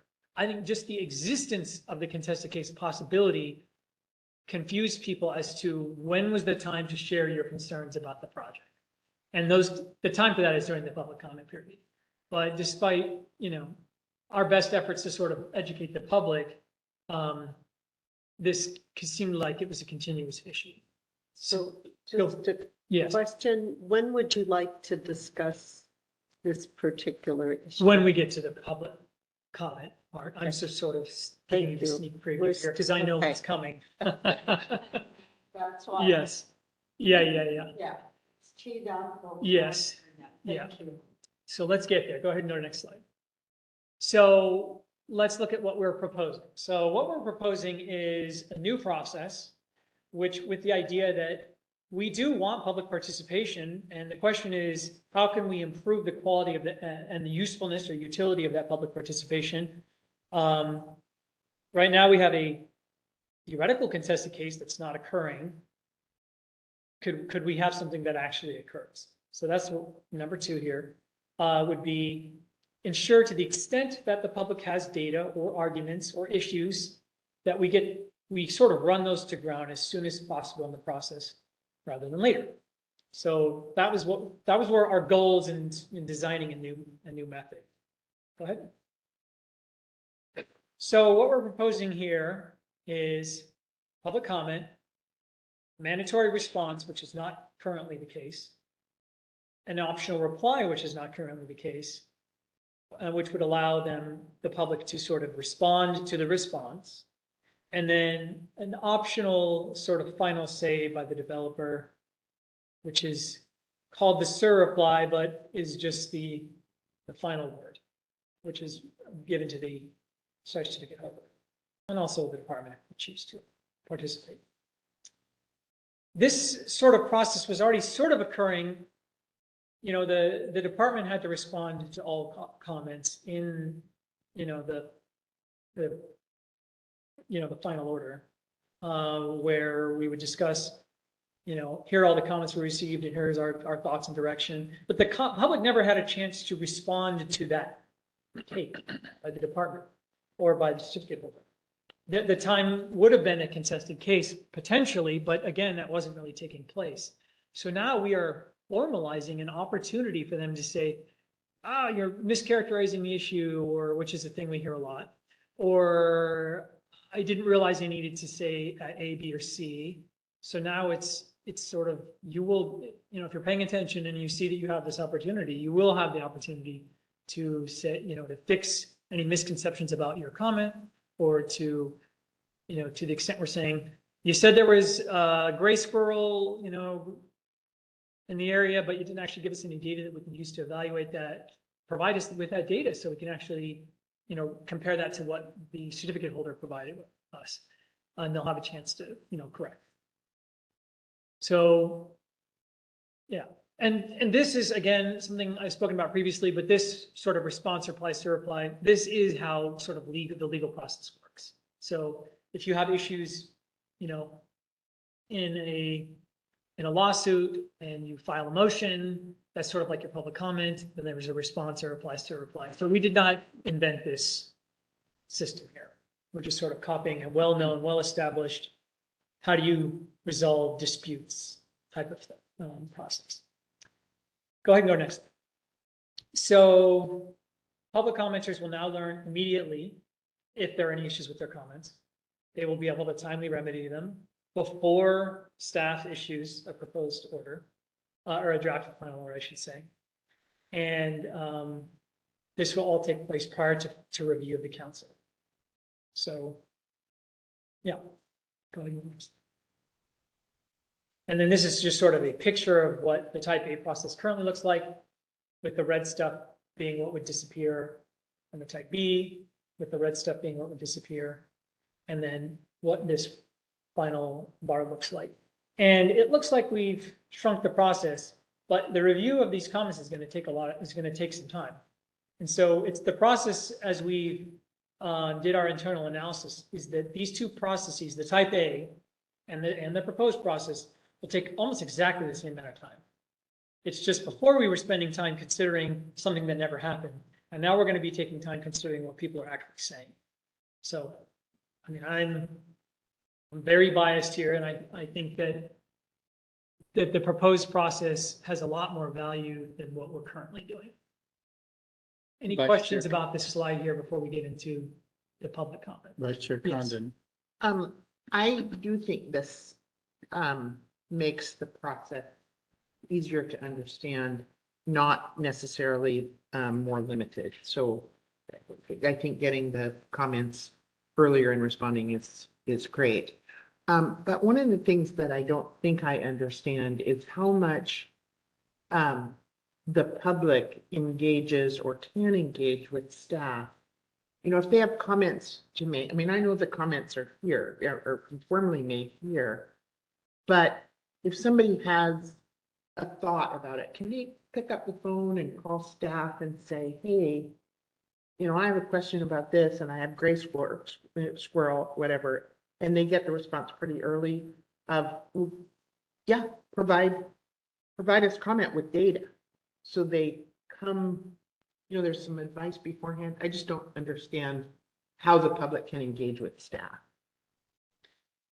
So this is Secretary Esterson for the record. So in the notices that we issue, we have the contact information for the lead, and it includes email, phone, physical address, and comment portal. And we often, especially for controversial projects, would get phone calls quite frequently asking questions. I mean, your specific question about, is it for new process or current process while the comment period is open? I guess how is it handled? Yeah. But given the new process. Right. Does it continue, or, will you get the same phone calls? Right. Will they get advice in this more concentrated, I guess, process? I get it.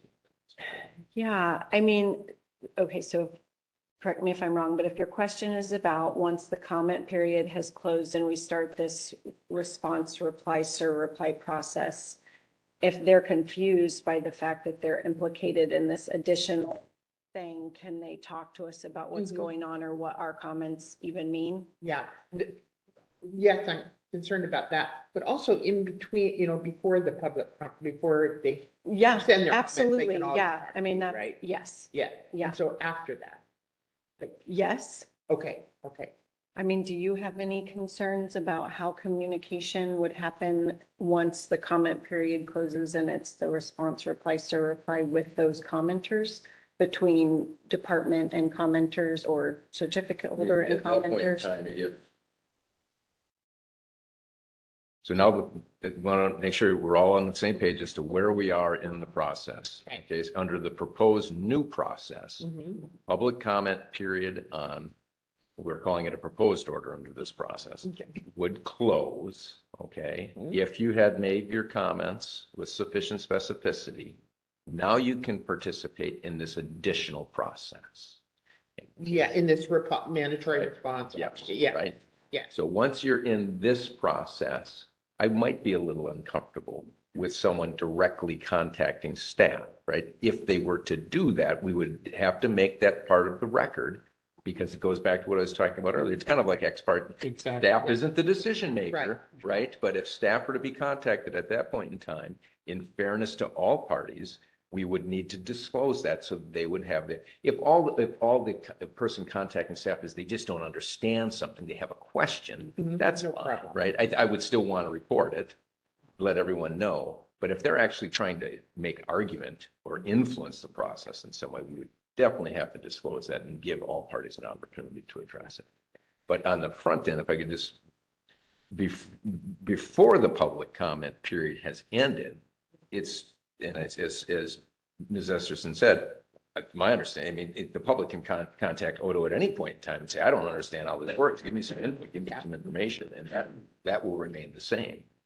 Yeah, and that's why I asked my question. That means we have to be, I think, really early notifying this is the time. Call us, whatever, before the public comment period ends, because there is no contesting. I mean, that's it. We can't, we're not that we won't talk to you ever, but we can't. Your comment's been made. Is that right? Right, yeah.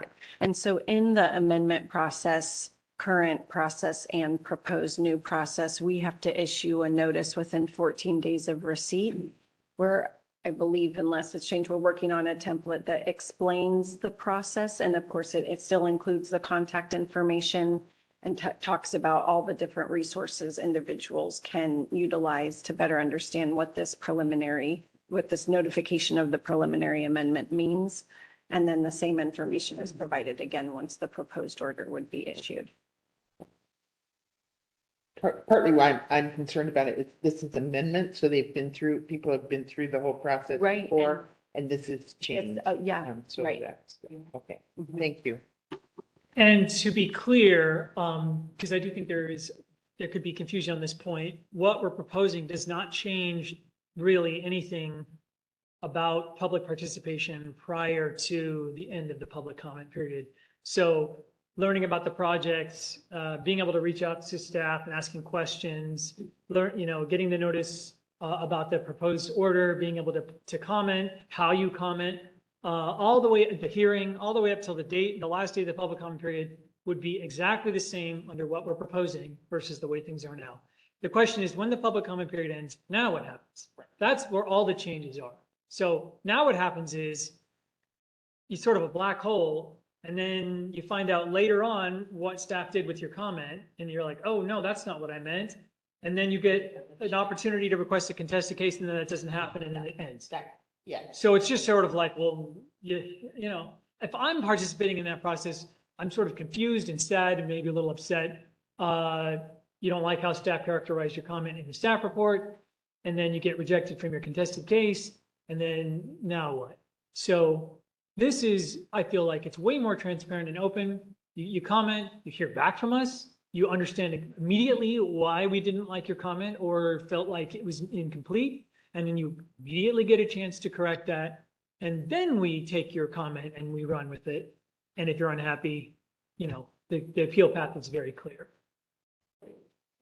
Yeah, Counselor Byer? So as you were going through that, it's helpful. I think we need to make it explicit to the public that nothing's changed up to the public comment period. In the past, we've seen the table of responses to comments, right? And we've seen that in many documents. And that's something that the public tends to take exception to. So thinking about moving forward, knowing that their comments will show up in that format and they can then respond to that responsiveness summary. I think that would be really powerful as part of the mechanics of it all. So as this moves forward, perhaps giving an example of fake comments, fake responses, and then a further column for this optional reply. So people can see that all laid out, just from the comments that we received, and there weren't a lot of them, but they were predominantly focused on that loss of contested case. And so focusing more on this newer opportunity for public input, I think will help. But I think it's one of those that you'll have to keep repeating and repeating and repeating, because I think people read this and they say, oh, they're taking that away. But no, there's this other process. I think continuing to stress that this is early in the process. You can actually get a response and say, no, that's not what I meant. Or, yeah, they listened to me, which a contested case does not really offer that opportunity. But anyhow, just observations. Counselor Devlin? Yes, thank you, Mr. Chairman. Can I get a clarification on the mandatory response? Would there be a mandatory response? Because there's a little bit of lack of clarity here. If the party that testified or provided testimony did not provide anything that was, what is our basic standard, that it actually identifies something that is clearly sufficient specificity for us to comment. Would we still have a mandatory response if that was the case, and they would be able to still respond that, yes, it did? Yes, that is correct. So to be clear, you know, we went back and forth on this a lot. There was a lot of internal discussion about exactly what responses would look like based on what we were given initially and whether that should be specified in the rules. And we did not specify it in the rules. The way it is written now, whatever you give us, we'll get a response. It does specifically say in the rules that if your comment is basically, it doesn't give us what we would need to actually move the needle, then the mandatory response is going to say that. If you give us a comment that's like, it's all there, everything is there, maybe we disagree with the conclusion, then we have more to work with, and our mandatory response is going to be more substantive in nature. And up to the point of saying, we completely agree with you and we're going to make the change you proposed. But it could also say, we agree with you, but, you know, it could be, when we initially proposed a 20-foot setback, you said it should be 30, and upon looking at it and the evidence you provided, we're going to go to 25. So we could be disagreeing with your conclusion, but still sort of, you know, your comment could produce a change. And you might say, but if your comment is just like, I don't like the project, it's hurting nature. I mean, like, that doesn't really give us anything to work with. And that's what the response is going to say. So you can add more details in the optional reply or not. But if you do, then we've at least given you a chance to sort of correct this. Mr. Chairman, also Counselor Devlin? wanting to, well, counselor within, yes, not counselor, but counsel. even in an amendment case, if we change the process, not that this is actually something that anybody would, not many people would avail themselves, it could still have judicial review, is that correct? An amendment? So if this process plays out and council grants the amendment, that amendment is subject to appeal to the Supreme Court. Okay, okay, that's what I thought. The other thing is, to me, and I've been here, let's see, I think I'm probably second from the bottom in seniority right now. Many times when we've had amendments, it appears that people are trying to relitigate the original site approval, which seems to me to be to some degree contrary to what the process should be. The testimony should be on the amendment, not on the original site approval. If there's a problem, the problem is with the amendment. Right. And our process now is not that focused. As focused as it should be on the amendment versus So underlying site approval. if the public comment is an attempt to relitigate the original site certificate, the response will point that out and will Yeah. basically say your comment is out of scope. And therefore we don't need to really address the merits because these issues have already been resolved. Yeah. But that seems to be what my experience has been over the last 3 years, is we're trying to Sure. relitigate the original. And I mean, I think to the extent I think regardless of how you're commenting or the intent of your comment, just me personally, like getting that response back within, 14 days, whatever it ends up being. I don't know, even if it doesn't go your way, you at least know, right? Like, right, as opposed to just having it be sort of like, a shot in the dark and then months go by until you actually hear about what it is. And then if you're not happy about it, it's like, you don't have a chance to fix it.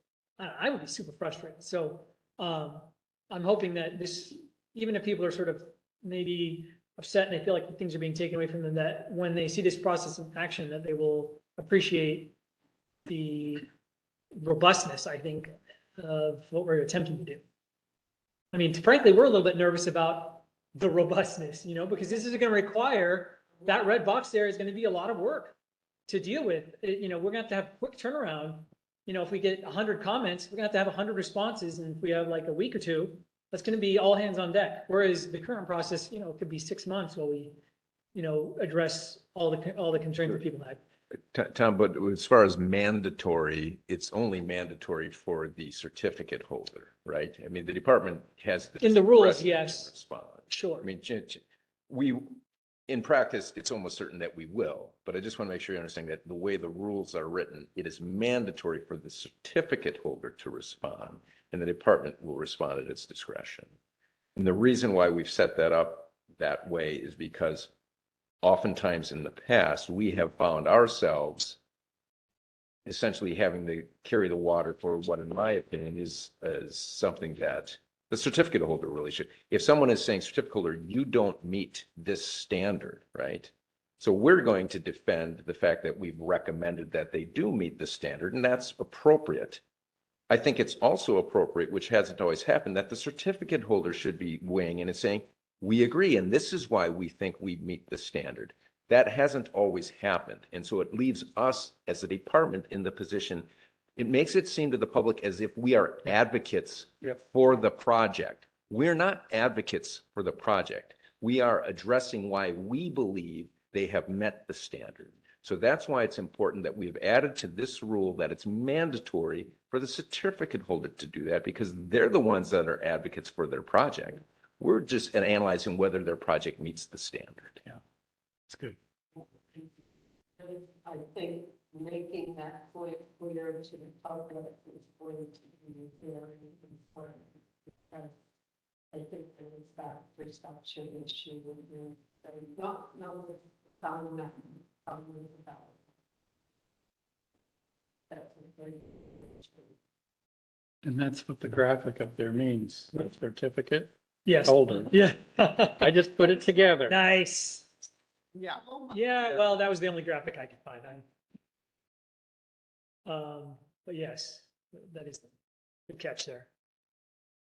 All right, I mean, this was where we received most of the comments, so I think it merits a thorough discussion so that everybody is clear as to what we're proposing. And let's go ahead and go to the next slide here and this. Yep, go ahead. Yep. Okay, so yep, go ahead and go next slide. Next slide. Okay. So this is moving on. Moving on here to another issue, which is the time extension request. Previously, we had a practice of doing 3 years. It wasn't required, but that's just what we were doing with. And then in rules, we allowed for up to 2 3-year extensions, which resulted in a 9-year total time period. So HB 3681, which went into law and will be effective January 1st, requires that the initial period is 6 years. And then we've changed the rules to now only allow one, well, just says you can't exceed 9 years. So I suppose you could have 3 1-year extensions, but yeah, so that the total time period would still be 9 years. So we just made this tweak in recognition of that new law. Any questions? It's got to be 6 years regardless, now that HB 3681 is passed. So you just And that 6 years. so they can extend for 3. They can file one extension for 3 years. Yes, Period. yes. They could go for less, but I don't know Right. if they would, but yes. Right. Rather than, we were getting 2 extension requests. So now we're only going to get a maximum of potentially 1 extension request to hit the 9-year cap. So same ultimate 9 years, but less bureaucratic, operation. And I think there's another slide that talks about the no need. Yes, that's not this one, but yes, Yeah. you're right. We'll get to that. Okay. Okay. I know where your burn is. Yeah. Okay, and then just one other thing related to HB 3681 is that the existing council rules allowed for a site boundary increase to not require an amendment. Supreme Court held that their take on it was that a site boundary change would require an amendment request based on the statute, not our rules. HB 3681 codifies what our rules allowed. And so our rules are, without changing our rules, we will be in compliance with statute come January 1st. Until then, we will apply the Supreme Court's understanding. Any questions about this? Okay, go ahead next. So we're proposing some process changes, just tweaking the deadlines based on our understanding and the sort of data that we've accrued in recent years. We're sort of tightening up some of the internal deadlines, and this. I think realistically things aren't going to change a whole lot, but it does sort of formalize in our minds how long these steps should take. We had 60 days to determine completeness. Now we have 45. We had 60 days after the date of the notice to issue the proposed order. Now we're going to only give ourselves 21 days. Any questions about this proposal? Okay, go ahead, next up. And then this is just sort of tying everything together. So with the public comment period, and then now going straight into the draft of the final order, whereas before we had a proposed final order and then a final order. This would enable council to review that draft and immediately approve it without having to sort of have 2 council meetings to get to the end if they had no other changes. Any questions? Okay, go ahead, next slide. Okay, so let's get to the public comments. We got a few of them. So we had 2 oral comments on July 18th at the hearing, one from Irene, one from Angela. Irene's comments were largely repeated, I would say entirely repeated in her written comments. And Angela also effectively repeated her comments again in the written comments. So I'm not going to directly address what was said at the hearing, given that repetition. So we received comments from Nathan Baker on behalf of Friends, I'll refer to their comments as the Friends comments, from Wendy King, from Greg Larkin, from Angela Crowley Koch on behalf of the USIA trade organization, and Irene Gilbert, who submitted multiple comments. Okay, go ahead, let's go ahead to the next one. And there was a lot of overlap, so I'm doing this by issue rather than by comments. So the first one I want to talk about is, and this only came from Friends, was the complaint that they felt like our notice of proposed rulemaking was provided insufficient notice of the rulemaking substance. And staffs, we looked into this and we feel like and specifically we said that there's a caption there, improving FSEC amendment process for greater clarity and enhanced public comment process. And they argued that that was ambiguous because we have more than one amendment reference to an amendment in the rulemaking, so it wasn't clear what rules were at issue. But I mean, 2 pages down from the notice, you would see that everything was in Division 27, which is our amendment process. So, and also the notice went out, with an email that described exactly what was in the rules. So, and to sort of put a pin in this, ORS 183/3511C specifically states, calls out the caption, its rule itself, and saying that even if you conclude that the caption wasn't as great as it could have been, that can't be a basis for going backwards. So, or for challenge on the rules, as opposed to the other statutory requirements, which could be a basis. So we feel like, Friends found that they commented, we received other comments, and that there was sufficient notice. Okay, next concern. Okay, so this is the comment that specifically deals with the removal of the need to include an explanation of the need for an extension. So the reason why staff recommended this change and why we disagree with this comment is that the rules as they're currently written say you have to include an explanation, you have to provide the reason why you're asking for the extension, but there is no standard that the council would use to evaluate that request. So, I mean, basically, if somebody were to submit how would you determine that the need was insufficient? It doesn't say, there's no explanation in the rules or in statute about what that looks like. So rather than ask council to review evidence with no basis for doing so, we just took out the requirement altogether. And I'm seeing. Vice Chair Condon. Yes. Thank you. I think that presumes that the only reason for it is evidence for an amendment. And I guess the way I think about it is when an amendment is requested, we relied on statements in the original site application that said, we will begin construction at this time, and we will be operational at this time. And some of us at least take that into account that, okay, this is a project that, yep, they've represented this, I believe them, we go forward and approve.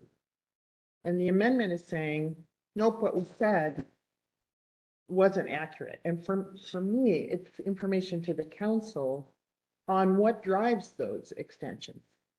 It's not necessarily evidence for approval or denial of the amendment. But it's certainly a change in what they presented that. And I think that's important. Is it a power purchase agreement, which I think they have more control of than other things, or is it the interconnect, which they don't have much control over? To me, it provides information to us. And yes. Well, I have one thought and then I'll turn it over to you. And my question is, upon receiving that evidence, do you see yourself saying, or do you think the council should be in a position where they said, we're going to deny your amendment request because we didn't like your explanation? And if not, And then I don't, yeah. I guess yeah, Yeah, so what I would have been on. you're, there you go. Just for your consideration to think about, because this was part of the driver of the interest in removing the requirement that they provide reasons for the extension request. And it's here on the slide, but like imagine the enhanced comment process and imagine that, attorney represented clients want to argue on those reasons. And then we're spending time and money saying, this isn't a substantive requirement. It's not something council's going to decide on. And we go back and forth and because that is what has happened on projects that have extensions, is that people want to pick at those reasons for denial. And we sit here and say, that's not really subject for review. So then why do we get it if we have to say it's not something we're actually evaluating? Anyway, so to me, it's like saying, again, even if because we don't get a lot of evidence now, we get words. So it's like, should we go one way and say, support your words with evidence? Well, no. But if we did, that would open it up even more for people to pick at it. But we would then be saying through the enhanced comment process, it doesn't matter. You can't touch it. And so to me, it's wasting time and money, even though it's interesting. And it's not that we don't want to know, it's just within the scope of council standards, how is it relevant? Vice Chair Condon. Thank you. I guess, what I struggle with is we take a lot in the site application, in approving the site application, what is stated in there as we're going to go through with it. And this is a change to that. And I don't see another way to why not say I'm kind of wondering if we're going to start our project in 6 years. We're going to start construction in 6 years. And I think we're going to see that. And that puts us on an interesting path. But yeah, I certainly wouldn't want it to be a basis for, this isn't, good enough or whatever. I guess I don't know how to reconcile that. So it's unfortunate. So one of the main things we get amendment requests for is time extensions. And we have a statute that says you've got 9 years. And that's a statute. Doesn't matter why they need 9 years. They got 9 years, 6 years from the first, you can ask for an extension. So we've already known that we're approving projects that could take that long. We assume that we're going to have a lot of amendments asking for that extension. Trying to think what other need we would have for amendments. A lot of them are time and data requirements, or we don't have the power purchase agreement, but they still have 6 years at a minimum, 9 years at a maximum. So if it's really boils down to a matter of time, it seems statutory to me. So the need doesn't help me that much, but maybe I'm wrong. Counselor Ryan. But what about, like, we've seen amendments come through where the site boundary is changed. So, I mean, does that, like, pretty recently? And then the repowers. So a site boundary change could merit a requirement that you get an amendment. It's just that it doesn't necessarily require it. I mean, like if it's a very minor change, then it would. But we have the 3 coulds in our rules that I don't have memorized, but those are the questions you ask when determining whether something is, triggers an amendment, request, requirements, and those will be answered in this particular case. But, you know, I think in terms of like the time, in terms of the timeline, you know, these, it's just like, how soon could you build this project, assuming everything works out and all your, you know, everything lines up and all the planets align, you know, that's kind of how I view these construction. Like, if everything happens magically perfectly, then we could start as soon as whatever, 2 years from now. Is that going to happen? Probably not. It could, but I know that's how I sort of view these timeline estimations. But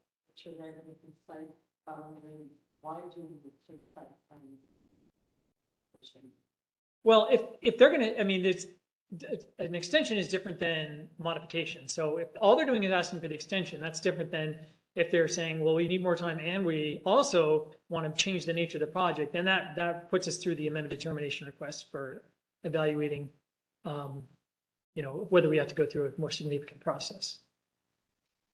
A or B. Well, I mean, it was A or B, now it's just going to be the process. Yeah. But it captures, this amendment rulemaking captures everything under an amendment process, amendment request. Whether Yeah. it's time or, you know, repower, right.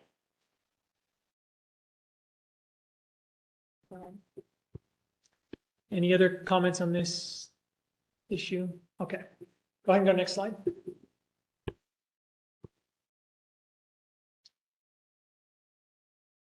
So the previously proposed language in 367, which talks about how public commenters must comment. We received some comments that they felt like that was too restrictive and that comments could have an impact on the process, even if they don't necessarily meet certain elements. And given that we don't have a sort of arbitrary, not arbitrary, but, you know, we don't have a threshold for a contested case anymore because there isn't one. Staff did agree with the comment and recommended that we change the reference to must in that rule to should. So, I mean, we still think people should comment with sufficient specificity. They should include as much information as they can, because the more you provide them, the greater chance we're actually going to be able to do something with it. And then also there was a bit about if you didn't do a complete comment as we would like, that certificate holders could just respond by saying that your comment was complete. So now it's sort of clarified that the certificate holder has to identify like what's missing. You know, they can't just say insufficient comment as their mandatory response. So yeah, just to sort of, I don't want to say soften the comment process, but sort of make it more clear that this is not intended to be a sort of combative process, right? It's supposed to be collaborative. So you should provide the best comment you can, and we'll work with it as best we can. That's sort of the intent. So, yeah, this was one of the changes that we did agree. Any questions about this one? Okay, next slide. Oh, and then just to be clear, this is the rule in question here. So previously it said comments had to be submitted, must be made. A person must in their comment have these three elements.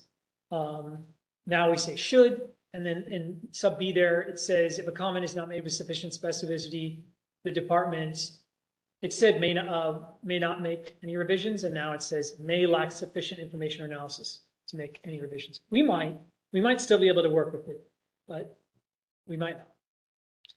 Okay. Next slide. Okay, so there was a concern about applicability of the rules and who these rules would apply to. So they wanted more rule language, and as you saw from the modernization rulemaking, where we're pulling this rule language out of rules, we really try to minimize the amount of rule words, ink spilt, making it clear who these rules apply to, given that the universe of applicants who are sort of caught in the middle is very small and known, and effectively there's two, and one of which is sort of already going, and we're going to recommend that we wait to file these rules until they're completed with their public comment period. So it's clear that this new process would not apply to them. And The other one is Bigelow, and we're gonna ensure that we don't start the public comment period until these rules. So that it's clear that this new process would apply. So given that sort of small universe, we felt like we didn't really need to go into the weeds on exactly how this is going to work. Any questions about this concern and our proposed? Okay, next slide. Okay, so this was the thing that we received the most comments on. All but one commenter opposed the removal of the contested case possibility. And the primary basis for that was they argued loss of due process. If you've heard Irene comment at any of the last 10 public hearing opportunities, she's mentioned the loss of due process and the concerns about that. So, and the ability to adequately develop the record for appeal. So let's get into that. Let's go next slide. So again, first of all, I brought this up earlier, but as it states in statute, the council is allowed to sort of make this determination. So whether you think they should or not, they certainly have the ability to do so. Let's go to the next slide. Okay, so what is due process? Due process is you have meaningful notice, you have an opportunity to be heard, and you have an ability to appeal the final decision for an impartial decision maker. So if we didn't let people know, and that's sort of related to the newspaper issue, if we don't provide an opportunity for them to be heard, and we don't allow them to appeal the final decision, they've been denied due process. Government is making changes without you really having a meaningful opportunity to sort of resist or oppose those changes based on, statute and the rules. But we do provide notice as best we can. We do think, we're always trying to improve that. We do have the public comment period, which I would argue is going to be better than ever. So your opportunity to be heard is increased, and we're not in any way altering your ability to appeal the final decision. So it is our firm belief that the due process of our process is better than it was before, not worse, through our proposed changes. So let's go ahead and go to the next slide here. So the current process of the contested case screening, consumes time where sort of people are re-saying the stuff they've already said. And then you're coming to the same conclusion you did previously when you made the decision not to accept the proposed changes. They're going to argue at the contested case request that you should have, and then you're making the same conclusion you did before for the same reasons. All of this delays a final reviewable order, so it delays their opportunity to appeal. So it's time and money and uncertainty by the applicants or by the certificate holder, and we're not getting anything else. So our proposed process, reflects what I think is the intent of the public comment period. The whole point of public participation is that we want them to provide us with information or reasoning or analysis that we didn't otherwise have. And I think this expanded sort of public comment period better enables the public to do that. So, and to the extent that they are unhappy and want to appeal, this sort of enhanced process will make more clear. They'll have better defined their issue to the extent they felt like we didn't. Because right now, if they appeal, all they have is their initial comment, right? So under our proposed process, they have a chance to sort of remedy their comment, clarify, provide additional details. And when they appeal, that will be part of the record. So they will, have had a chance to sort of perfect the record, as Irene has talked about at length. So, and then again, I just wanted to bring this up again, but too often the public has demonstrated a belief they should hold on to facts until a future possible contested case. So that's not allowed under the current process. And it won't, but the possibility of it in their minds to sort of trick people, I think, into thinking that that's the optimal, pathway. So I think it will be more clear that that's a bad idea because there is no future. There's only now when it comes to participation. Okay, go ahead and go next slide. Yeah, and one of the, a couple of commenters basically felt like, we're cutting steps out. We're just on the side of the developer. We're just trying to create a process that just shoots things through as quickly as possible. And that's our goal. You know, go ahead and approve these rules. But I mean, this process is going to take a lot of work, and just the work is going to be spent actually substantively responding as opposed to, you know, writing staff reports about why the contested case should be rejected. So this is not in any way an effort to make things go faster, or, you know, for better or worse. This, again, this process is going to take roughly the exact amount of time. It's just about valuable time as opposed to sort of wasted time. Or time that can be better spent, I should say, not wasted. So, yeah. Any questions about these points related to this? Or we've already kind of discussed this. Okay, go ahead and go next slide. So several commenters argued about the possibility of appeal to a court of appeals being something of value and that we would be losing with the proposal, but HB 3681 requires all appeals to go to the Supreme Court, regardless of whether a contested case is held or not, or whether it relates to a decision related to a contested case or not. So there has been some confusion on this issue previously, that HB 3681 sort of moots this argument, regardless of how you feel about it. All appeals are now required to go to the Supreme Court in connection with the deciding process. So it's crystal clear now. So whether you know, regardless of how you felt about this issue, we're sorry, our hands are tied. Next slide. So there were concerns raised about site surveys and modifications to site boundaries proceeding without notice. And there's sort of a conflating of sort of government or oversight on this. You know, access to property has more to do with property rights, easements, coordination with viewing agencies. It's not procedural, it's not related to the amendment process. So it's not something that could be addressed in the rules. There are sort of other statutes and rules governing those processes. And so if people are unhappy with them, there are ways, you know, there are people they can complain to, but it's sort of out of the scope of this rulemaking. So go ahead and go next slide. So yeah, this is where if the proposed change meets one of these three coulds, then it would trigger an amendment process and would be open for review by the public, right? So if it doesn't meet one of these three coulds, could result in a significant adverse impact that the council has not previously addressed, that it could impair the certificate holder's ability to comply with the condition, and that it requires a new condition or change to a condition, then that's not previously been, what's the word I'm looking for? Allocated to staff? Delegated, that's the word. Delegated to staff, which we'll get to in a second. Then they won't have an opportunity to come. Okay, next slide. So related to that issue were related concerns about amendment determination request filings and decisions proceeding without notice. So one thing to keep in mind is the certificate holders make numerous operational changes to facilities that they do not tell us that they're going to make them.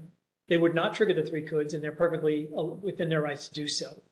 They don't, even if they make more significant changes, they can just do them with the understanding that, you know, if it would have triggered the three coulds, when they let us know about those changes, they're going to have to go through an amendment process and might have to undo what they've previously done. So they typically do want to make that determination so they can be confident about it. And if it triggers the three coulds, we do go through the amendment process, and people do have a chance to comment on that during the public comment period.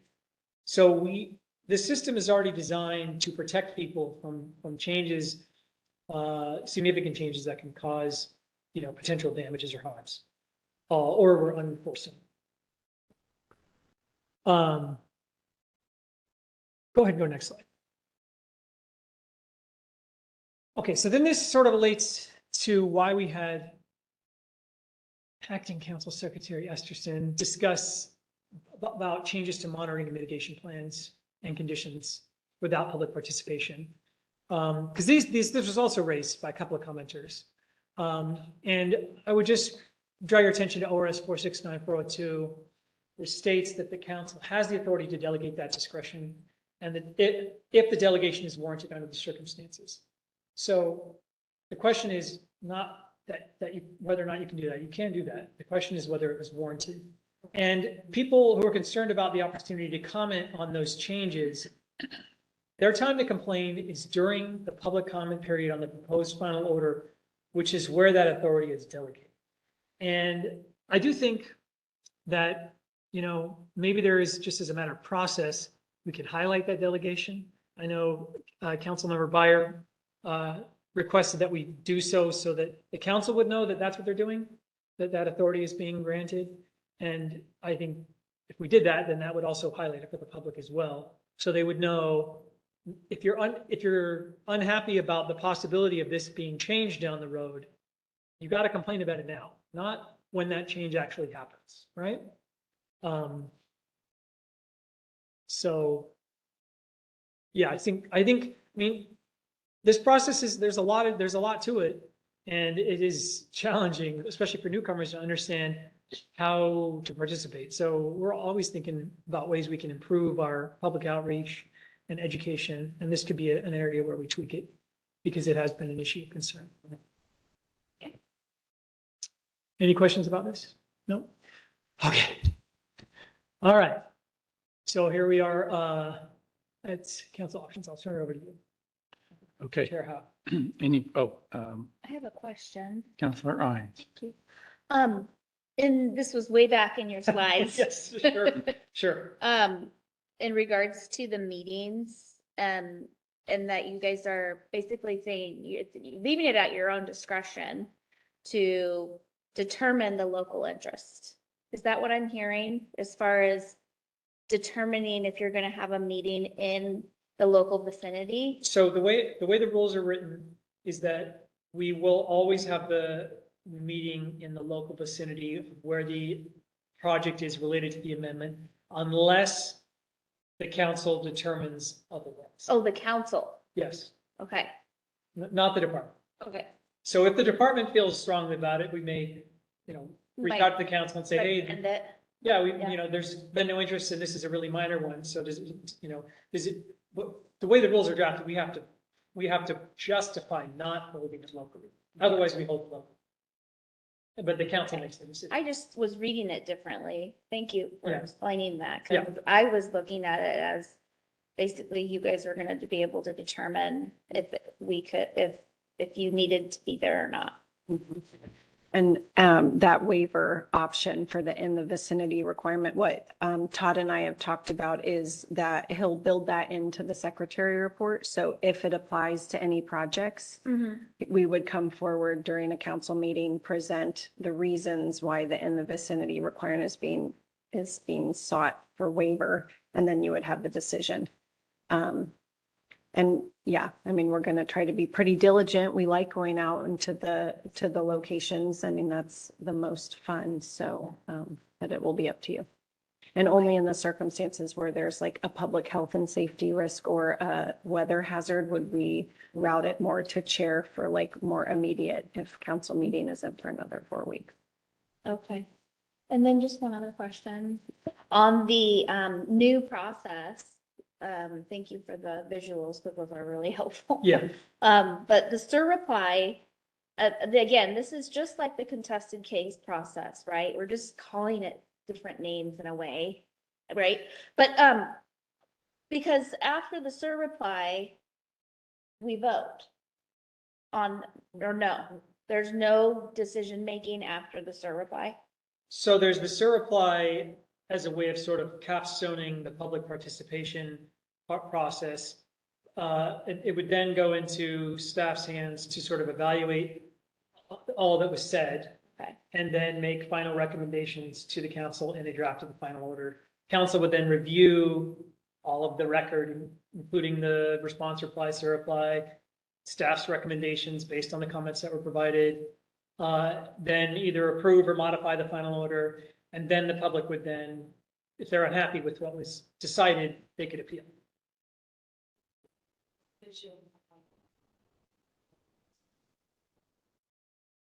Okay.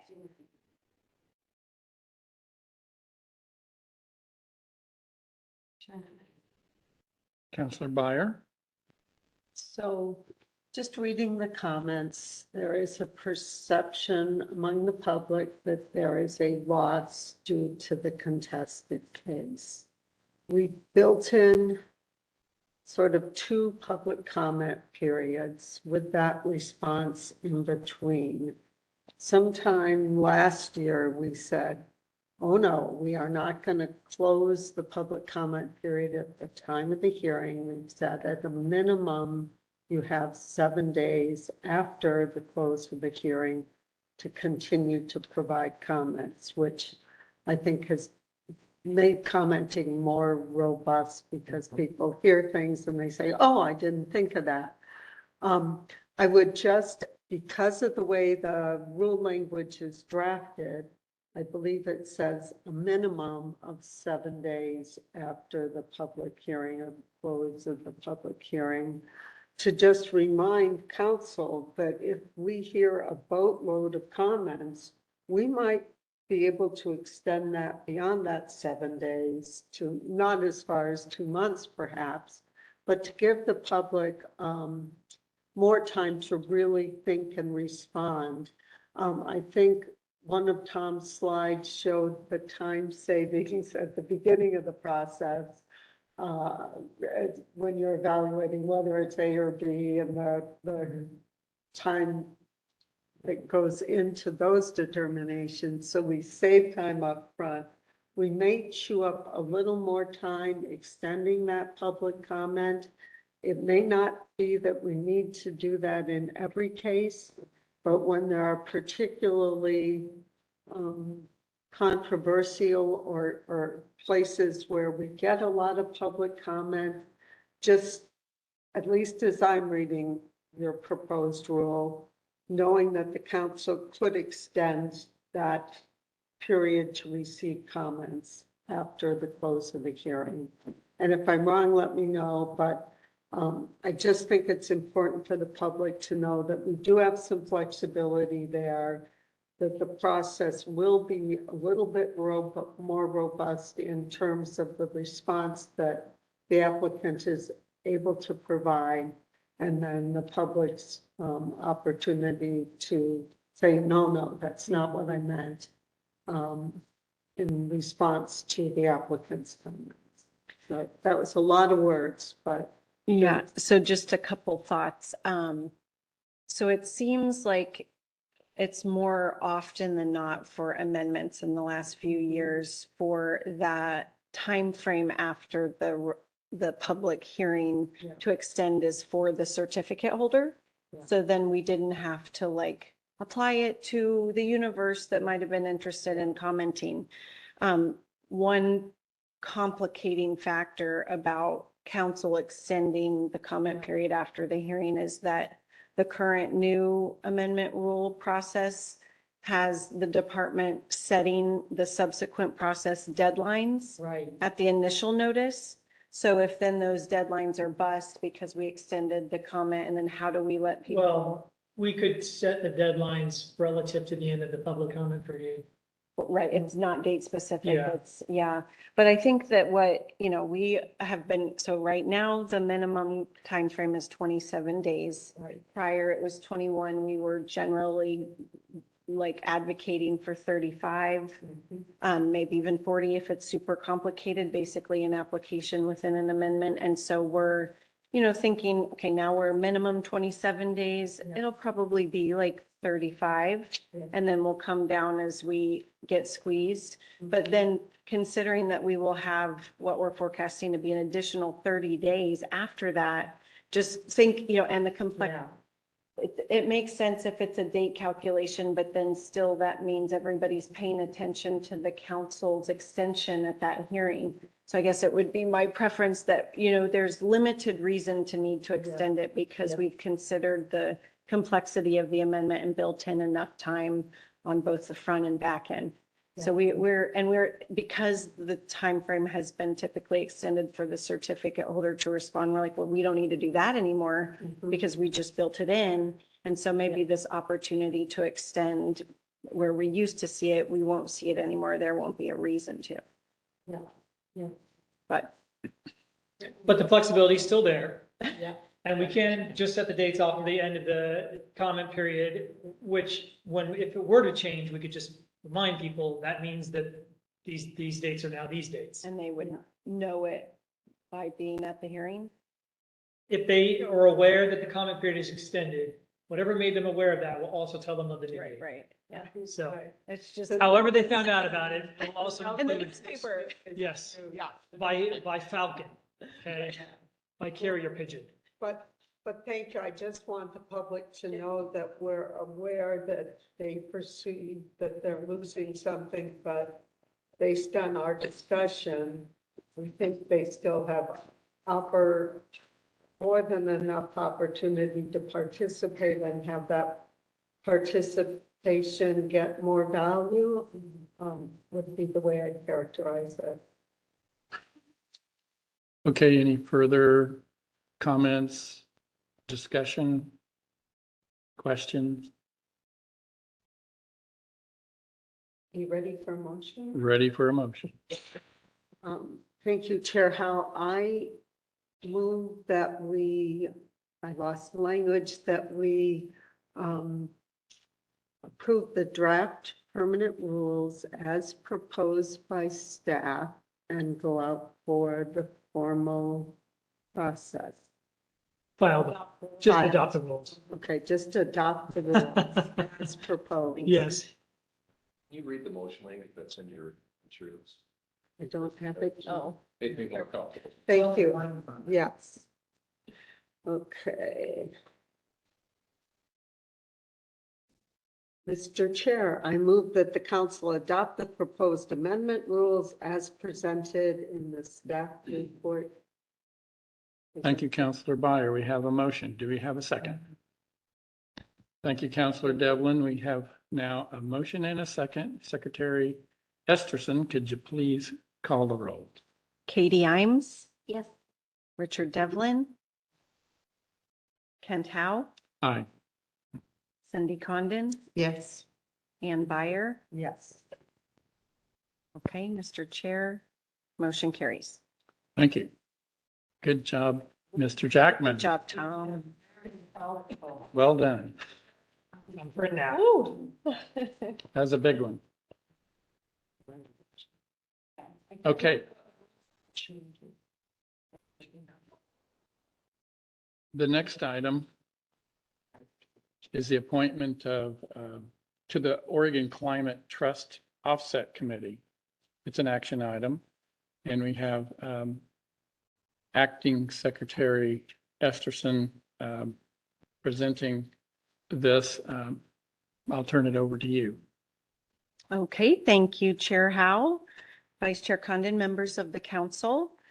I believe we're ready for the next slide. Okay. So just as a quick refresher, in your rules, Chapter 345, Division 24, council has adopted a set of standards that apply to carbon dioxide or CO2 emitting facilities and requires that a certain amount of generated CO2 emissions be offset. And as you know, there are several ways to offset CO2 emissions, one of which is by purchasing offset credits from a qualified organization. There's only one qualified organization at this time, and that is the Oregon Climate Trust. Their governing body is referred to as the Oregon Offset Committee, it was previously the Climate Trust Board. To maintain status as a designated qualified organization under council standard, the entity must have a 7-member decision body that reviews the use of offset funds. And it requires that 3 of those 7 positions be appointed by this governing body, the council. Next slide, please, Nancy. So the 3 members that council has reviewed and appointed for this term to the offset committee is Vice Chair Condon, Brad Hunter, who is the Vice President and Senior President lender with Craft 3, and Morgan Ryder, who is the Thriving Design co-founder. Council member Condon's term is set to expire this October, and we need to make a decision, or I'm sorry, you need to make a decision to either reappoint her or extending her term through October of 2028, or to appoint another council member. It is our recommendation that council reappoint Vice Chair Condon to the Oregon Offset Committee. And then I will leave the decision to you. Any discussion, comments? Yes, You're welcome. thanks for doing that. Thank you. I do have a comment. Okay. Thank you for considering me again. And I just want, the Climate Trust, it doesn't meet often. And part of it is that the projects are, you know, there aren't as many projects. But participating in this offset committee certainly has informed me. It's one of the things that has informed me about, you know, what the offset, you know, when somebody pays for their offsets, how inappropriate they are. And it really did focus my attention on, well, what do offsets really do? And so, you know, I found it pretty daunting getting on the merry-go-round, but very, very informative to just understand how that works and how offsets work and whatnot. So thank you for the opportunity. Thank you for serving. Do we have a motion?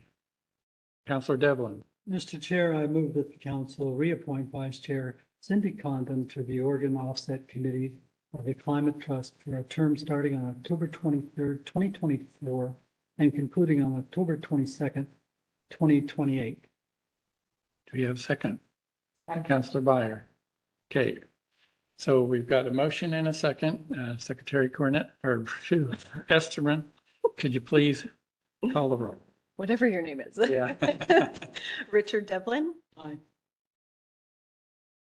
Kent Howe, Yes. Ann Byer, Yes. Katie Imes, Yes.